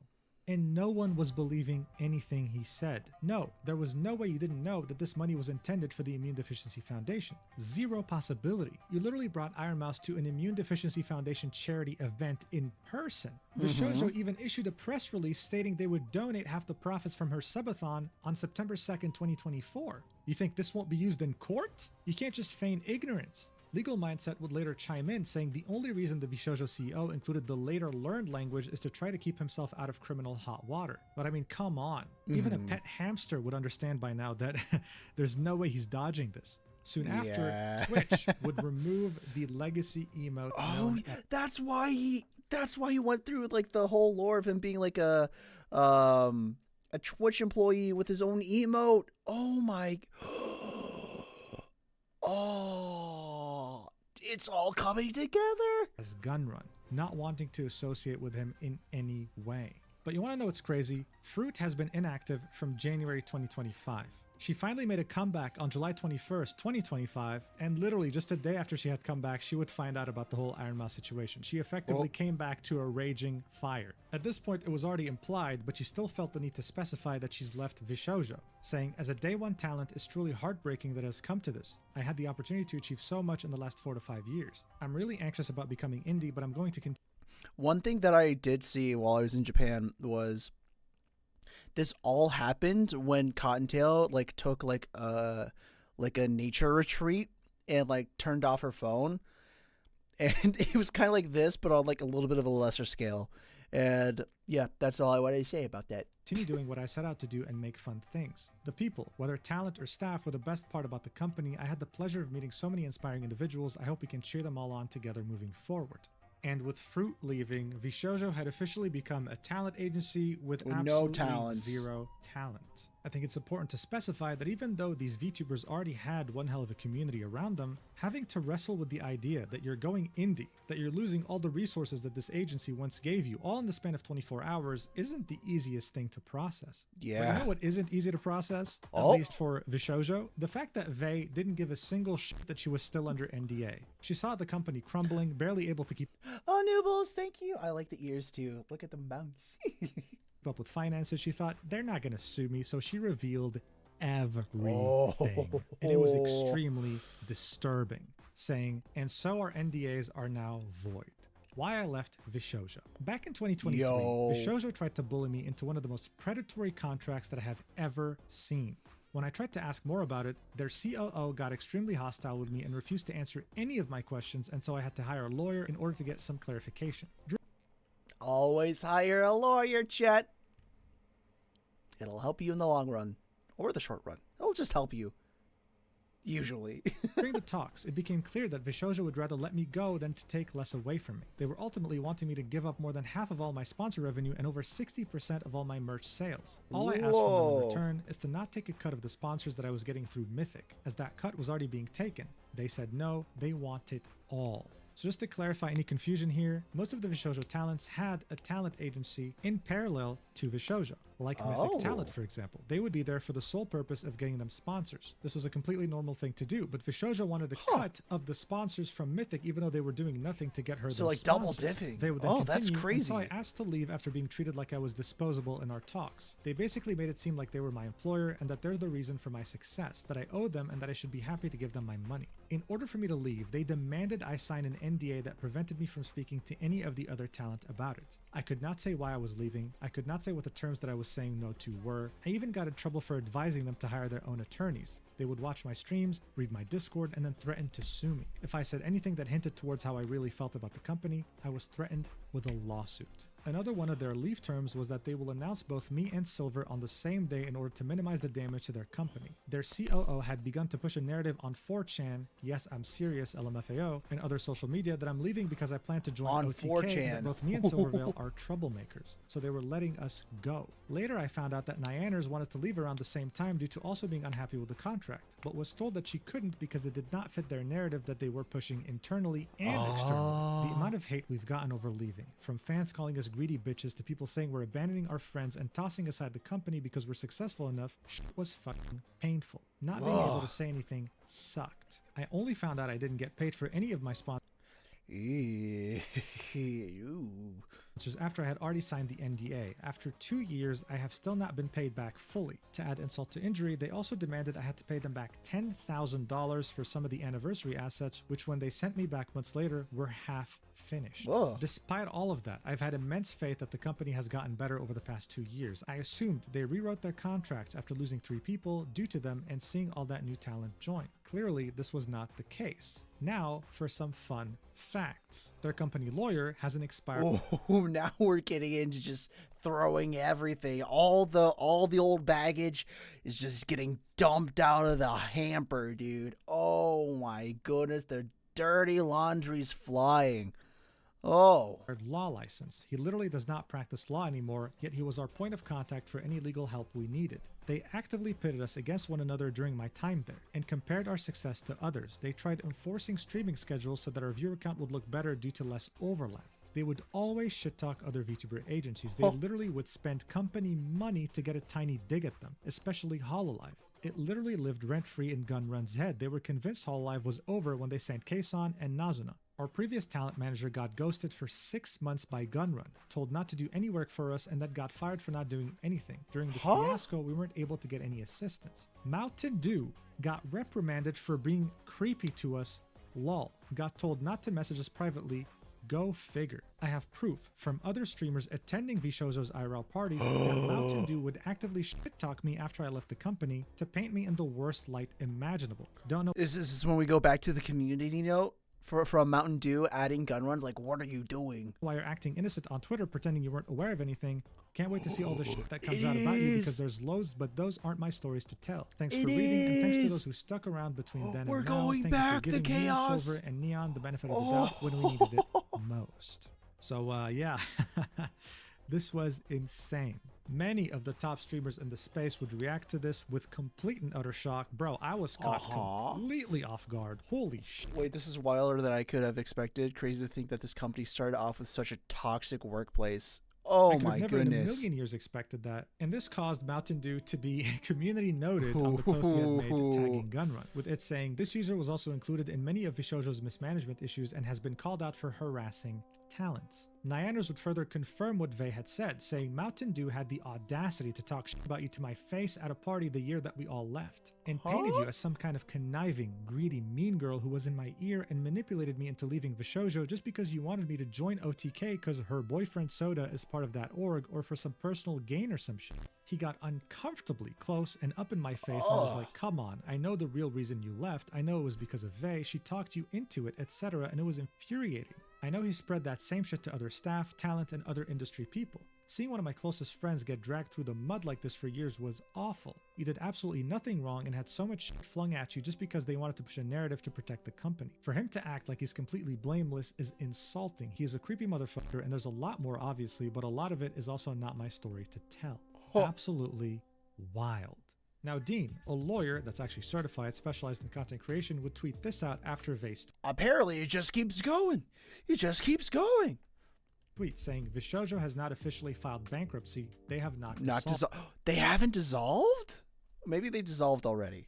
Contracts are still in place. NDAs are still in place. Please review contracts before you say anything on the matter if you have signed anything at all with them. But then Vey, whether aware or unaware of that tweet, would still tweet this out saying, they'll have to steal from another charity to sue me, lol.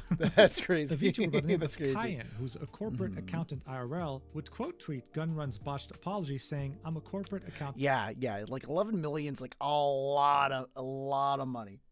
Vshojo has not been destroyed entirely yet, so apparently it's here.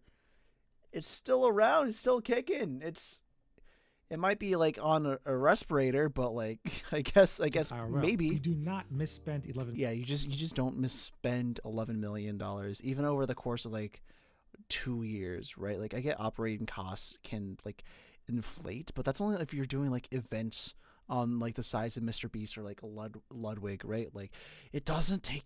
I can't see the operating costs if you're running like it all like as a legal business going past as much as they did doing like what their company said that it was supposed to be doing. It just doesn't make sense. Like how much operating cost goes into having talents be part of your agency and you reaching out to merchandising deals. Like honestly, how much like I get it, like planning and like coordinating stuff for like plushie and merch drops, like that's a lot, but like that should pay for itself. So, like that comes into the pricing of the merch. Like how where did the $11 million go? $1 million, and you do not mistake Makes you charitable think. slash talent earned Makes you gains as think. company funds. This is a textbook embezzlement. He should be in cuffs. Oh, and speaking of those $11 strong million, language this was there. seen as a genius move back in 2022. But the industry insiders that were Yeah, no, this is like they raised $11 million in 2022. That's like 3 more years of potential like income on top of the 11 million. I'm confused. Like, did they have to eventually pay back this 11 million? Is that like where the money went to, like with interest?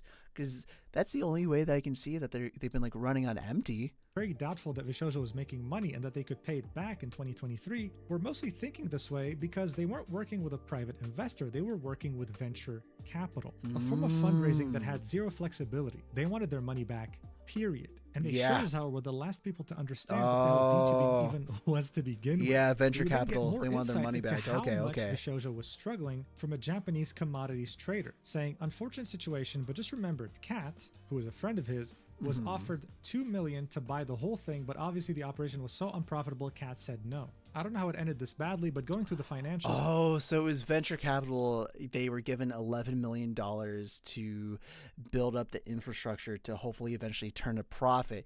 And when Vshojo just was not turning a profit, he was trying to offload it so it's somebody else's bag to hold, because venture capital, they have like guard dogs hounding you for their money back. So it's just they could never keep up the pace with, I guess, the interest or what they owed ever from like the venture capital. It feels like esports, like, because esports are just like not profitable. If you didn't know, you didn't know. I know Charlie Moist Critical has talked about it at length that if you want to get into esports to make money, don't, because it's just a money sink unless you have like somebody like content creators backing it. It's just a money sink. To be honest, it just looks like a team that never ran a business before. Kat was always a supporter or donor of VTubers and was interested in investing in them. A friend of mine was the largest investor in Vshojo, RIP, $0, implying that he had lost all his money. Maybe the loan the company took legally required them to be paid back first before the $500K stream donation go through to Ironmouse, not sure. Still believe it's a terribly ran business rather than fraud, or at least I hope. So as early as June 21, 2025, Vshojo was selling itself for $2 million to an investor. This was the amount that without anybody knowing, I'm guessing, like not even like Melody they owed at to this talents point. and loans. Bear in mind, this is a company that had taken an 11. Wait. So for just the amount that we owe to talents and loans, so everybody together. So that's like, I'm guessing like talents and loans. Does that include like venture capital? Venture capital, part of that's most likely towards the charity, the $500,000 for charity. Another part of that has to be going to like the payroll. $1 million loan and had some of the best talent in the entire VTubing industry, hell, the entire entertainment industry. They were valuing themselves at $2 million. Incredible. This really showed us that they really had no idea what they were doing with the business, and we'd only get more glimpses as to how badly they ran the company when even more people would speak out. One of them being Camilla, a well-renowned VTuber in the industry, saying, I want to start by saying that the severity of my experience— I only know Camilla from Vidal streams. Isn't the same as what others went through with Gunrun. Just wanted to share this tidbit because it affected a lot of my friends, including me. In 2022, I applied for Vshojo. I applied under my past life, so her past VTuber identity. Vshojo at the time prefaced that they were looking specifically for smaller streamers. I thought I'd give it a chance because I was a very small one at the time. I auditioned. I passed. I received an email saying that I would be moving to the next stage, as well as some of my friends. I and others were so excited to have even passed the initial round. That alone was something to be proud of. We filled out the next part. This mainly contained more technical questions. What's your schedule like? Are you good with handling technical difficulties? What kind of streaming equipment do you own? Etc. Submitted that and, well, got another email back. I made it to round 3. I was so happy. I know I wasn't fully accepted yet, but it was still a nice feeling. So I waited. I waited a few days for the next step. A few days turned into weeks. A few weeks turned into a few months. Nothing. I would frantically check my email almost every single day waiting for something. Eventually, I let it go. They moved on without a word. I was sad, sure, but more confused by the sudden disappearance. A year later, I started growing as a streamer. I met so many other VTubers and learned a lot by being around them. One day, I was chatting with a bigger VTuber and eventually, the topic of Vshojo came up. They told me they auditioned the same time I did. She made it to the final round, but they rejected her and the finalists last minute to hire someone they already knew. And these VTubers were given hush money not to tell anyone about it. The girls were devastated, just like the rest of us who got dropped without warning. So yeah, thank you for wasting everyone's time, I guess. Oh, and one more thing before I forget. You have no idea how many times your talents called me in tears, suffering due to your neglect and the way you constantly mistreated them. They weren't getting paid, they weren't getting responses from me for over 6 months, and other heart-shattering moments I can't share yet. Is this the treatment you give to those who contributed to your success? What? No one as sweet and hardworking as them should have been treated like that and stolen from, and with that being said, I dedicate this to you. It will be a song sang by Camilla titled Dear Gunrun, in which she would address him personally with the lyrics that she wrote. Mia, yet another VTuber. Dude, I know like the last like 20-30 minutes of this this video is just me like slack-jawed, like jaw on the floor, but I don't know what else I could say here. Cause I didn't know any of this. And two, it's crazy that I feel like it's very, why would you add more costs if you're not floating? I genuinely don't think running a business should be this hard. And, you know, maybe that's just me being like, like a, you know, business major still, like, you know, I'm still a student stuff, but yeah, it's crazy. It's yeah, some of the stuff that happened is really wild. To be fair, I don't even know half of it. I highly recommend everyone go watch Mujin's video because he does a deep dive into everything. Highly recommend. If you guys haven't, go watch it. Go watch it 100%. Show the original video all the love, and show its flowers. He did such a good job, like putting everything together, all the puzzle pieces, and how it's like just eventually it forms into like what you can see is just the full picture. Really lays it out so it's digestible super well. That was screwed over by Vshojo would reply to Camilla's post saying, I only spent half a year getting my hopes up. I cannot even comprehend how the people must feel who got strung along for even longer, just for upper management to choose bigger creators, while the talents, like Zentrea, had to tank all the criticism because they believed their words and promises as well. And all of us smaller people applying trusting Zentrea, while the talents had to tank all the hatred from people claiming nepotism. Just to Ella, thank you so much for the follow. I do appreciate it. Thank you so much for becoming one of the Snow Buddies. Then, in the end, find out that upper management did treat the talents like cash cows and did try to get more cash cows instead of keeping the promises they gave everyone else. They so yeah, they would just only get like more big relevant talent so they can try to pay off their loans. To everyone and made all of those false promises to talents and fans alike just to crush all of it while letting the talent tank it all and disappointing so many people on the road. But what about this whole hush money thing? What about the hush money? What's that about? And were given money by Vshojo to never speak of it again. Well, one of those talents. Wait, hold on, is that Cottontail? was Neurosoda, and she confirmed it live on her stream. Watch. Like at the time when I applied for auditions, how many years was that ago? Crazy background, by that the was way. like 3 years ago. I literally do not care anymore. But at that time, they tried to like give me the hush money, which I didn't take, and I spoke about the like what happened as carefully as I could, because I was like still scared to like, you know, have bad blood or anything, and then people still like hated on me. Like nobody believed me. Okay. So you go through these auditions hoping that this will change your life. The company ends up being very unprofessional, backs down, wants to give you money to hush hush. You don't take it so that you can tell people about this, and when you do, they don't even believe you. I don't know too many people that applied during the 22 round of auditions. I know so many people who applied for the 2025. Oh my goodness.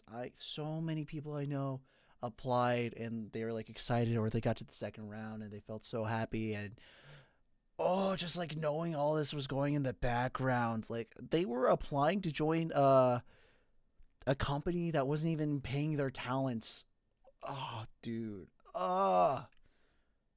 Crazy. Can't imagine the mental toll Neurosoda, as well as pretty much everyone else in this video, went through because of this company. I mean, it really is incredible just how many people this company had affected negatively. The list was so large, you couldn't even print it on a sheet of A4. Not only that, but just like it directly affected and indirectly affected, because like obviously like there's all the people that they strung along, but like just I would say for like the indirect like effect is just that everybody like saw that as the goal, and now so many people are just like heartbroken and motivation loss, or that has to be like a huge Did I jump scare you? Yeah, I bet I for did. paper. For example, I hate you so much. I hate you so much.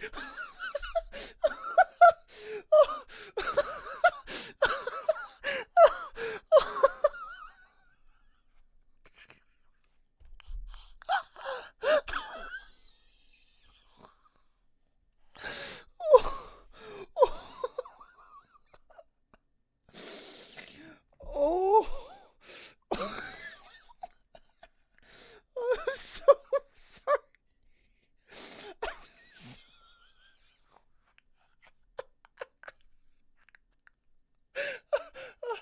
I completely forgot about that. Not only that, but now I'm just laughing because I just repeated the sound. Oh my goodness, that's going to be horrible in the VOD. Oh my goodness. Oh, I'm so... I look over and all I see is Charlie Moist Critical. Oh, I need to breathe. Oh, I need to settle down. Oh, I'm sorry, everyone. Oh, lurkers, I am so sorry. Oh. Hey, welcome in. Don't get too cold now. Yeah, that's the least you can do after scaring me like that. Thank you so much for the follow. Oh.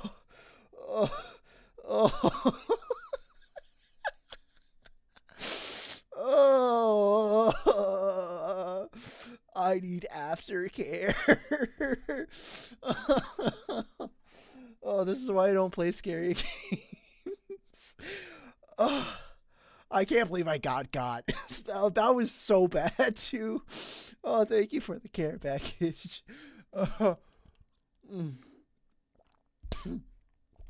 Oh my goodness, thank you. Oh, thank you, Stretch. Oh, and a posture check. Oh my goodness. I literally braced myself for audio jump scares that are redeemed because it shows it kind of early, but I was looking at something else for the moment. I'm so sorry. Oh, I'm so sorry. I'm so sorry. I need to regain my composure. Oh, what were we talking about? Oh, what was the stream about? What year is it? Is it 2022? Is Vshojo still a thing?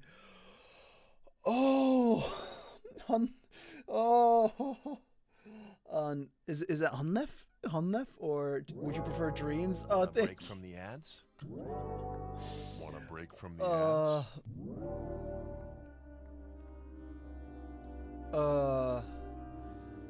Thank you so much. Thank you so much. That reminds me, I need to change my my sub alert, because that gets me copyright strike every single time on YouTube. I need to change that. Dreams. Oh my goodness, Dreams. Oh, I hope you got your money's worth out of that jump scare. Oh, my heart. My heart. Oh. Oh, where were we? Dude, I swear, you just Men in Black, like, flash penned me. Oh my goodness. My train of thought. Today's mission: walk into a room, clap 3 times, and leave. Got you. Do I need to like re-walk into a room? I live alone, so this is pretty easy. I'll do it next time I go into the bathroom. Technically, it's a room. Well, I did. Well, I gotta go scare more fellow streamers by Dreams and enjoy your escapades. Oh my goodness. Oh yeah, we were talking about people that I noticed and how it just absolutely ruins the mental of others, because the indirect like impact of the entire sphere, just with the nature of Vshojo being such a huge pillar for everybody to look up to, and seeing what it was underneath, it just ruins a lot of people's motivation. And I think that's what I was saying. Ugh. That's going to be great for anybody trying to watch this while they're going to bed. This artist was in the works to bring Vshojo to Oh WeekCon my 2026, goodness. pitching it and having management approve. They would tell her, oh, we'd plan a meeting next week. Their schedule was very packed, but, you know, now she understands this is never going to happen. She was given no prior warning. And someone else had spent months and thousands of dollars developing a leather Culture. Is this, yeah, Culture. I know of them. jacket concept for Kuro. Vshojo's management loved it, and the artist was under the impression that this was going to be a joint venture. But after all this work, Vshojo eventually just offered to buy out the whole thing. They didn't want to work with this artist. They just wanted the idea and the jacket. And you know what the worst part is? This artist, desperate not to let all their work go to waste, reluctantly agreed. And then got ghosted, showing us that this business was truly ran by children. Kuro would find this post and would say, wait, what? I don't know how to say this, but I've never been shown this by anyone, even though I had asked many times if it was possible to get a jacket made, but there was never any update to me, so I assumed it's impossible. There was truly no end to Vshojo's fuck-ups. Niji-sanji moved aside because there's a new person on the throne. But if you thought that was the end of these talents getting punched in the face, you'd be wrong. On July 31st, 2025, Dude, that's a Amelie crazy would tweet, challenge Mama as should well, have by raised the a way. quitter because there's only so many punches I can take, no. man. Mama Kuro should have would raised a tweet, quitter is oh man, crazy. I might have some bad news. Wait. Someone asked, is it about your new house? He said, no, it's about old merch. Old Finally, merch Giga would say, never I'm getting once again shipped. trying not to crash out, but brother. She would go live shortly after to explain that there's some merch that was sold to her audience that was still unfulfilled. Unfulfilled merch. What's crazy? I think this is the first time I've seen Giga's model. It wasn't shipped yet, sitting in the warehouse. Seeing that Vshojo is a complete mess right now, she doesn't know who to reach out to get a list of people who, you know, bought it. Their addresses, like where she can send them to. It's completely unclear. She's still trying to figure out the details, but it seems that unfortunately... Oh, because like didn't Vshojo have like their own like merchandise brand, or were they like the connection to contract for like other manufacturing plants? Because the people who did buy the merch and didn't get their order fulfilled might just get scammed. But as far as I know, some of Giga's merch did ship. In Kuro's case, though, none of it shipped. In fact, it wasn't even sent to production. The pinned post... None of the sales were sent to production? How? That's like one of the easiest things. Is that not like one of the easiest things to do in the modern day with the internet? In Kuro's community on Twitter right now is this, saying, merch update. Unfortunately, Kuro's birthday merch was never sent to production, so please file a dispute at your bank/PayPal and do a chargeback ASAP. If you need help, feel free to DM me. So during... Oh, so it's just like, so he's like telling like, hey, dude, charge it back right now.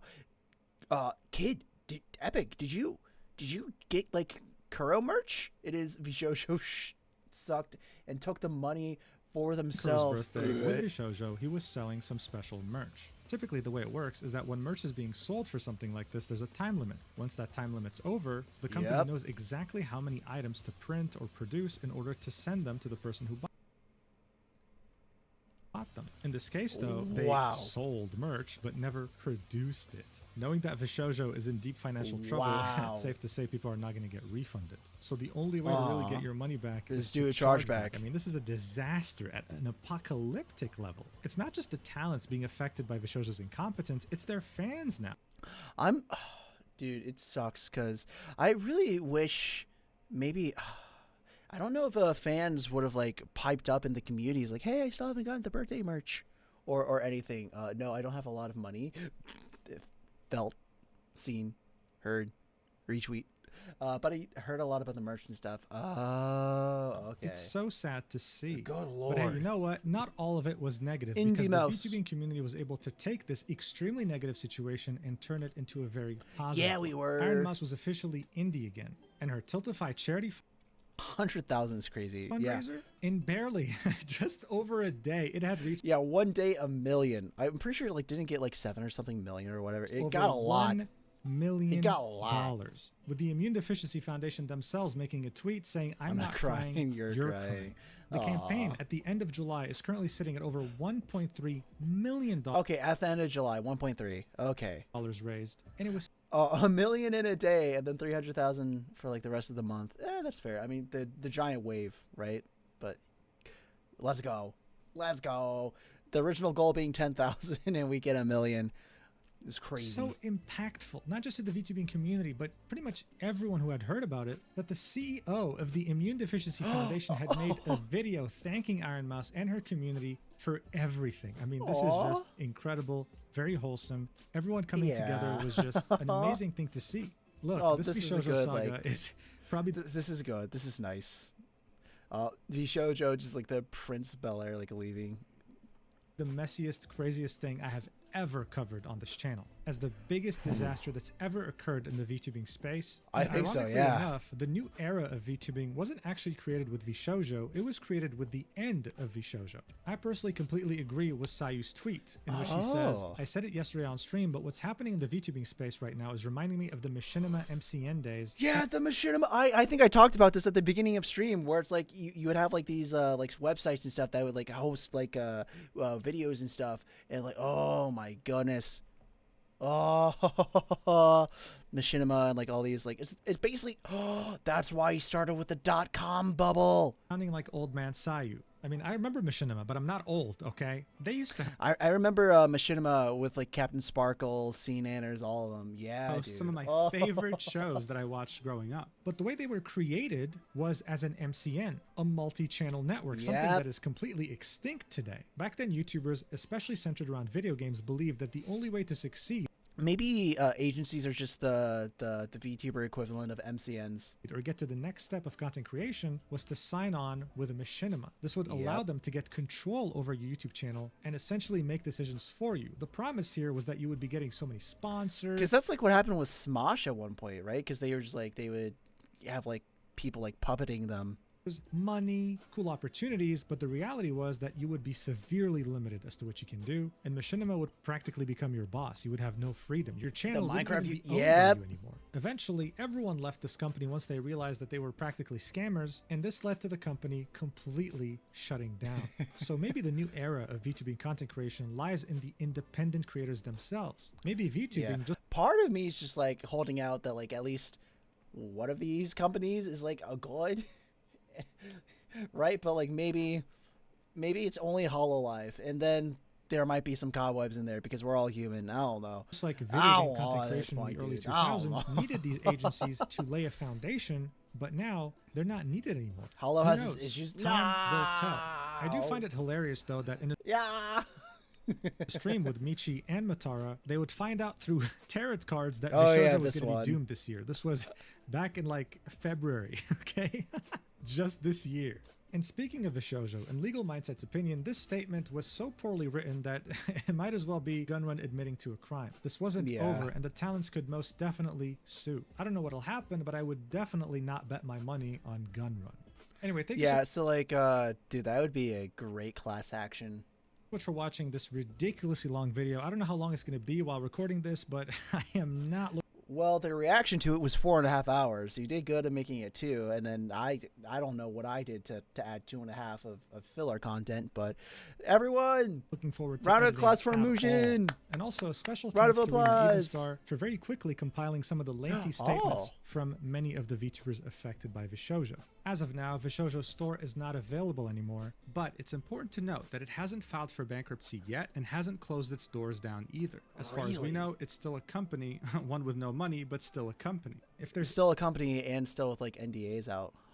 Anything for you to understand from all this is to, well, always hire a lawyer to read out contracts. And if a company makes you feel guilty about it, always then hire a lawyer. a massive red flag. Thank you so much for watching, and I'll see you in the next video whenever that is. I don't know what it's going to be. I don't know what it's going to be uploaded. All I know is I need a goddamn vacation.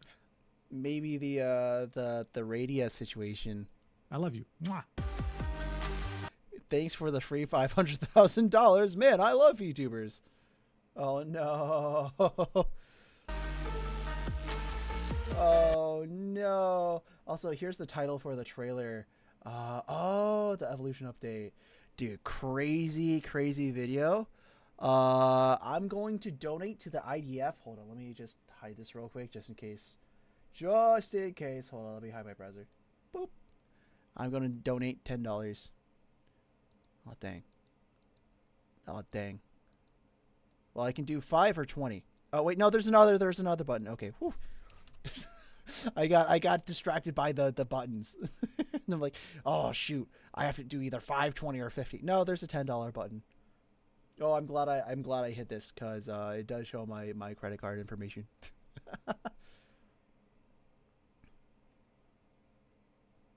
Nice. Okay, hold on, just so you guys know I'm not lying. There we go. You just managed to turn a negative situation into a positive one. Let's go. And it's on a nice 2,500. It's a nice done.